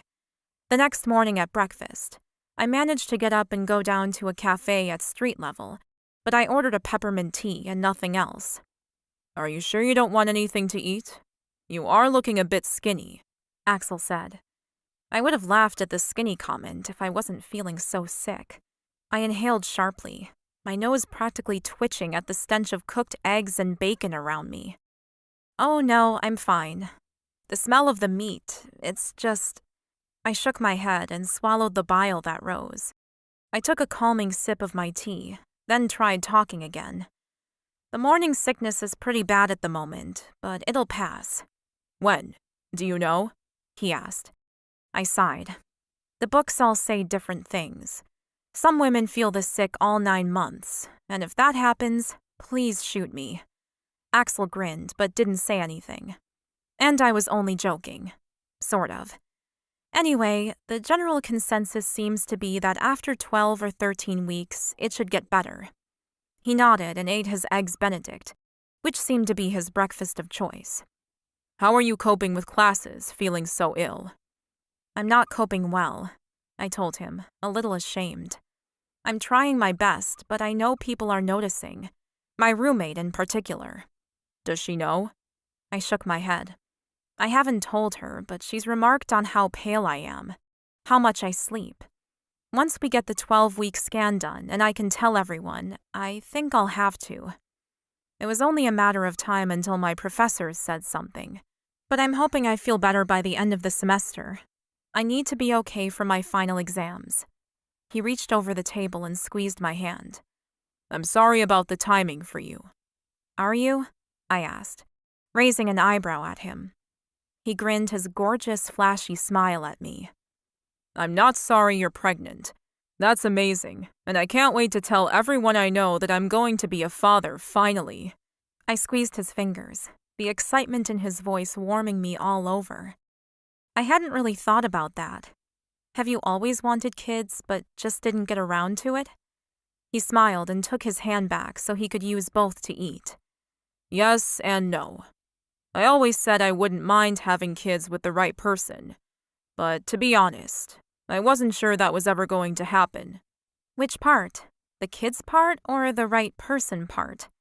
He laughed, then took another bite of his eggs. Well, both, I guess. I wasn't sure I'd ever find someone like you. And if I didn't, then I'd just work until I died, I guess. He said it so matter-of-factly, I wasn't sure how to respond. Well, I'm glad you did find me, and I'm glad you get to be a daddy. His eyes flared at the mention of the word daddy, but I didn't think he was thinking about the baby anymore. Is that an invitation to go back upstairs? He asked. Heat flushed my cheeks, and I buried my embarrassment by drinking some more tea. Sorry. No, I don't think I can. Not unless he wanted me to vomit all over him. I could barely move at the moment without feeling sick. I couldn't imagine all the jostling that would take place if we were in bed. He nodded, but I noticed the wave of disappointment crossing his features. I'm sorry. He shook his head. Don't be. I just miss you. That's all. I miss you too. And if it wasn't for this, I waved in the general region of my stomach, I'd be keeping you in bed all day and night like we used to. He smiled, but the heat of his excitement was gone. I hadn't really thought about how difficult this must be for you, I said. You've sort of lost your girlfriend, haven't you? I'd been so sick and focused on me, I hadn't really thought about how his life had changed. It's okay, he grinned. You're doing an amazing job of growing our baby. That's all that's important. Thanks. I thought I was failing in lots of ways, especially at school. But his compliment was appreciated nonetheless. I took a few more sips of tea and sighed. Tell me more about why you're having so much trouble finding a manager. When he looked away, I tried again. I know you don't like to talk about it, but don't you think it's important that you take time off when the baby's born? Of course I do. I wouldn't miss it. Wouldn't miss which part? The birth? The first few days? Weeks? What about feeding? Nights? Was he going to help me at all? But who's going to run your company for you?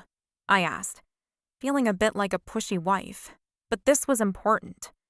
I want you around in those first few months, not just days. I'm going to need your help.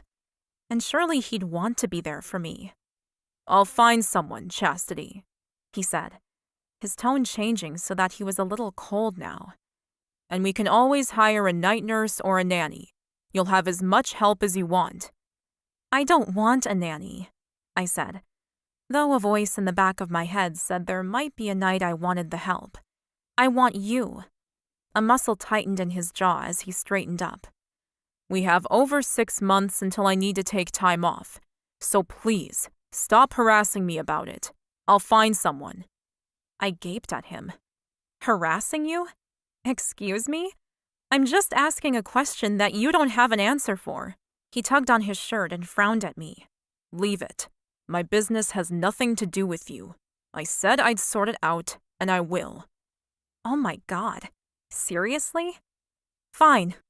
I finished my tea and decided it was time to go back to school.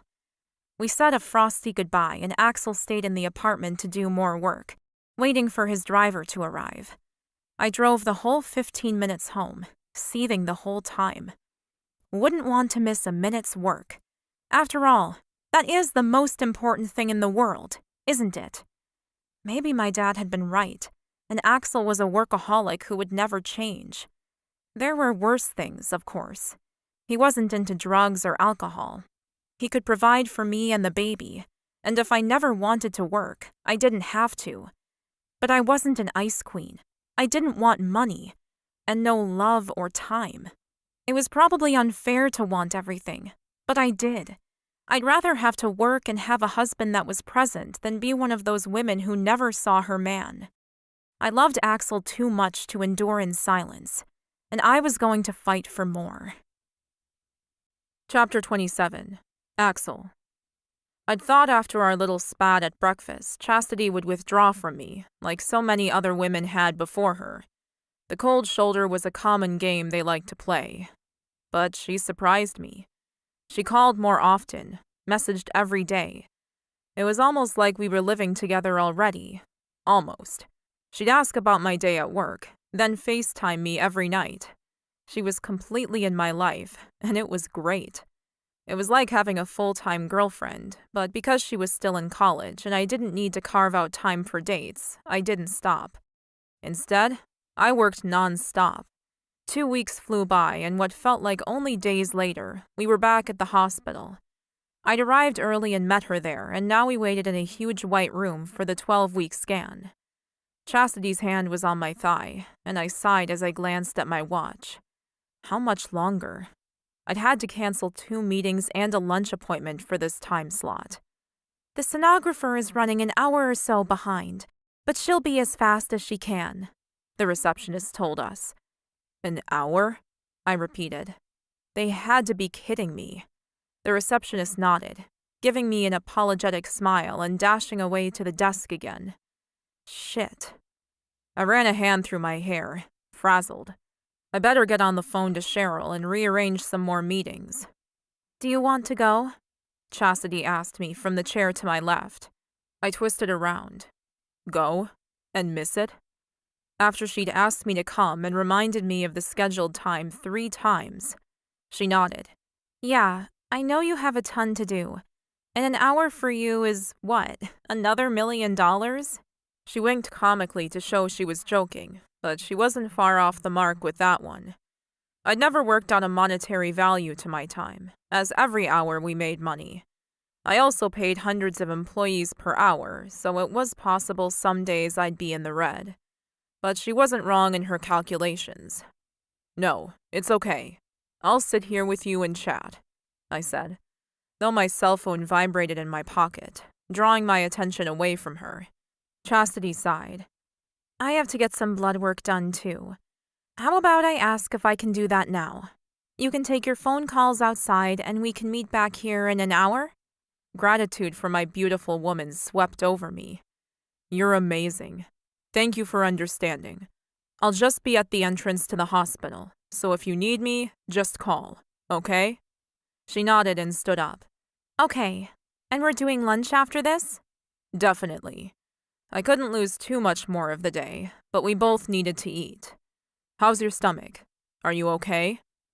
Her smile was bright this time as she ran both hands over her still flat stomach. It's a little queasy, but it's better. Fantastic. I dropped a quick kiss on her lips. Thanks for this. And I thank the universe for sending me such an understanding woman. I raced out the door to work. It was lucky I did go out to take the next call, because one of my deals was close to collapsing. and the insurance company I'd hired to cover me on a new build was balking at my additions to the contract. I juggled 3 different calls and was still on the phone when someone tapped me on the shoulder. I twirled around to see Chastity's furious face, her mouth pinched and her cheeks slashed with red. Michael, I need to go. I'll call you back when I can." I hung up on my real estate agent and slid my cell into my pocket. "Are you okay, sweetheart?" What had I missed? She crossed her arms over her chest in an exaggerated move and glared at me. "No, actually, I'm not okay. My blood work made me vomit. I fucking hate needles." I didn't know that. I wasn't sure what I could have done to help her, even if I had been there. "And you've been gone almost 2 hours and wouldn't answer your phone." 2 hours? No way. That would mean I'd missed everything. What? I pulled my cell out and glanced down at the time. Oh no. "So you missed the sonogram. Congratulations. You've proven my dad right. You only care about your work, and even a baby isn't going to change that." That wasn't fair. Not in the slightest. Chastity, be reasonable. She picked up her bag, rummaged through it, and came out with some small pieces of paper. "Here," she said as she slammed her hand into my chest. I caught the soft paper that she pushed at me and stared down at the little black and white pictures. "That's the baby," she said, crossing her arms once more. "Which you missed out on seeing with me, even though you promised me I wouldn't have to do this alone, that you'd be there for me." I couldn't really see much except circles and smudges. I knew Chastity was connected to this more than me, but I really couldn't get excited the same way she was. I looked back at Chastity. "I'm so sorry, sweetheart. I didn't realize—" "What? What didn't you realize? That this was important to me? I thought it was important to you too." She was really angry. Her face had gone white now. I wasn't sure how to handle her. "No, I didn't realize so much time had gone by. Why didn't you call me?" "I did!" she screamed, her arms straightening as she tightened her hands into fists. "I called you 3 times and sent you like 10 messages." Then she turned and stormed off down the street. Oh, fuck. I ran after her. My Italian leather shoes really not made for hustling. "Wait, sweetheart, please wait." I grabbed onto her arm and tugged her a little. She stopped and whirled on me. "What do you want?" Whoa. I hadn't seen this side of her before. "I thought we were going out to lunch afterwards. Please, let me make it up to you." "You can't make this up to me, and I don't want to have lunch with you." She all but hissed at me. "I'm going back to school. My plan was to tell my parents about the pregnancy after the scan, but now that I'm not sure about you and me, and what we're going to do, I'll wait." I froze, like someone had thrown a bucket of ice water down the back of my shirt. Sorry. Repeat that. I don't understand what you mean." She couldn't be saying what it sounded like she was saying. Who broke up with the father of their baby over one missed doctor's appointment? "I mean," she said with exaggerated teenager-like attitude, "that I don't know what sort of relationship we have, Axel, and I'm not going to tell my parents that I'm pregnant until I know how you and I are going to function as a family in the future." My jaw dropped open. "You're not sure about us? All because I missed one appointment? You have to be kidding me." She was joking, right? She had to be.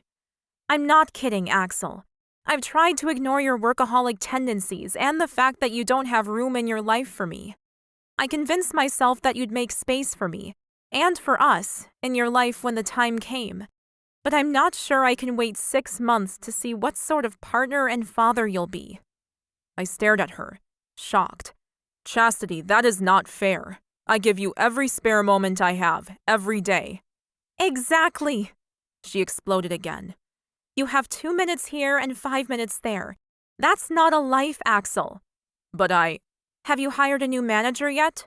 Or 2, or 3, or 4? Because to make up for even half the hours you work, you're gonna need half a dozen guys, I'd say." I straightened up, a wave of annoyance washing over me. "Chastity, I've spent 15 years building my company. I can't just suddenly step back and hand off my roles and responsibilities to someone else. It doesn't work that way. Her eyes filled with tears this time, and my heart all but broke. Goodbye, Axel. Enjoy your billions. She pushed past me and walked away. I stared after her, totally conflicted as to what to do. So instead of acting on the impulse to chase after her once more, I just stood there like an idiot and watched her get into the car I gave her and drive away. I was still standing there on the sidewalk when my phone began to ring again. I grabbed for it, hoping and assuming it was Chastity. Had she changed her mind? Did she want to yell at me some more? I didn't care, as long as she wanted to contact me again. But it wasn't Chastity. It was Neil from the office. Yeah, I responded to whatever he said. I'm heading back now. I'll be there in 15 minutes. I wandered to where I'd parked the car and got in. That's when I remembered the pictures and pulled them out of the pocket I'd shoved them in. Most of them were blurry and hard to decipher, but the last one was totally different. Some sort of 3D technology where I could actually see the baby's head and face, nose and mouth. Wow. It looked like a real baby already. Probably as small as an apricot, or something silly like that. Chastity had sent me a picture this morning describing how big it was. I groaned and threw the pictures on the passenger seat, started the car, and took off. Just because I made a mistake did not mean I was going to be a bad father. I knew a bunch of men who missed every appointment their wives made, and some of them missed the births too. That didn't mean they didn't love their wives or their children. Although once I thought about it, half of them were divorced now. Surely their work ethic wasn't a factor in that. It was simple statistics of marriage and divorce. That was all. I shook my head, a stack of heavy emotions squeezing inside my chest. I had to work through this problem so that I could find the best path forward. Chastity was very important to me, but she was being unreasonable. Perhaps it was the hormones, or stress and lack of sleep. I had to talk to her again. Surely she'd see sense when she calmed down again. Chapter 28. Chastity. I'd never been so angry in my entire life. That stupid, bloody jackass! I screamed to the inside of my new car. The car he'd bought me. Fuck him. The college was on the right of me as I drove, so I slowed down and pulled into the dorm's parking lot. Then parked into the nearest spot on an angle and couldn't be bothered reversing to fix it. I turned the engine off with a flick of my wrist, still shaking with fury, then slammed both hands into the steering wheel. Ugh! What an asshole! What sort of guy promises to attend the most important moment of our life, then walks outside to work on his phone for 2 hours? And worst of all, he didn't even notice how much time had passed. I got out of the car, slammed the door, and stomped all the way back to my dorm. Something could have been wrong with the baby. Did he even think about that when he left me? Abandoned me to my fate? Our fate, supposedly? Together. Luckily, or possibly unluckily, I wasn't sure yet. My roommate Hope was in our dorm room when I got back. She was studying quietly, her reading glasses on while she sat at her desk in the corner of the room. I stormed in, slammed the door behind me, and threw my bag on the bed with a scream of frustration. Hope whirled around on her swivel chair and pulled off her glasses. Hey, what happened? That... I put my hands on my hips and faced my roommate. I'm pregnant, and you may as well know, because the whole world is going to find out soon enough. I'd start popping soon, and there was no way I was going to be able to hide my belly, even in my graduation gown. Who had I been kidding when I made that joke? Hope nodded slowly and bit her lip. Yeah, I assumed so. I gaped at her. You already knew? Wow. And I thought I'd done a good job of hiding it. Yeah, well, I guessed anyway. You're always feeling sick. You've lost weight, you barely eat. She shrugged. I figured you were either pregnant or something really bad was happening to you. But it's been months, and I know you and Axel are pretty serious, so... I collapsed down and sat on the bed opposite her. Why didn't you say anything? Because it wasn't my business, and I knew you'd tell me when you were ready. Love swelled in my heart for the girl I shared my room with. Thank you for that. After the day I'd had, it was nice to be pleasantly surprised about a person. She grabbed her bottle of water and took a swig. It's okay. I still feel bad about being a bitch about Axel, and I'm still really sorry about how I was at the start. I sighed. It's okay. You were probably right about him. Hope got up and walked over to her bed, sitting on the mattress so she could face me. Why? What's happened? I sighed. How long have you got? All day, she answered, staring at me with patience and understanding. Okay. I took a deep breath and began, telling her about the appointment and what had happened. I feel bad in a way, I said, snorting at my own stupidity. Why would you feel bad? Because I kinda set this up as a test, full well knowing that he'd choose his work over me, and desperately hoping I'd be wrong. But I wasn't, and it was my own stupid fault for thinking he might have changed. Hope frowned at me as though she didn't understand. And of course she didn't. She couldn't read minds and knew nothing about Axel. I sighed, deciding to reveal all. Axel is a workaholic, and it's one of the reasons my dad doesn't think we should be together. For me, I've always thought it was a good thing. He has a great work ethic and has massive success because of it. But that was only until I realized that the baby and I are going to come in second to his work if something doesn't change. And even though he'd said things would change and that he wanted things to change, today had shown that, if anything, he was busier than ever. Does he have managers or someone who can step up and take the reins? Hope asked. That's exactly what he suggested initially, that he could step back and hire someone to take over, or at least help him. But anyone he's tried out hasn't worked, and I think he's just too used to being in control. He's not going to be able to delegate and step away. And I don't know. I shrugged.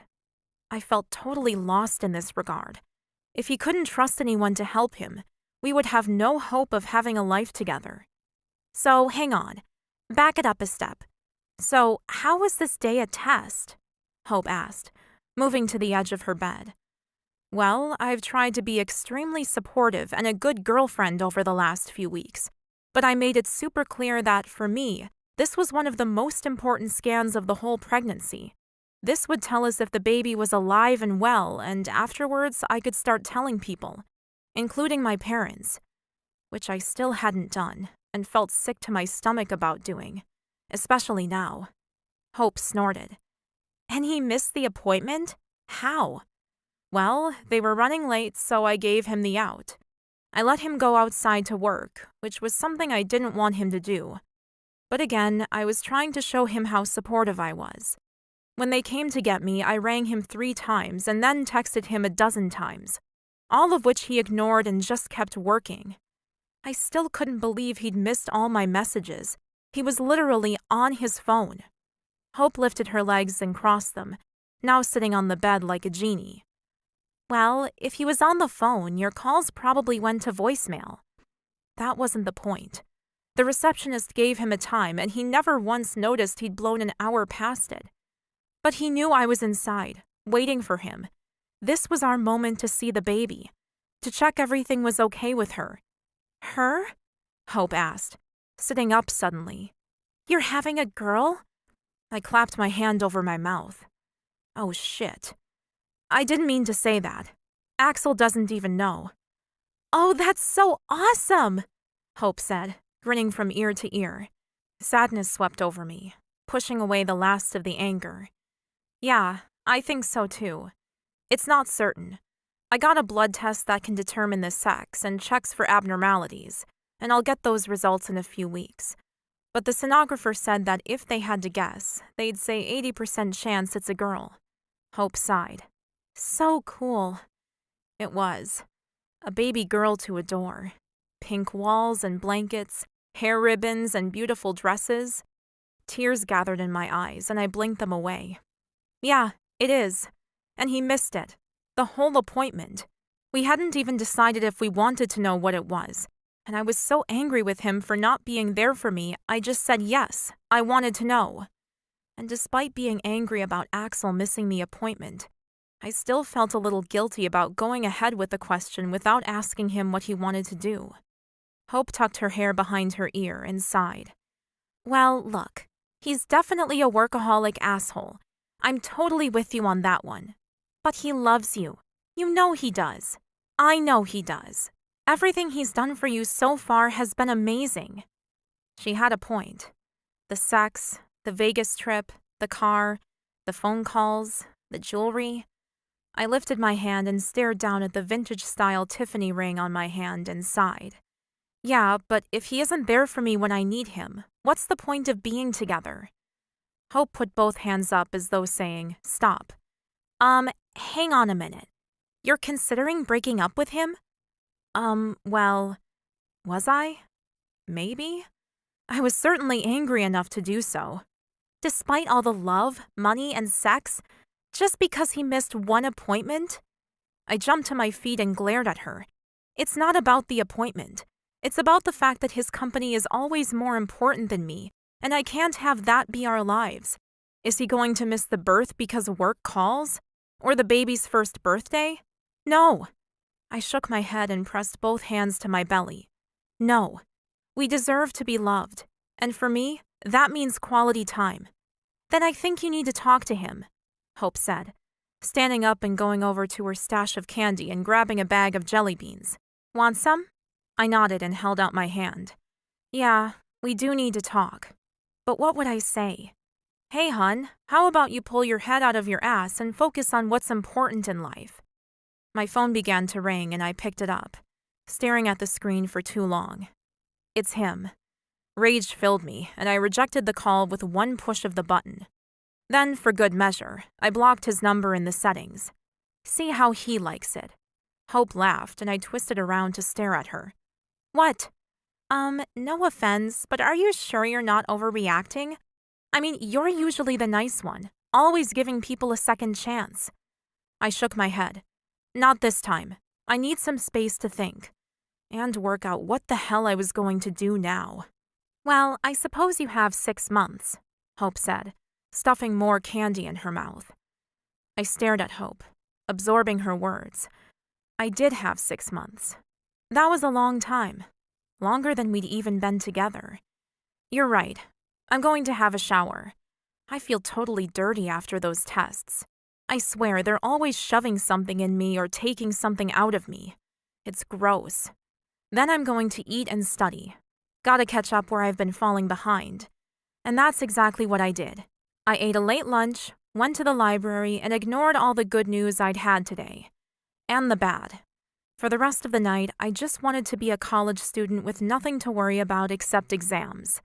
I'd think about Axel in the morning. Maybe. Chapter 29. Axel. When I got back to the office, I scrolled through my cell phone while I got off the elevator and walked in the door. There it was, the evidence of what Chastity had been complaining about. Multiple voicemails she'd left for me, several missed calls, and lots of texts that I really didn't want to read. Shit. I went to walk down the hallway to my office, but instead stopped, looking for advice since I was in foreign territory. I ran my hand through my hair, brushing it off my face and behind my ear. I needed a haircut. Hey Cheryl, I don't know if you know the answer, but is there a reason I wouldn't get these calls or notifications if I'm on the phone? I handed her my cell and she took it. Her face was calm as she clicked and scrolled through. I wouldn't trust anyone else with such a personal object, but Cheryl had been with me since day one of my business. I owed her for part of its success. She ran the staff like the captain of a ship. Cheryl glanced up at me after 30 seconds or so. Can I walk you to your office, sir? Oh, it was that bad, was it? Another thing I appreciated about her was her tact. Yes, of course. I followed my bustling hen of a manager, who just looked at the staff that were loitering and they jumped back to work. When we got to my office, she opened the door and went inside. I shook my head. Uh-oh, she never comes inside. I shut the door to my office and walked over to my desk. What is it, Cheryl? She swallowed hard, tears in her eyes. Now panic was setting in. Seriously, what's wrong? She walked at me slowly, arms raised. I went on instinct and moved towards her too. Her arms went around me and she hugged me tight. I closed my eyes and let her hug me, squeezing her back. When she pulled away, I let her go quickly. Our very first hug in 15 years. I was shocked. She pulled a tissue out of the box on my desk I kept there for clients and dabbed at her eyes. Feeling slightly uncomfortable, but also surprisingly happy, I finally sat down in my chair and looked at her. Are you going to explain? She nodded and straightened her spine, back in professional mode. The hug was to say congratulations. You're going to be a father. I'm so proud of you, Axel. It's wonderful. It was my turn to fight back the emotions. This woman was the closest thing to a maternal influence I had in my life. My own mother was little more than a stranger. And despite the fact I'd never acknowledged Cheryl's role in my life, her approval meant more than I could say. Thank you, Cheryl. That means a lot. She smiled for a moment, then stepped forward and sat down in the chair opposite me. That said, what the hell happened today that you missed the 12-week sonogram? You know how important that one is, don't you? I wasn't sure that I did, but from the look on Cheryl's face, I'd fucked up by missing it. I know it's important, Cheryl snorted. But you don't know why. Okay. It's the scan that shows embryo viability. If Chastity had miscarried, or there was something wrong, this is the scan that would have told her, and she would have needed your support. I shifted in my chair. But nothing is wrong, right? She ignored my question and kept plowing on. And what the hell were you doing outside the hospital working while Chastity needed you? Well, that was easy to explain.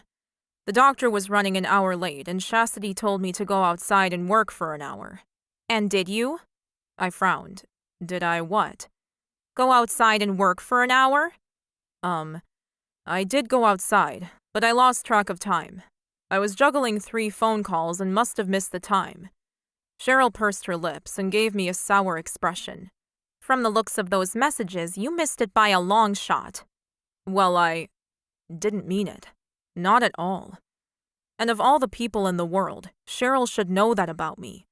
I couldn't count the number of times she had to order dinner in for me or call me from her house to tell me to finish up and go home. Time flew by when I was busy. She cut me off, though, not allowing me to explain. And to answer your original question, if you have 2 phone lines going on a cell phone, a third person can't get through. So if you were juggling that many phone calls, poor Chastity had no hope of getting you. And as for the messages, you probably ignored all the notifications, because they would have buzzed like normal. I glanced down, unable to look at Cheryl at the moment. I felt her disapproval radiating off her like lava. I was on the street. The traffic was loud and... Your excuses are not going to fly with that poor girl. I flicked my gaze back up to Cheryl, who now sat cross-legged with her arms crossed in my chair. Yeah, she was mad. Poor girl, I repeated. I've given her an apartment, a car, a house, trips, jewelry, insurance, and everything else I can think of to spoil her. So I missed 1 appointment. 1. How does that make me a bad person? Chastity was overreacting, and Cheryl was too. Cheryl stood up and put her hands on my desk so she was staring straight at me. Axel, you know I admire you. As a boss, you're the best. But there's a reason you've never kept a girlfriend around for more than a few months. Yeah, because none of them were the one. No, because you're already married. I blinked at her. I'm what? She stood up again and gestured to the room around us. You're married to this company, to your success, and I'm not sure you can have both. I tidied up some papers on my desk that didn't need tidying and grabbed a fountain pen so my hands had something to do. You're gonna have to speak a bit plainer, Cheryl. I'm feeling dumb today. She clasped her hands together in front of her. Axel! Even the sound of my first name on her lips sounded weird. Up until 10 minutes ago, she'd never used it before. This girl is the right one for you. I knew it the first time I met her. She is honest and down to earth, And if you sold everything tomorrow and ended up with next to nothing, she'd still want to be with you. I swallowed hard. How do you know? Because I know women, and I can tell you've got a good one there. Better than I thought you'd ever find, to be honest. I couldn't help but laugh at that one. Really? You thought I'd end up married to who? Cheryl flicked a piece of lint off her blazer. Oh, well, a gold digger, for sure. But the level of bitchiness and narcissism was still up for debate. My jaw dropped open. Wow. I didn't know you thought so little of me. She actually rolled her eyes this time. I think very highly of you. But as a wealthy man who envelops himself in luxury, you are always surrounded by women attracted to you for your wealth. She tilted her head suddenly. Where did you meet Little Miss Sunshine anyway? I smiled at the new nickname. It suited Chastity down to a T. At the health club, actually. She was waiting in the foyer having a hot chocolate, and I was just leaving. Cheryl's eyes lit up with entertainment. That kind of makes sense. She wouldn't have known how wealthy you were, and you would have seen a beautiful young woman who didn't fit in at your club. And that piqued her interest. She nodded once, as though her curiosity had been satisfied. I pinched the bridge of my nose. Okay, so can I get back to work now? Back to the one thing in my life that made sense. Cheryl stared at me like I was stupid, her eyebrows jumping up her forehead. Have you got a plan for getting her back? What do you mean getting her back? I hadn't lost her. Cheryl sighed and turned to walk out the door. Okay, but don't come crying to me when she breaks up with you. I threw my hands up in the air and groaned loudly. Fine, come back. She sauntered back to the chair and sat down. Okay, I'd play the game. I took a deep breath and forced myself to stay calm. Why do you think she's going to break up with me? No one else had ever broken up with me. Ever. I mean, Cheryl stared at me with wide eyes again. You haven't read any of your messages, have you? I didn't see them, and had been avoiding looking. Well, I think you'll find that she's pretty furious, and with all her pregnancy hormones, she'll be jumping to the worst-case scenario. I groaned. I knew her hormones were making her overreact. Cheryl pressed her lips into a thin line. Please tell me you didn't say anything to her. Cheryl shook her head. You are such a man sometimes. I don't see how that's an insult, although it sure as hell sounded like one. I'm going to move along because I've got a list a mile long today. She clapped her hands together and looked me in the eye. Do you want this girl? I didn't like being treated like a child, and it pushed up against my pride. But I chomped down on my ego and said, yes, of course I do. Then apologize until you're sick of apologizing, then start sending flowers. That sounded tedious, but doable. You think she's that mad? Have you called her yet? I nodded. I did in the car, but I think her phone switched off, which was the only reason my calls would go straight to voicemail. Cheryl stood up. Or she's blocked you. So in that case, start apologizing. Don't stop apologizing, and I'll call the talent recruiter today. She walked towards the door and got as far as opening it before I called out. Hang on. What talent recruiter? She twisted to look at me, already half out the door. You know the only way you're getting Chastity back is if you prove that you can be a good partner and a good father, and that means working less. It didn't sound like a question, but I nodded nonetheless. Then I'm getting you some managers.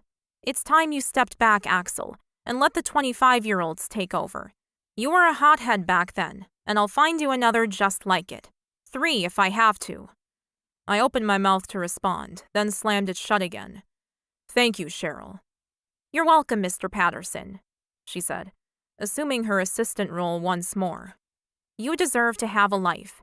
You've worked hard enough to be where you are. Time to enjoy more time outside of these 4 walls. I nodded. You're right. Thanks. Cheryl left, and I was filled with the intense need to get in my car and find Chastity, track her down at school and beg her to come back. I'd pay for another sonogram, and we could redo the day properly. But I didn't. I swiveled around in my chair and stared out the window. my office allowing me a 180-degree view of the city and the buildings surrounding me. Cheryl was right. I could apologize, yes, but the only way of actually showing Chastity that I intended to change my life was to truly change it. I told her that I wished to work 40 hours a week, but did I really want to pull it back that much? Maybe I could start taking weekends off unless there was an emergency or a deadline. That would change a lot of my lifestyle. I don't know. I lay back in my chair and sighed. This wasn't how it was supposed to be. And the worst part was, I wanted to call Patrick and tell him.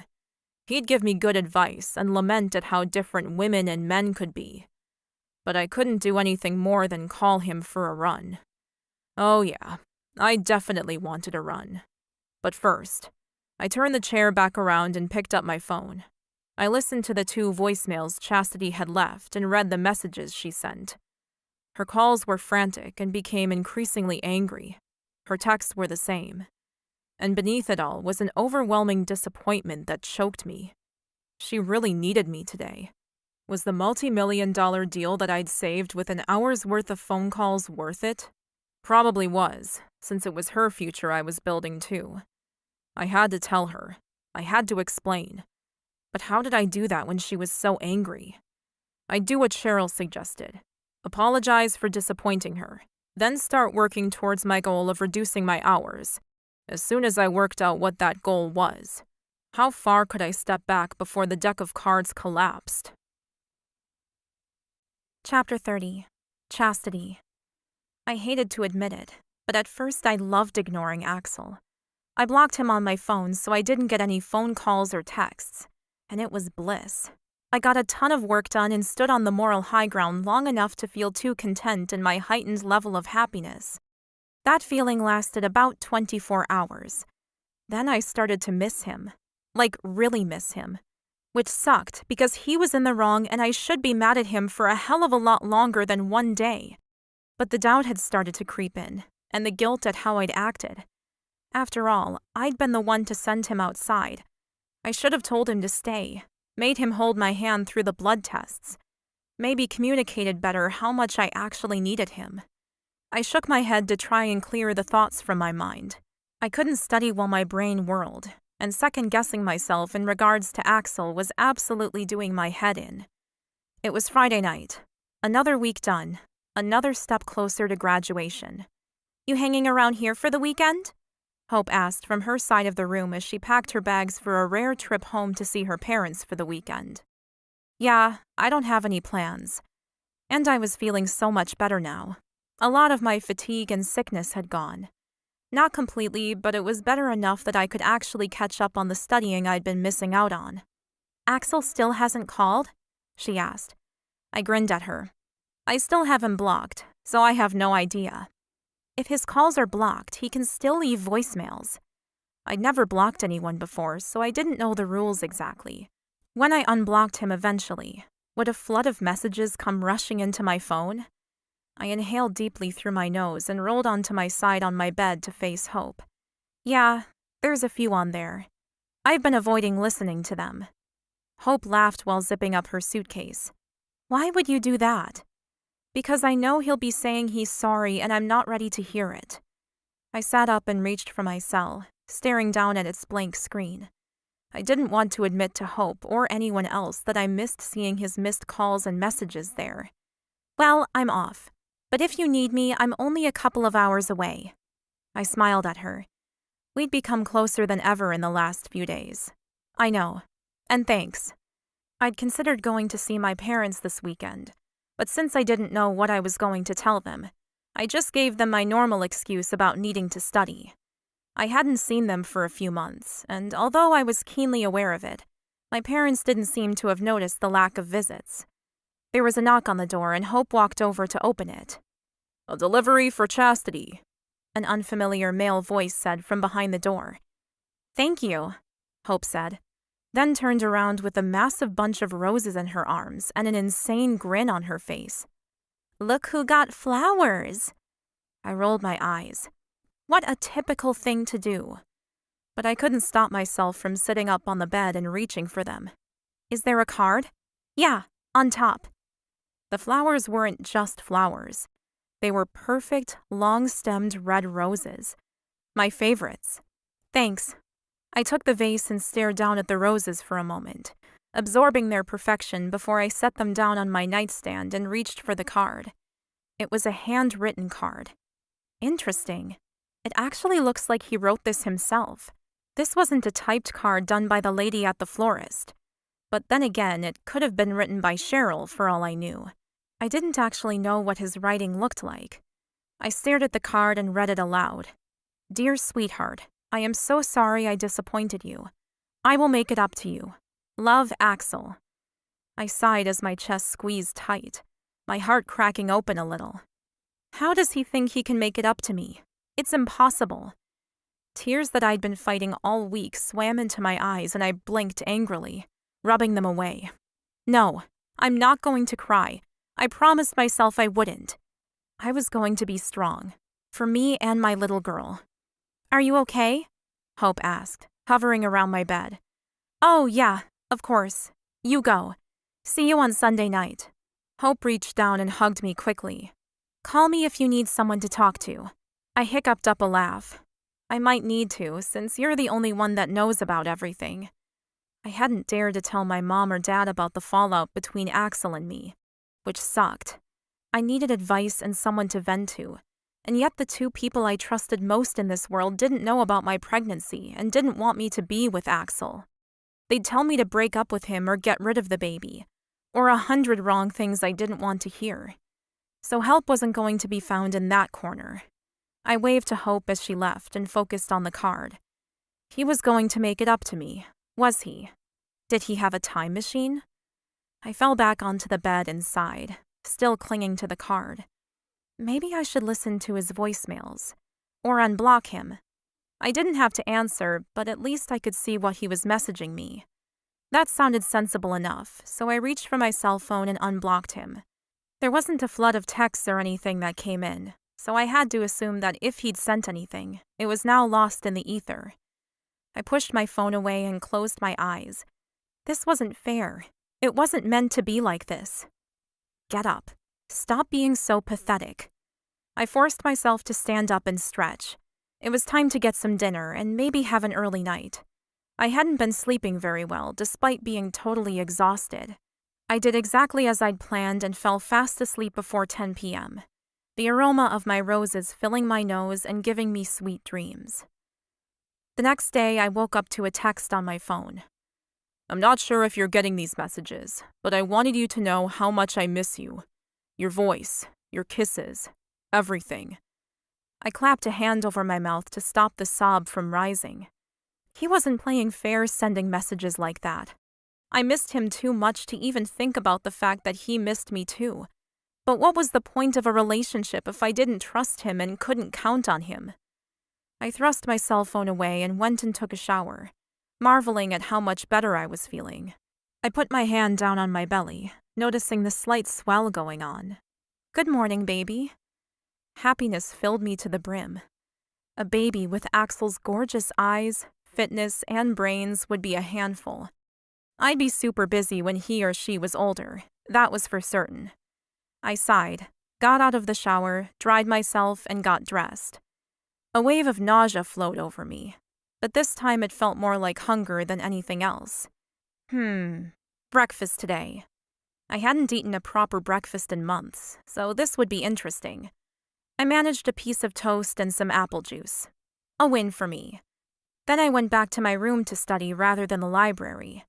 I wanted to stare at my roses a little longer.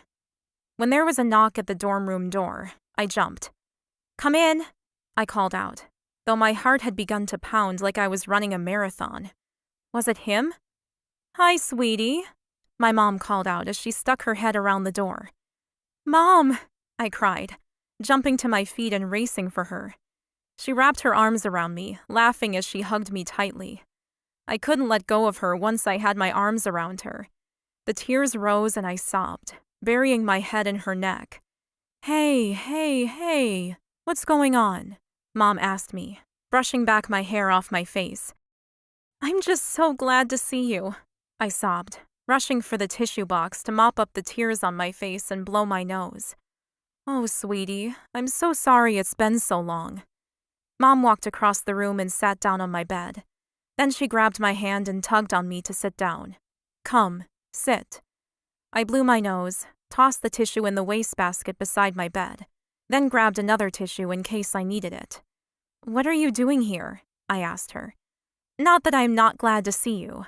I am, obviously, but I wasn't expecting you. Though I had the apartment to use if Mom wanted to stay overnight, which would be great. I know you weren't, but I just woke up this morning and felt like I had to come and see you. So I grabbed a takeout coffee and here I am. I smiled at my mother, her instincts insanely on point. Are you going to stay until tomorrow? We can go sleep at Axel's apartment tonight if you want. It's got 3 bedrooms.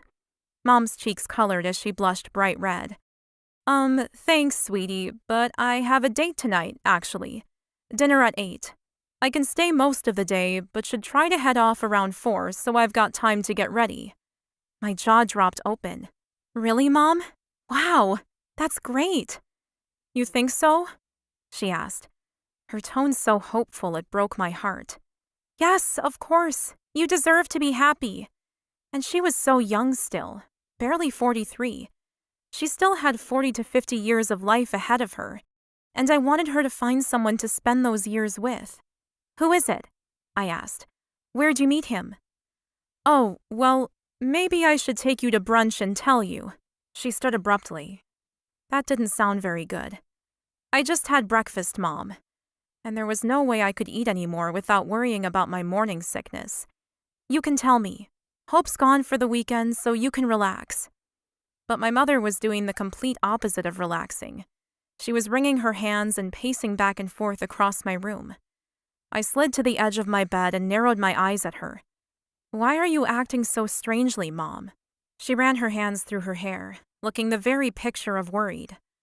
I came all this way to tell you the truth, but now that I'm here, I'm terrified. I pushed myself up to my feet. What is it, Mom? Quick, tell me before I think it's something terrible, or you're dating someone younger than me or something.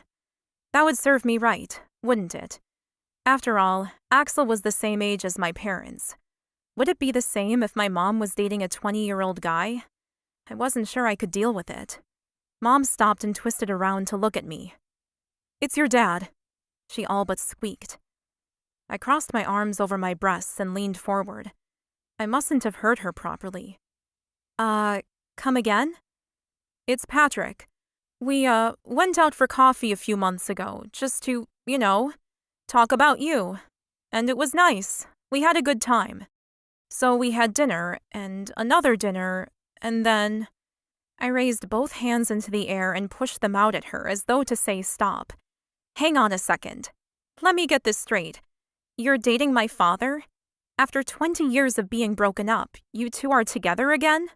She nodded quickly, jerking her head up and down in too fast movement. And there's something else. She looked terrified now. Her face was pale and there were tears in her eyes. I rushed over to her and took her hands in mine, totally blown away, but wanting to push those feelings aside to help my mother through whatever this was. What is it, Mom? Did you find him with someone else? She shook her head animatedly. Oh, no, it's nothing like that. I squeezed her hands. Tell me. It's okay. I'll help you if I can. She laughed and rolled her eyes heavenward, blinking quickly as if to stop the tears from flowing. It was a move I knew well. No, it's not like that. She stopped again, and it was my turn to sigh. What on earth could it be? Chapter 31. Chastity. I stared at my mom, waiting impatiently for her to tell me whatever she'd come to say.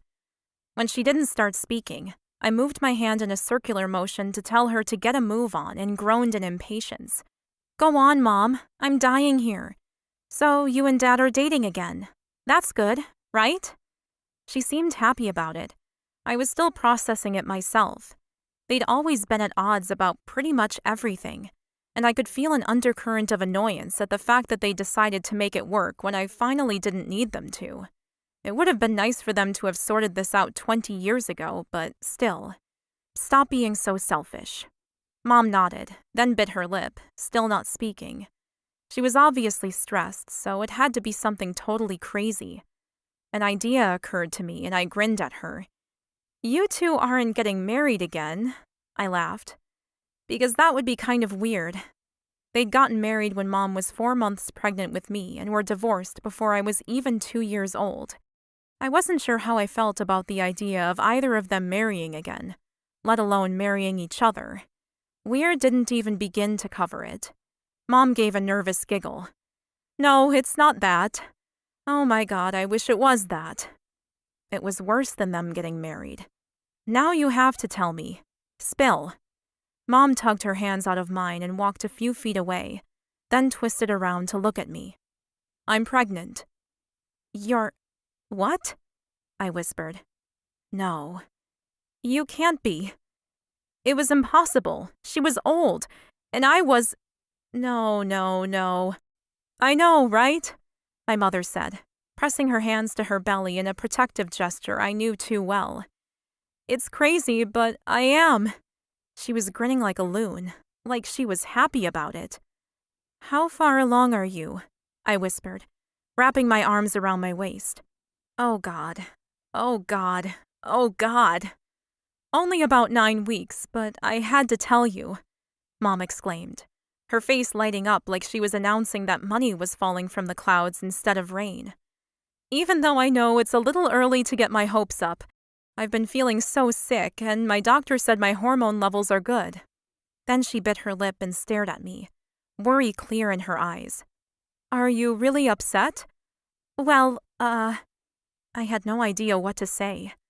"I think I need to sit down." I staggered back towards my bed and sat down on the mattress once more. "Shit. I know what you're thinking," she said, beginning to pace once more. "I doubt that very much.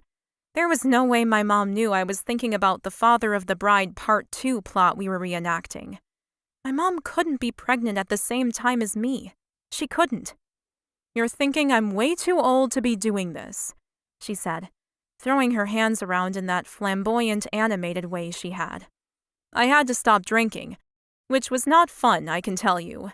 And going back to the start, when I'd just finished raising you. It's crazy. I know, I'm crazy." "You definitely are." Mom practically bounced across the room and jumped onto the bed with me. "But I've always wanted you to have a baby brother or sister." "Oh, well, and I know you won't be around the same way you would have been when you were little, but I hope you'd still want to be a part of this baby's life. Because I want it, Chastity. I really do. And your dad..." I jumped in, interrupting her for once. "How does he feel about it?" "I only told him a few days ago. He's..." Mom shook her head, but was smiling at the same time. "He's really happy, actually. Worried about me, but he can't wait. We both can't. This time will be different." Famous last words. I pushed the tornado of feelings down and focused on my mother. What are you two gonna do? Move in together? What would they do? They both owned their places, but I wasn't sure who'd relinquish their home first. Dad, maybe? Mom's house would probably be better for the baby. More space. "I think we will, probably," she answered, sounding uncertain. "We haven't decided how or where, but we've got time. 7 months, give or take." 7 months. She had 7 months to plan her future, and I had 6 months to plan mine. The avalanche of emotions that I'd been pushing down began to leak out between the cracks. Tears blurred my vision, and pain crushed my chest until I couldn't breathe. "Oh no, you're really upset. I'm so sorry, my darling girl." Mom hauled me in for a massive hug. I tried to hold back, but I couldn't. 3 days of holding it all in, and I couldn't stop the tears any longer. I curled into my mom and cried hard. "I'm so sorry," she kept repeating. I was too overwhelmed to tell her it wasn't her fault, so I just let the emotions flow, crying and sobbing and clinging to my mom until the storm had subsided. When I finally pulled away, I grabbed for my tissue box, grateful there were a few left so I could mop up the mess on my face. "Don't go anywhere," I told her, though my throat sounded rusty and the words cracked. "I need to wash my face." I raced to the ensuite and splashed some cold water on my cheeks and around my eyes. I looked horrible now, red, blotchy, and terrible. But I had to get back in there. Mom needed to know that I wasn't crying because she was pregnant. I probably would have cried with her here anyway. Her timing in lots of ways was kind of perfect. I needed to talk to her. So once I felt a little more human, I straightened up and patted my face dry, then took some deep, calming breaths. I couldn't hide my news now. Not anymore. She deserved to know the truth. "I'm so sorry, Mom," I told her as I walked back into the room, grabbed my swivel chair from my desk and sat on it. "That wasn't about you. I have a lot going on at the moment, and I think your news was just the straw that broke the camel's back. So thank you for letting me cry. I needed it." I took another slow breath, feeling the emotion rise within me once more. Shit. I wasn't going to get through this conversation without crying again. "So you're not upset?" she asked, her tone hopeful. "No, not at all. I'm surprised, of course. But if you're happy, Mom, how can I be anything but happy for you?" "Oh, thank you, sweetheart." Mom jumped up and moved to hug me again. I put my hands up to stop her. "Wait, don't hug me just yet." Mom stopped midway, arms outstretched, and recoiled back to sit on the bed once again. "Well, okay. How come?" "Because I have news for you too, and you might not be happy with me. So let's try and keep all the hugs for the end." Hopefully there would be hugs at the end. I had a terrible feeling there wouldn't be. "What's happened?" she asked, her eyes wide and wary now. I stood up and wandered over to the roses by my bed. "Well, shit. I'm not even sure where to begin. Let's start with the shit news. Axel and I had a fight. I wasn't looking at her. I couldn't. So I just stared into the endless perfection of his gift." "Have you two broken up?" I shook my head and spun around to look at her. "No, I don't think so. He keeps messaging to apologize and he sent flowers. But I'm not ready to talk to him yet." "What happened? Did he cheat on you?" I gaped at her. "Oh my God, no. Why would you think that?" "Oh, sorry. It's just Patrick said that Axel's always been kind of a player. And with you two doing the long-distance thing, I sort of assumed—" I leaned back against the wall behind me and crossed my arms over my chest. "You assumed that because you don't know him, Mom. He wouldn't cheat on me. He's got more integrity than that. If he wanted another woman, he'd just tell me. He wasn't the sort of man to lie and sneak around. I would put money on it." "Is that the ring he got you?" Mom asked, pointing to my hand. I put my arm out and wiggled my fingers to show her. "Yeah, that's it." Mom took my hand and stared down at the rose gold creation nestled around my ring finger on my right hand. She didn't say anything, so I explained. "He called it a promise ring." Mom nodded. "Yes, that's beautiful, Chastity." I could see she was totally overwhelmed by the size of the ring and chose to ignore her discomfort. I didn't want her to make some comment about his money that I couldn't cope with right now. "So what happened?" Mom asked. I sighed. "Basically, I wanted him to go with me somewhere important. He missed it because of work, and I'm mad at him for prioritizing his company over me." Mom screwed up her face as though she wasn't impressed with my answer. "That's a bit unfair, Chastity." Excuse me? You don't even know what he missed." She narrowed her gaze at me. "You didn't tell me. But from what you've said so far, Axel works his ass off, buys you expensive gifts and trips, and calls every night and would never cheat on you. All in all, a perfect guy. But his success hasn't come from sitting around doing nothing all day, Chastity." I rolled my eyes. "I know that, Mom. Would you prefer him to be unemployed? Or a student like you?" "Yes, I think I would prefer it if he was a student," I told her, being a smartass out of spite. Mom stood up and glared at me. "Then you need to break up with him and go find yourself a nice dumb 20-year-old. Because when you date someone twice your age, they have responsibilities you don't understand, Chastity." "That's a bit much, Mom. How is she taking his side in this? She didn't even like him." "You've never paid your own bills, sweetheart. So please don't tell me you know what it's like in the real world, because you don't." I dropped my gaze, my cheeks burning with shame. "Gee, thanks." Look, sweetie, you know I'm not a real Axel fan. I think he's too old for you. But I don't think being mad at him because he missed a date or whatever due to work is a good enough reason to break up. If he was playing golf or drinking with his friends, that's a different story. I wiped at the tears that had fallen from my eyes. No, he was working. She shrugged. Then you're gonna have to choose. Do you want Axel with all his workaholic tendencies? And the money that comes with it, I might add. Rings like that don't grow on trees. Or do you want a guy your age, who doesn't come with any of the money but none of the responsibilities either? Because people don't change, Chastity. I slammed my mouth shut and bit my tongue. Figuratively, not literally. I personally thought people could change, and my mom telling me to just get over it wasn't good enough. She suddenly put a hand to her belly and staggered sideways a little. Whoa, head rush. I think I need something to eat. Hang on, I've got something.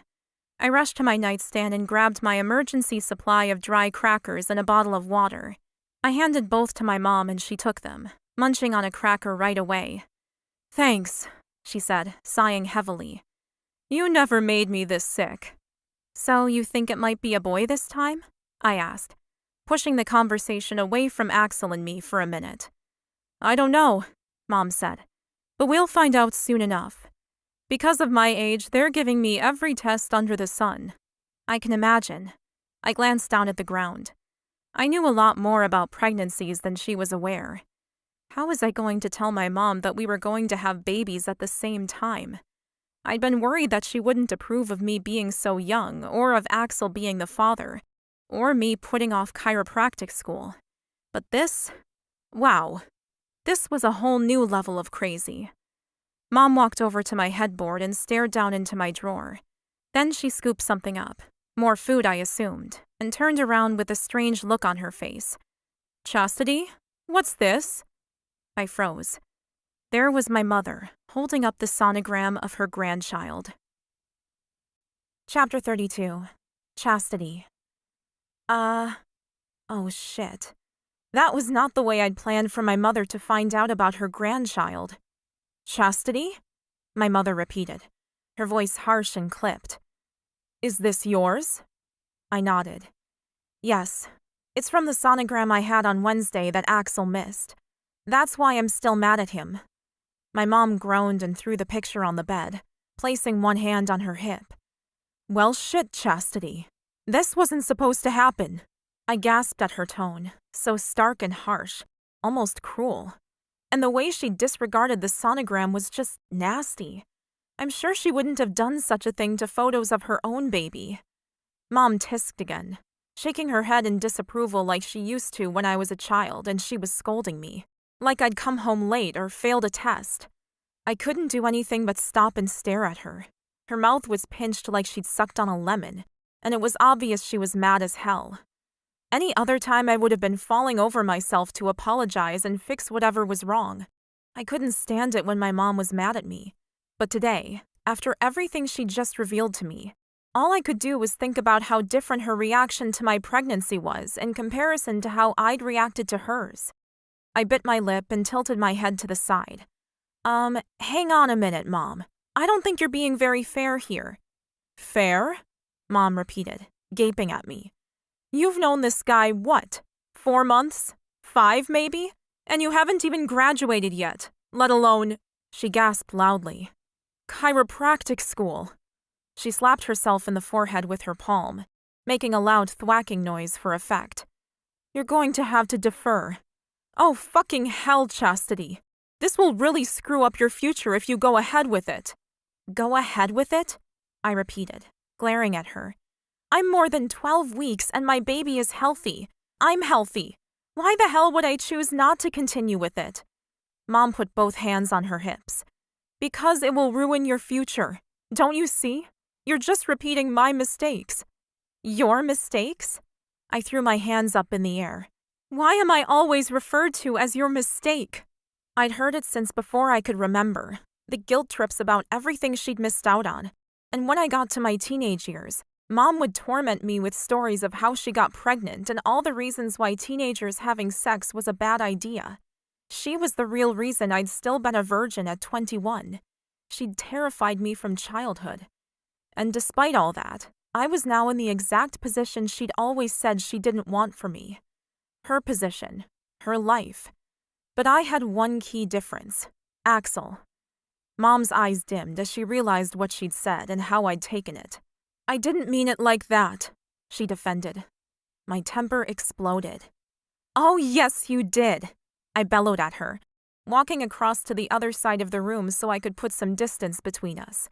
"You always fall back on that excuse, blaming me because you didn't finish college and have struggled with your life. But it wasn't my fault that you got pregnant so early. I know that. And it wasn't my fault that you made Dad drop out of college to take care of you, that you two broke up." She crossed her arms over her chest and pouted. "I know that too, but nothing, Mom. This is different. I love Axel and he can take care of me financially, which is something you never had. I'll graduate from college even though I'll be 25 weeks pregnant. And if I never go on to the next level, then so be it. Axel said I never have to work again if I don't want to, and that's certainly not the life that you ever had." I clenched my hands into fists at my sides, hot anger pouring through me. "Chastity," Mom said, her eyebrows lowering into an angry frown. "You need to really think about this. A baby will tie you to Axel for the rest of your life. You don't know him well enough for that, and you're too young to realize what you're throwing away by having a baby this early." "What are you talking about?" I screamed at her. "I know exactly what I'll be missing out on because you've reminded me of it every day of my life. You didn't get to travel or graduate, remarry. Well, I'm not going to have any of those problems because Axel is rich, and he'll make sure we travel and enjoy the world. My life will be different than yours, and I can't believe you can't see it." She didn't want to see it. I knew that. My mother was jealous as hell that I'd found such a wealthy boyfriend for my first relationship. She probably wanted me to struggle along like she did. She said she wanted better for me, but I wasn't sure she really did. "You're the one that can't see it," Mom hissed at me like a snake. "You're a baby yourself. You can't look after a child. You can't even cope with Axel missing one appointment because he was off making more money. You two will never make it, and then you'll be stuck with the baby all by yourself."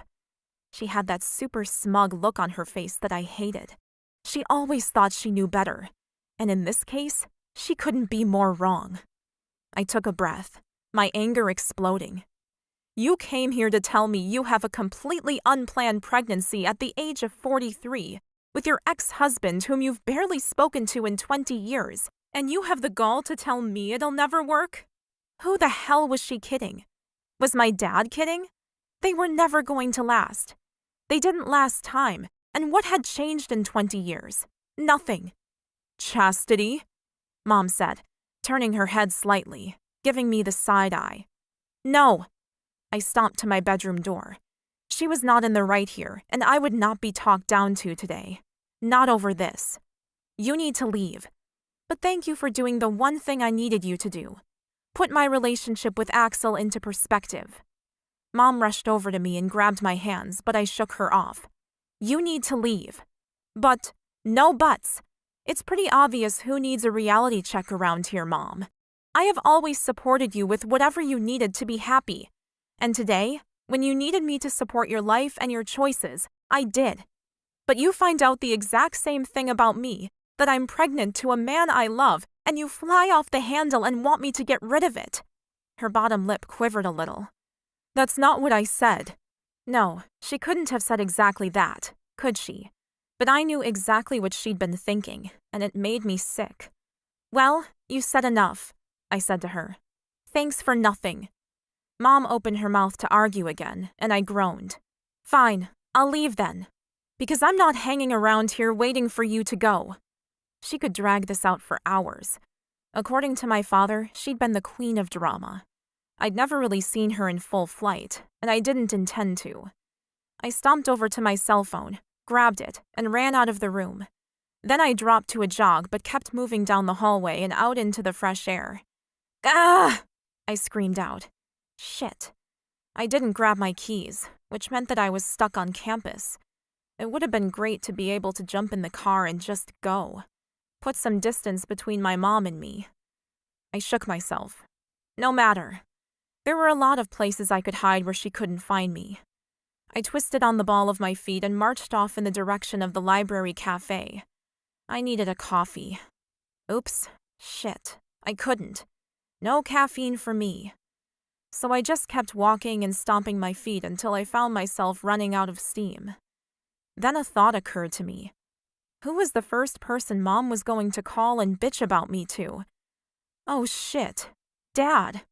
I didn't want my mom telling him about my pregnancy before I did. We'd always had a deal, Dad and me, that I wouldn't let him be blindsided by Mom about anything related to me. I'd had to text him under the cover of darkness multiple times just to give him a heads up on something she had planned. And despite their relationship changing, I still felt like I needed to be the one to tell him if she hadn't done so already.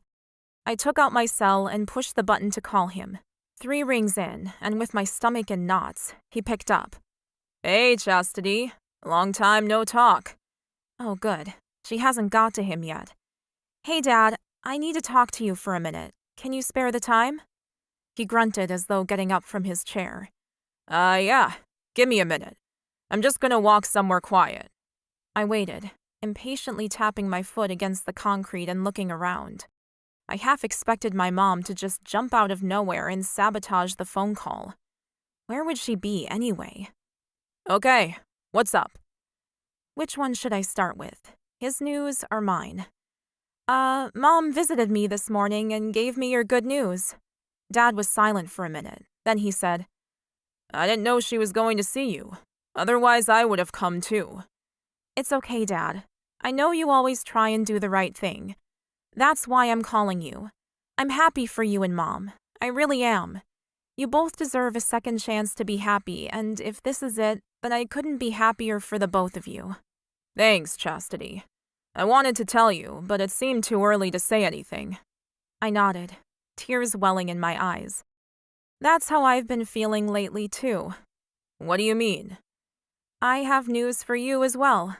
I thought it was too early to say anything up until this week. Then I chickened out on telling you. But Mom knows now that she surprised me on campus, and she's angry at me. So I have to tell you now. Even if you get angry at me, too. What is it? He asked. Are you okay? I laughed, swallowing the tears in my throat. Not really. But that's just because Mom and I had a fight. Overall, yeah, I'm good. Except for the argument with Axel. But I was very quickly putting that in perspective. Funny how a fight with my mother could make me realize I was being too harsh with Axel. Well, tell me, Dad urged. I took a deep breath. Shit. I was going to have to call Axel and let him know that both my parents knew. After all, my father was practically in shooting distance of Axel in the city. I'm pregnant too, I said quickly. Over 12 weeks. I had my scan on Wednesday and everything is good. I've been wanting to tell you guys but didn't know how to say it because I knew you'd be disappointed in me. But I'm going to graduate and Axel is going to take care of us. So you don't have to worry about anything. I finished the words all in a rush, and despite the fact that Axel and I hadn't worked out our issues, I knew he'd look after us financially no matter what. He'd already given me a house for cripe's sake. Wow. I don't know what to say. My heart sank and I staggered over to a park bench. You can ask me how I'm feeling or what Axel thinks. Anything, Dad. Just please don't tell me I'm throwing my life away. I didn't think I could handle going through that conversation with both of my parents on the same day. I don't know what to say, he said again, in the same bewildered, shocked tone. I blinked and hot tears coursed down my cheeks. Okay, Dad. Bye. Chastity, wait. I hung up on him, my heart breaking. I'd known my parents weren't going to take this news well, but a small part of me had hoped, really hoped, I was wrong. That they'd be happy for me, or at least ask if I was happy. Surely that was important, wasn't it? Dad tried to call back, but I just let it go to voicemail. I needed to call Axel now and let him know that both of my parents might be coming to berate him. My mom would have trouble with the 2-hour drive ahead of her. But Dad, well, his work wasn't far from Axel's. I picked up my cell phone, tears blurring my vision. I couldn't call him because I just burst into tears, and no one wanted that. Instead, I sent him my first text in 3 days. Hey, thank you for the roses. They're beautiful. We need to talk, but I can't at the moment. Sorry. Just told my parents about the baby, and they were as supportive as anticipated. Just warning you. Talk soon. XOX. The air shuddered in my chest as I tried to breathe. How had this day turned this badly so quickly? My phone began to ring and I stared down at the screen. Axel was trying to call me, but I just told him I couldn't talk. And I really couldn't. My throat felt swollen and sore. I closed my eyes and shook my head. No, I couldn't talk to him. Not now. I was going to walk back to my room and go back to bed. Maybe if I woke up a second time, all of this would just go away. Chapter 33. Axel. I stared down at my cell phone. She'd rejected my call. Again. I shouldn't be surprised, but I was. I sighed loudly and pushed it across my desk. I was a bit tired of the games, but what could I do? I was in the wrong this time, and had to suck it up and wait for her to come to me. My office phone rang, and I picked it up. It was a Saturday, so I was only doing a half day. Yes? Mr. Patterson, I have my lead candidate here to meet you. Send him in, Cheryl. My office manager didn't work Saturdays much anymore, but she'd sworn not to stop working until we'd found a team of managers for me to start to train.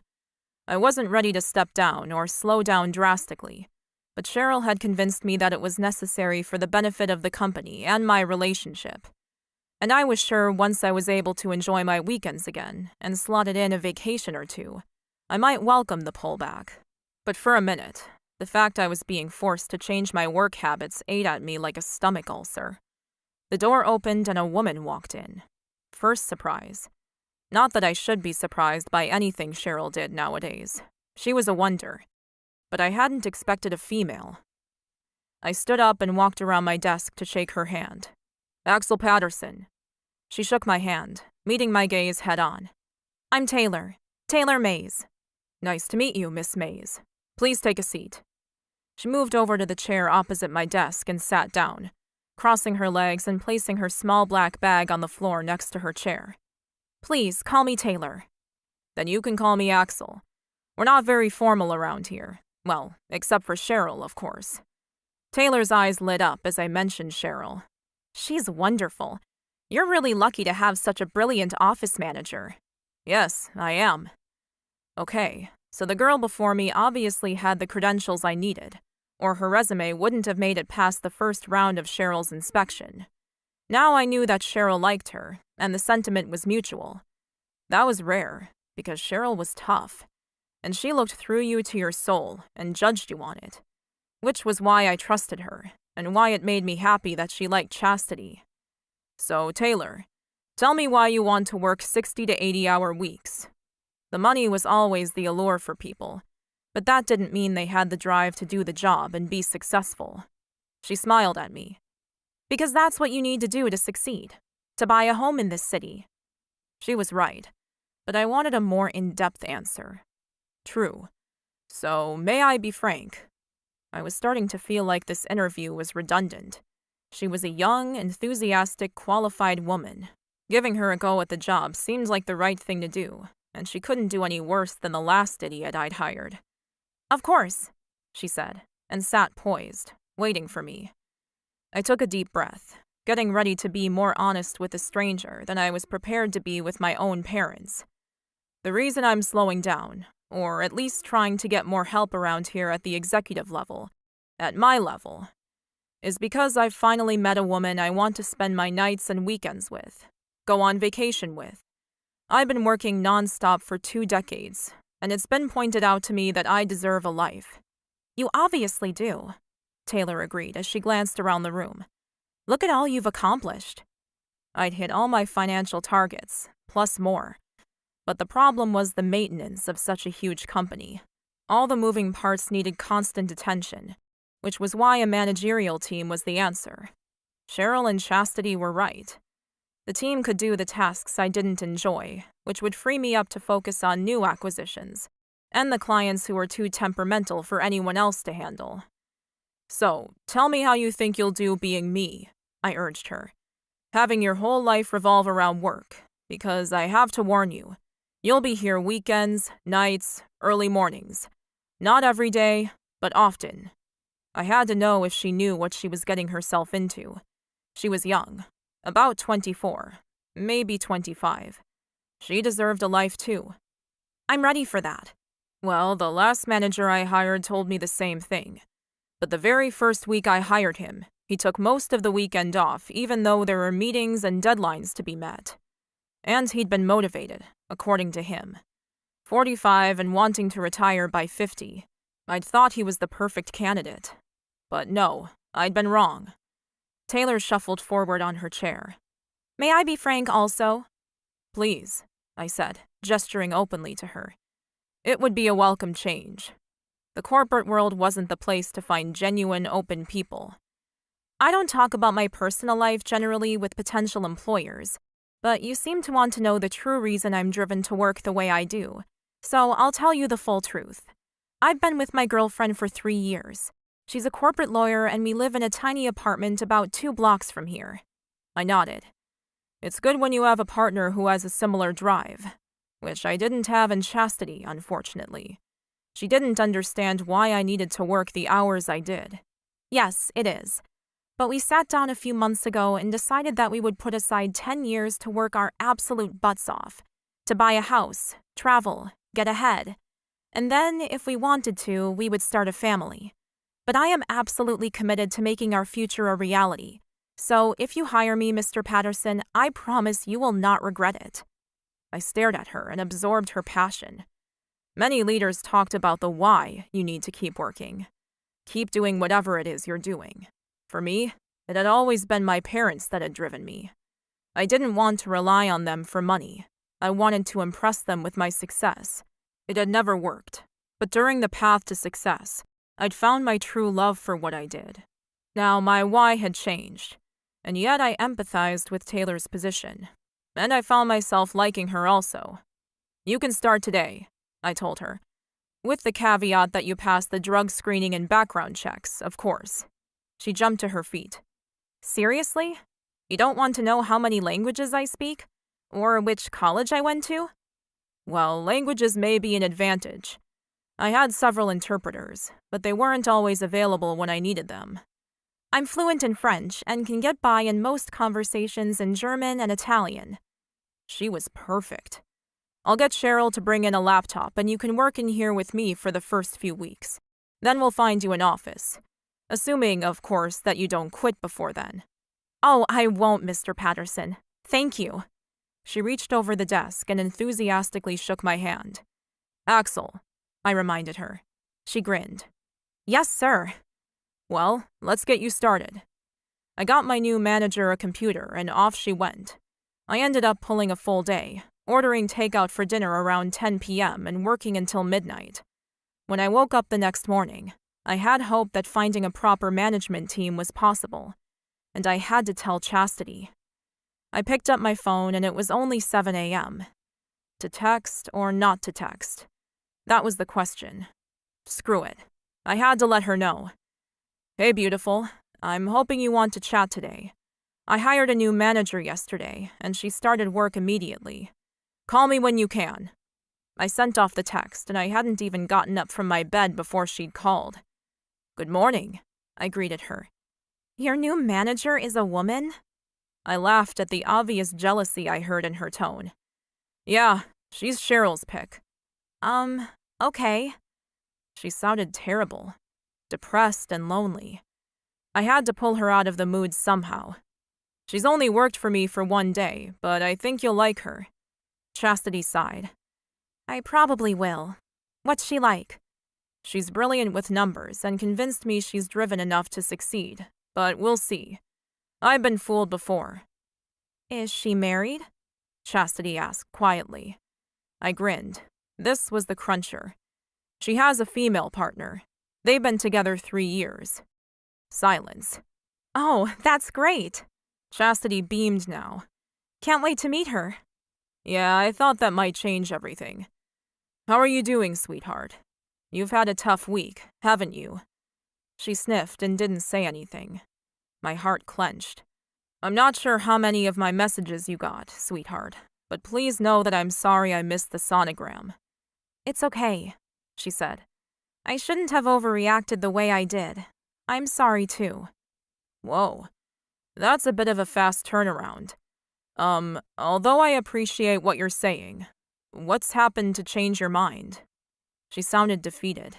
Not like my girl at all. My mom pointed out that you weren't off drinking or gambling or golfing. Can't remember. Anyway, she pointed out that you were working, and that's important.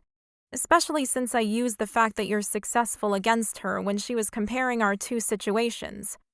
What situations? The whole, oh my God, you don't know, do you? Can we FaceTime? Happiness exploded inside me. Yes. She hit some buttons and I sat back down on the bed and got comfortable. Suddenly, there she was. My girl. Looking a little pale, but better than I'd expected.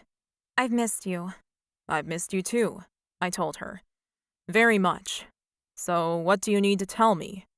Her eyes went all wide and her mouth dropped open like a shocked cartoon character. Guess what? What? Mom and Dad are pregnant again. It was my turn to be stupefied. Excuse me? Mom surprised me yesterday by driving up to school. She wanted to tell me she and Dad have been seeing each other for a while and that she's 9 weeks pregnant. But, I stammered. I know, right? She exclaimed. I told her I was happy for them, but when she found my sonogram picture, she went off about me ruining my life and all this other crap that I'm so sick of hearing. I shook my head.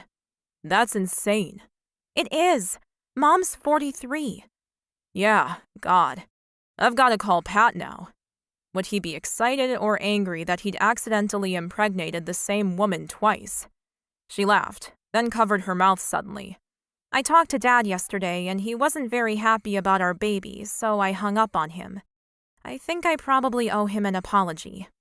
I jumped off the mattress, struck with an idea. How about I drive down for the day? I'll call the driver and be there around lunchtime. Do you have time this afternoon to catch up? I've missed you, and that way I can apologize in person. Her whole face lit up in a smile. I love that. Meet you at the apartment or at one of the cafes? How about we meet at Jenny's? That was the breakfast cafe we liked the best. I'll text you when I'm on my way so you know what time to leave school. Sounds like a plan. Thank you. I'll call your dad on the way. Find out if he hates me again. Her eyes were big and watery as she nodded. Yeah, give it 10 minutes before you call. I need to go apologize. It'll take me that long to line up a car and pack up. See you soon, beautiful. I hung up the phone and raced to the bathroom, my heart thumping in my chest. I was excited to see her, more than I'd even imagined I would be. And Pat was going to have a baby too. Of all the crazy timings in the world, my best friend and I were having kids together. And his son or daughter would be my son or daughter's aunt or uncle. Freaky. Chapter 34. Axel. I went to the bathroom and took a shower, just to fill in the time until I could call Patrick. Then I got dressed and put in an order for a car. I could work there and back and spend time with Chastity in the same day. We had so much to talk about. But for now, Pat. I glanced at the time. It had been 20 minutes since I spoke to Chastity. Surely that was long enough for them to talk. Maybe not. I made a quick protein shake with 4 eggs and kale, then packed for the day. When the driver arrived, I jumped in with my laptop and cell. I sent off a text to Chastity to let her know I was on my way. Then it was time to call Pat and find out how he felt about the burgeoning pregnancies. The phone only rang once before Pat picked up. I was just about to call you. I grinned as the car drove through the city and relaxed back into my seat. Chastity asked me to give her some time to speak to you. Did she call? Yeah, she did. I rolled my eyes and scrubbed my fingers through my hair. So, is everything okay with you two? There was a long silence. Then Pat said, Yeah, she and I are fine. You and me, on the other hand? I stifled the groan that rose. I wanted to tell you weeks ago, but Chastity asked me not to. She said she wanted to be the one to tell you. More silence. I pushed on. I love her, Pat, and I'm really excited about the baby. I hope you can be happy for us too. You're gonna need to give me some time, Axel. For what? I demanded, angry at my friend for being such an ass about everything. I told you I love her, that I'll take care of her. I'd marry her if she wanted. If this was any other woman, you'd be happy for me. In fact, you'd probably say something like, "Shit, this woman must be pretty amazing if you want to commit like that. Wow, you, a dad. I never thought I'd see the day. Wouldn't you?" I pressed. Patty chuckled softly. "You're an asshole." "Come on, man. Can you separate the two for a minute?" There was a big sigh. "I can try." "Fine," I huffed, then injected some happiness into my voice and pretended this was the first time my friend had heard the news. "Hey, Pat, guess what? I'm gonna be a father." "Congrats, buddy," Pat managed to say, though it was strained. "When's she due?" "Early October." There was silence again. I cleared my throat. "Any news on your end?" I asked. "You know, with that woman you started seeing and I didn't tell Chastity about?" I coughed again to make the point. I hadn't told Chastity that her parents had started seeing each other again, which I hadn't liked doing, but did it for Patrick. "Yeah, actually. I didn't think it would last past the first few dates, but it ended up being good." "With your ex? That's surprising." He huffed out a laugh. "Yeah, it has been. Well, both of us have changed and grown a lot. But anyway, I have news too." "Tell me." Like I didn't already know. Pat sighed. "Katie's pregnant. I'm going to be a father again." "I want to say congratulations," I told him. "But you don't sound very happy about it." He groaned. Well, look, I am happy. It's just unexpected." I laughed. "Is it too early to make a joke about the fact you've only knocked up a woman twice, and it was the same woman 22 years apart?" I waited, holding my breath. But happily, part of my best friend was still inside my future father-in-law. "Yeah, go for it. I've thought it a few times. You two obviously have good chemistry. What were the odds of her getting pregnant again?" "At 43? Pat asked. "The doctor said about 1 or 2%. "Whoa, sounds like fate." Patty groaned. "You sound like Chastity. Stop it." I grinned. "Hey, listen, I'm on my way to see Chastity now.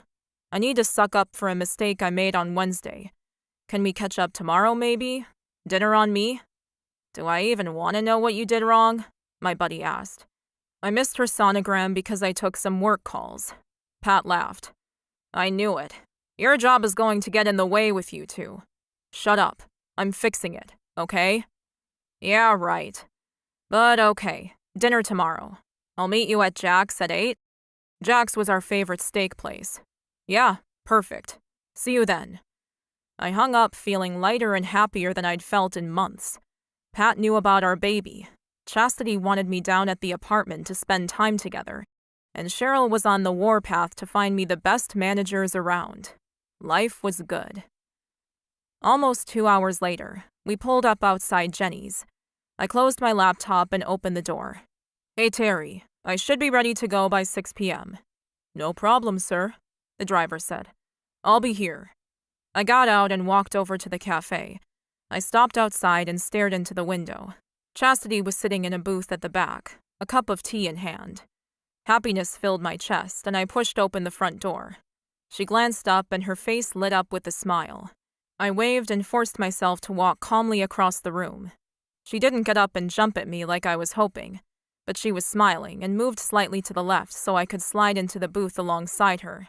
"Hey," I said, moving in and reaching for her. She leaned forward and I kissed her lips, but she pulled back way before I wanted her to.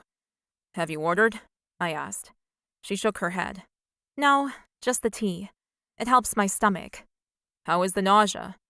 "Oh, so much better," she beamed. "The last few days I've been feeling much better." "That's great." The waitress came by and we ordered drinks and food. Then I turned back to my girl. What can I do to make it up to you?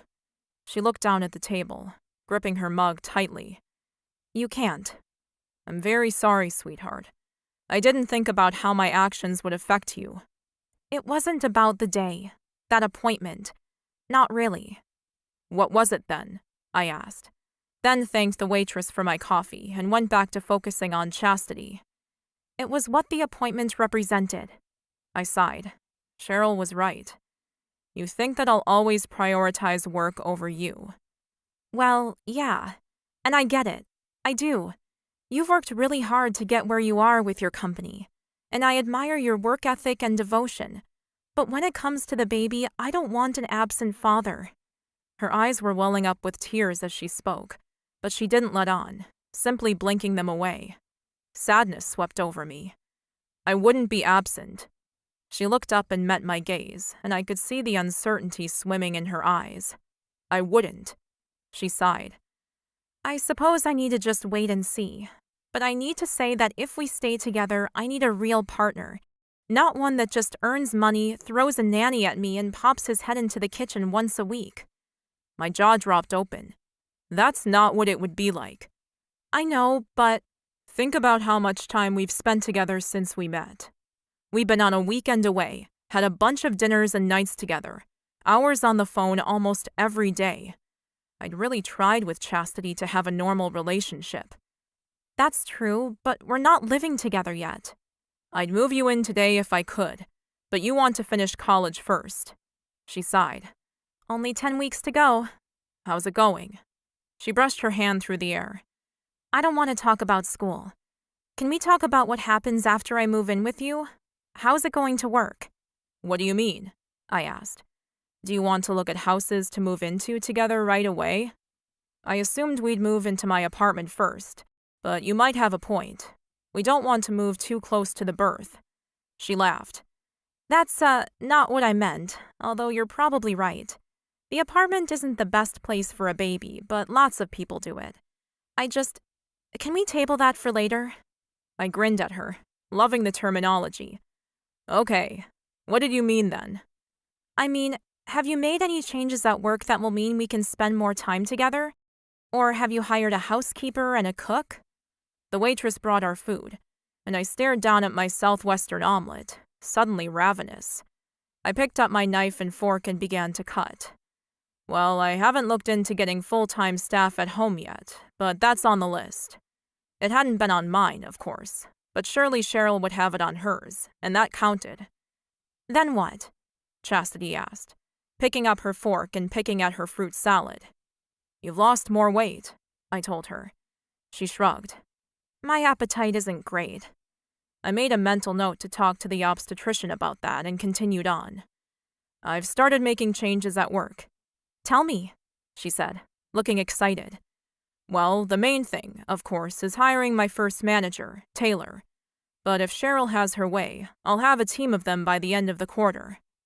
Well, that's great, Chastity said. But are you okay with that? I'm worried about the company, it's true. But the way I was working isn't sustainable, so I'll start with one, then see how she does. I think it's great, Chastity said. I thought about it for a moment, then realized I felt the same way. Me too. We both ate for a little while. Then she asked, So I don't think you answered my question. What's going to happen next? Well, I said, pushing my plate away. If you'll let me, I'll take you upstairs and make love to you. She glanced down. Maybe we can do that another time. Okay, well then how about a movie? A nap? What do you want to do? She chewed on her lip. I just want to talk for the moment. Sure. Should we get an ice cream or a hot drink or something and walk down the street? She nodded. Yes, please. Some fresh air would be good too. I paid the bill, grabbed her hand, and tugged her into the street. I knew it would take time for her to wrap her head around everything and forgive me for disappointing her. Hey, you know I can't promise I'm always going to be perfect. I squeezed her hand as we walked along the street to the ice cream shop. She turned to me. Of course, I know that. But please understand that I'm going to try to be the best father I can possibly be. I wanted more for my kids than I had.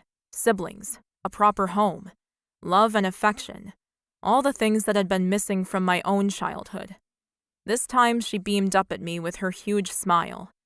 I know, and I can't wait to see it. Chapter 35. Chastity. I couldn't believe how nice it was to be back in Axel's company again. He was happy and relaxed and seemed totally ready to change things in his life for me and the baby. I keep wanting to pinch myself in case I was dreaming. But were those changes even possible for a guy like him? Hey, can I ask you something? I questioned after we'd gotten ice cream and were back walking along the sidewalk again. The strip of shops was quiet on a Sunday, and it was nice to just be out in the fresh air, enjoying the sunshine. Of course. My mom and lots of other people have told me that a leopard can't change its spots. He licked his own chocolate mint double scoop in a waffle cone and tilted his head. Still waiting for the question. Right. Well, your company is your whole life, right? How is it possible to change your priorities overnight? He grinned down at me. Are you asking if I'm cured of my workaholicism? I don't think that's a word. It didn't sound right, but I could be wrong. He laughed. Look, honestly, I don't know. I've worked my company up from just Cheryl and me in one office to a building with more than 100 staff. It's going to be hard to let go of a lot of the control. But if I want a life, then something's got to give. Guilt hit me hard. Even though he'd done exactly as I asked, putting into place some steps that would make it easier for him to be a good father, I knew he'd done it under duress. I'm sorry, I said, glancing down at the ground. Was I really that girlfriend? The one who made her boyfriend give up everything he loved to be with her? That wasn't me. That couldn't be me. No need to be sorry, he reassured me, still walking casually along the street. Hey, there's a nice little park right there. How about we sit and relax for a bit? Yeah, perfect, I said, stepping onto the grass and walking over to the little park bench. Oh, that's better. Thanks. My legs ached now, and I read online that I needed to increase my magnesium or something. I had to get to a drugstore and buy some stuff when I had a minute. Axel put his arm along the back of the seat, not around me directly, but it felt like he was hugging me in a strange way. I'm still sorry, I managed to say, because my appetite was gone, and for the first time, I was beginning to see the situation from his perspective. I didn't really think about how much you'd need to give up and change for this baby. I'd been way more focused on what I was giving up. Hey, I told you that you don't need to be sorry. You are the woman I've dreamed of for so long, someone I can truly love, and with a baby on the way, things couldn't be better. But it's true, I hadn't really thought about the other changes that would come with the dream. I grimaced. Yeah, me either. Are you coping with school? Is there anything I can do? I smiled. His offer warmed my heart. Thank you for saying that, but it's okay. I just have to put my head down and power through for a few months. Then I'll be done and we can concentrate on the baby. Axel grinned at me. Do you want to talk about where we're going to live? I inhaled quickly, excitement filling me up. Yes. What about the house that you gave me? It still sounded ridiculous to say it out loud. He gave me a house, mortgage-free. It was just an insane gift, like winning the lottery. Oh no, that's for you, for the baby. But I really liked it, I continued. Great location, huge yard, not too far from work for you. Not to mention the fact that the master bedroom had a jacuzzi in the ensuite. He grinned at me. If you like it that much, we can go see it on a free weekend. But that means you'll have to choose another house off the list, because I want you to have something that earns money so you can invest it or save it for the baby. I stared up at him. Too much love in my heart. You're incredible. Do you know that? He huffed and looked the other way, obviously not used to such a compliment. I twisted on the seat and reached for his right hand, holding it with both of mine. I'm sorry I was so upset over the sonogram. Next time I'll be more honest about how important it is to me. Or I'll get my mom to come or something. Maybe. He stared down at our entwined fingers, then up at me. How is your mom doing? I sighed. Not really sure. I haven't spoken to her since we had our fight yesterday. She hadn't messaged once or tried to call, which was unusual for her. What happened exactly? I gave him a quick rundown on our fight, ending with me running off on her. Childish, I knew. But God, had my temper been up yesterday. Then as soon as she'd gone, I'd crashed, climbing into bed and not surfacing until the next day when Axel had messaged me. I knew pregnancy messed with your emotions, but I wasn't used to the roller coaster of it all. Flaming furious 1 minute, in tears the next. What happened when you went back to your room? He asked. That had been a little strange. She was gone, but the baby's picture was back in my drawer and it was shut, so she went to the trouble to clean up the room. Or she wanted to look at the sonogram again. I know I have been. You did? The ones I threw at you? I asked him, tears blurring my vision. I sniffed and blinked to force them back. Sorry. He grinned at me, reached into his wallet and pulled out my favorite sonogram photo. I take it everywhere with me now. I'm not quite sure what I'm looking at, so I definitely can't miss the next appointment. I need a professional to show me what is what. I laughed at him. Yeah, it looks like a bit of a blur, doesn't it? Well, this is the head. I pointed to the large round object in the picture. This is the nose and the little hand. The tears were coming at me again. I love looking at these pictures. I can't wait to see them in real life. I so wanted to tell Axel about the baby's sex, but since it wasn't 100% yet and he'd missed the sonogram, I decided to wait. I get my blood test results next week. What are they for? He asked, putting his photo and his wallet away. They check my health stats like iron levels and vitamin D, but they also did a chromosome screening to test for abnormalities, and it will give us the sex of the baby. His face went from interested to shocked, his mouth dropping open. They can tell already. Isn't it a bit early? I laughed. Yeah, I thought so too, but the new technology lets us find out relatively early. I swallowed hard, finding the need to lie uncomfortable. Should I tell him that I knew? Just so you know, the sonographer told me what they think the baby is. They said it's not a definite, and to wait for the blood test results. But do you want to know what she said? Axel's face flashed with a myriad of emotions. I'm not sure I want to know. Oh, well, they were probably wrong anyway. Though the sonographer had seemed pretty certain, I didn't want to tell Axel that. He suddenly jumped to his feet. But you know, and now I want to know because you know. I pressed my lips together so I didn't laugh out loud.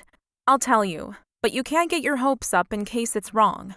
He stepped away a little, then walked back. How long before the blood test results? They said a week, so by Wednesday, hopefully. I wanted the results so I could absolutely reassure myself that everything was fine with the little one. He sat down again next to me, and this time he put his arm around me properly. I can wait a few more days then. Awesome. I put my head down on his shoulder and just enjoyed being with him. No phones ringing, no classes, no nausea. I closed my eyes, then yawned. Axel chuckled. You sure you don't want that nap? I'd love to just hold you for a while before I go home. I lifted my head and stared up at him. My sex drive was extremely low at the moment, especially after the roller coaster of emotions I'd been through lately. But just being with him, being held by him, that was something that might chase away the depression that had been pulling me down into a hole the past 24 hours. That would be really nice. Let's go then. Axel held out his hand, tugged me to my feet, then walked me back to the apartment building. I wasn't sure I'd ever come back here, I said to him as we walked into our bedroom and he turned back the blankets. Why? He asked. Well, I suppose I wasn't sure if we were going to make it, so I thought I may never see this place again. Axel frowned at me. Just because I made a mistake and we had a fight doesn't mean we're done. Please know that. I'll work through practically any problem with you. It was exactly what I needed to hear. Well, you are my first real relationship. I guess I kind of jumped straight off the deep end, and I'm sorry for that. It's okay. He grinned. I've got a bit more experience with this stuff, so maybe I can guide you a little. Are we still just napping? Axel asked, quirking an eyebrow at me. I knelt on the bed and crawled across the mattress towards him. He quirked an eyebrow. Are you sure? I nodded and reached out for him. Kiss me, please. Chapter 36. Axel. Chastity fell asleep afterwards, and I held her for hours. There was no way I could sleep. My head was a whirl with possibilities and hope. She loved me, and our baby was strong and healthy. Would it be a boy or a girl? Which one did I want, anyway? When no answer immediately came forth, I realized I actually didn't care. Lots of men wanted a boy, a male to carry on the family name and to take to football practice. But for me, as someone who wasn't sure I'd ever have my own child, either would be amazing. Though I did hope to have at least two. Growing up as an only child hadn't been fun, and I hoped Chastity felt the same way. Eventually she stirred, moaning softly and lifting her head from my chest. "Hello, sleepyhead," I said, kissing the top of her hair. Hey. She rolled onto her back and stretched her arms over her hair. "Hey, I know it's early to even ask this, but how do you feel about a bigger family?" How big are we talking? She asked with a grin. I laughed. Not 10 or anything, but I hated growing up as an only child, so I suppose at least 2, just so they have at least one playmate. Her eyes shone with happiness as she stared back at me. Oh, at least 2. I always hoped I'd have 4, actually, because I hated being an only child too. It sucked. Big time.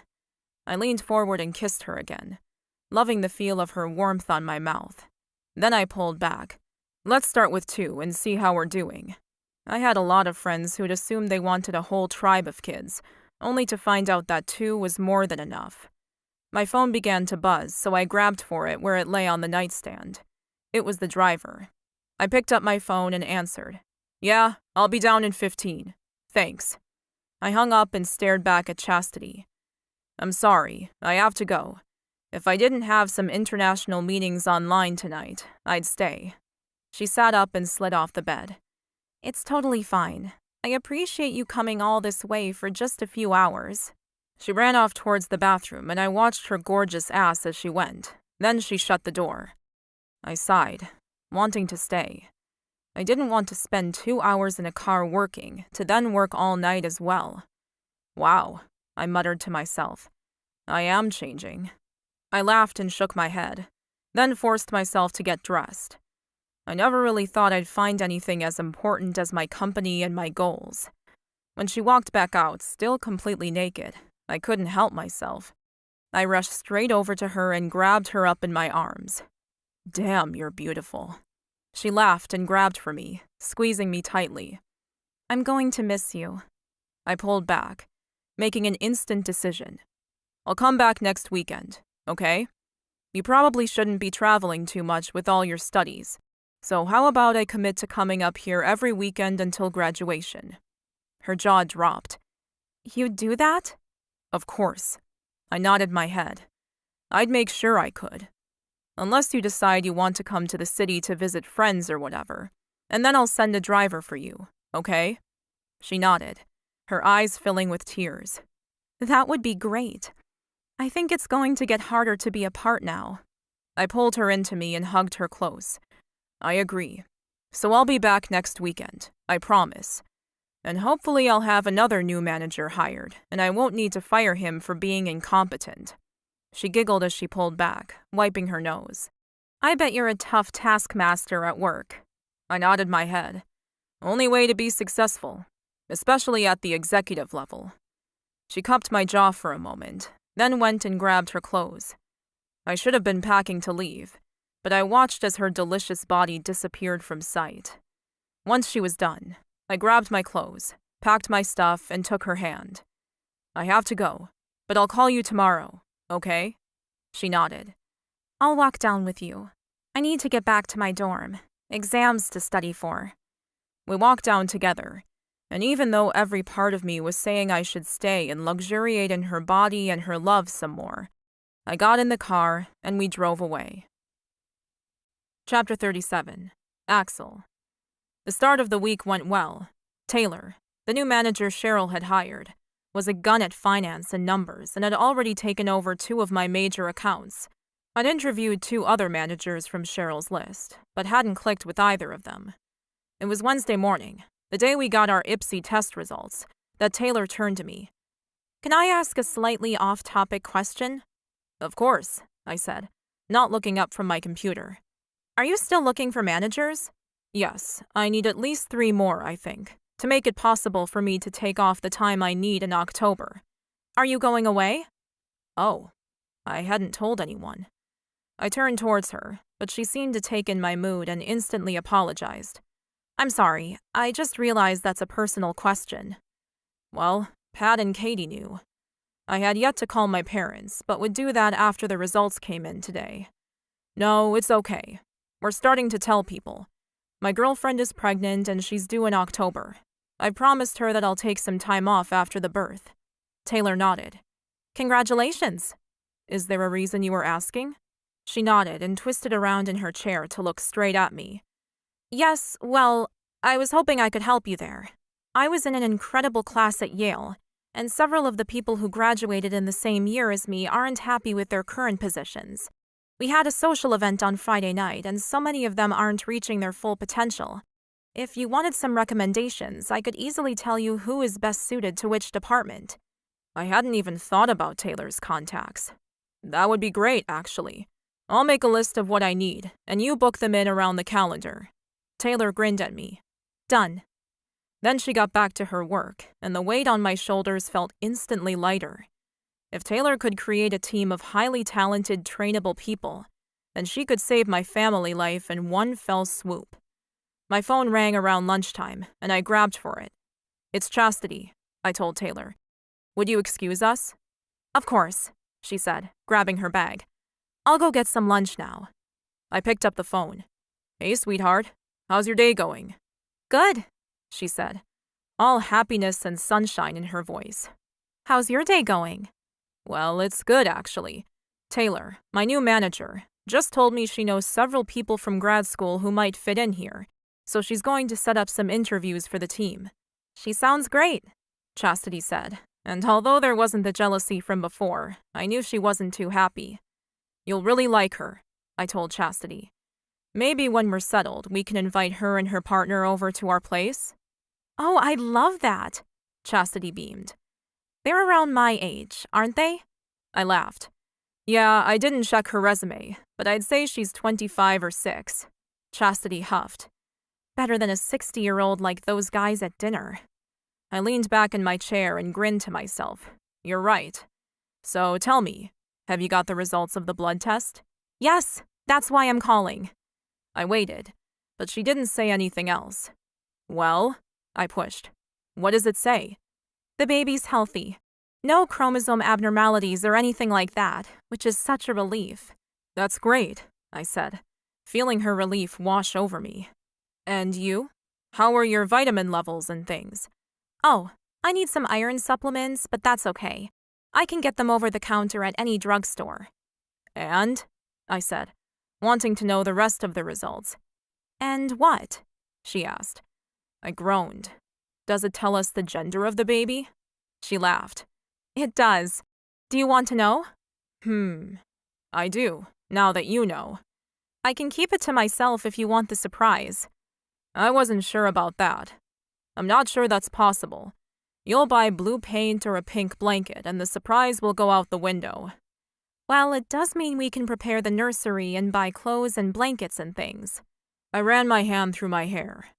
Maybe you should tell me this weekend when I see you. We can do that, she said. I can buy a gender reveal cake or something. What's that? It's when you ask a baker to make a cake and ice it so you can't see the inside color. But when you cut it open, you see the pink or blue cake. I didn't think that was very me. Oh, or I've seen online people do balloons or lights or all sorts of different things. Forget it. Tell me, I said. I wasn't into those games or stupid party gimmicks. You sure? Yes, this is our baby. Tell me what we're having so we can plan accordingly. And it may make me feel more connected to the little black and white smudge on the screen once it had a name and an identity. We're having a girl, she whispered. A girl? I repeated. Did you say we're having a girl? Yes. Are you happy? Wonder filled me. A baby girl. Yes, I am, I told her, swallowing the lump in my throat. A baby with your smile, Chastity, will be the most beautiful thing in the world to me. She squealed a little bit. I'm so glad, because I'm so happy too. I can't wait to paint her nursery and buy her cute little things. Is it okay if I tell my parents? Of course, I said. We should take them out for dinner together and celebrate. Oh yeah, thank you. When Mom and I have sorted our shit, I'll organize it. Okay, sweetheart. Chastity went on about all things pink and girly, but I couldn't keep up. My heart was full. I was going to be a dad. A girl dad. Nothing had ever been so perfect, and I couldn't wait for what the future held for us. As a family. My family. I just prayed I didn't screw this up. This has been Pregnant to My Dad's Best Friend. Written by Lexi Myers. Narrated by Mia Tucker.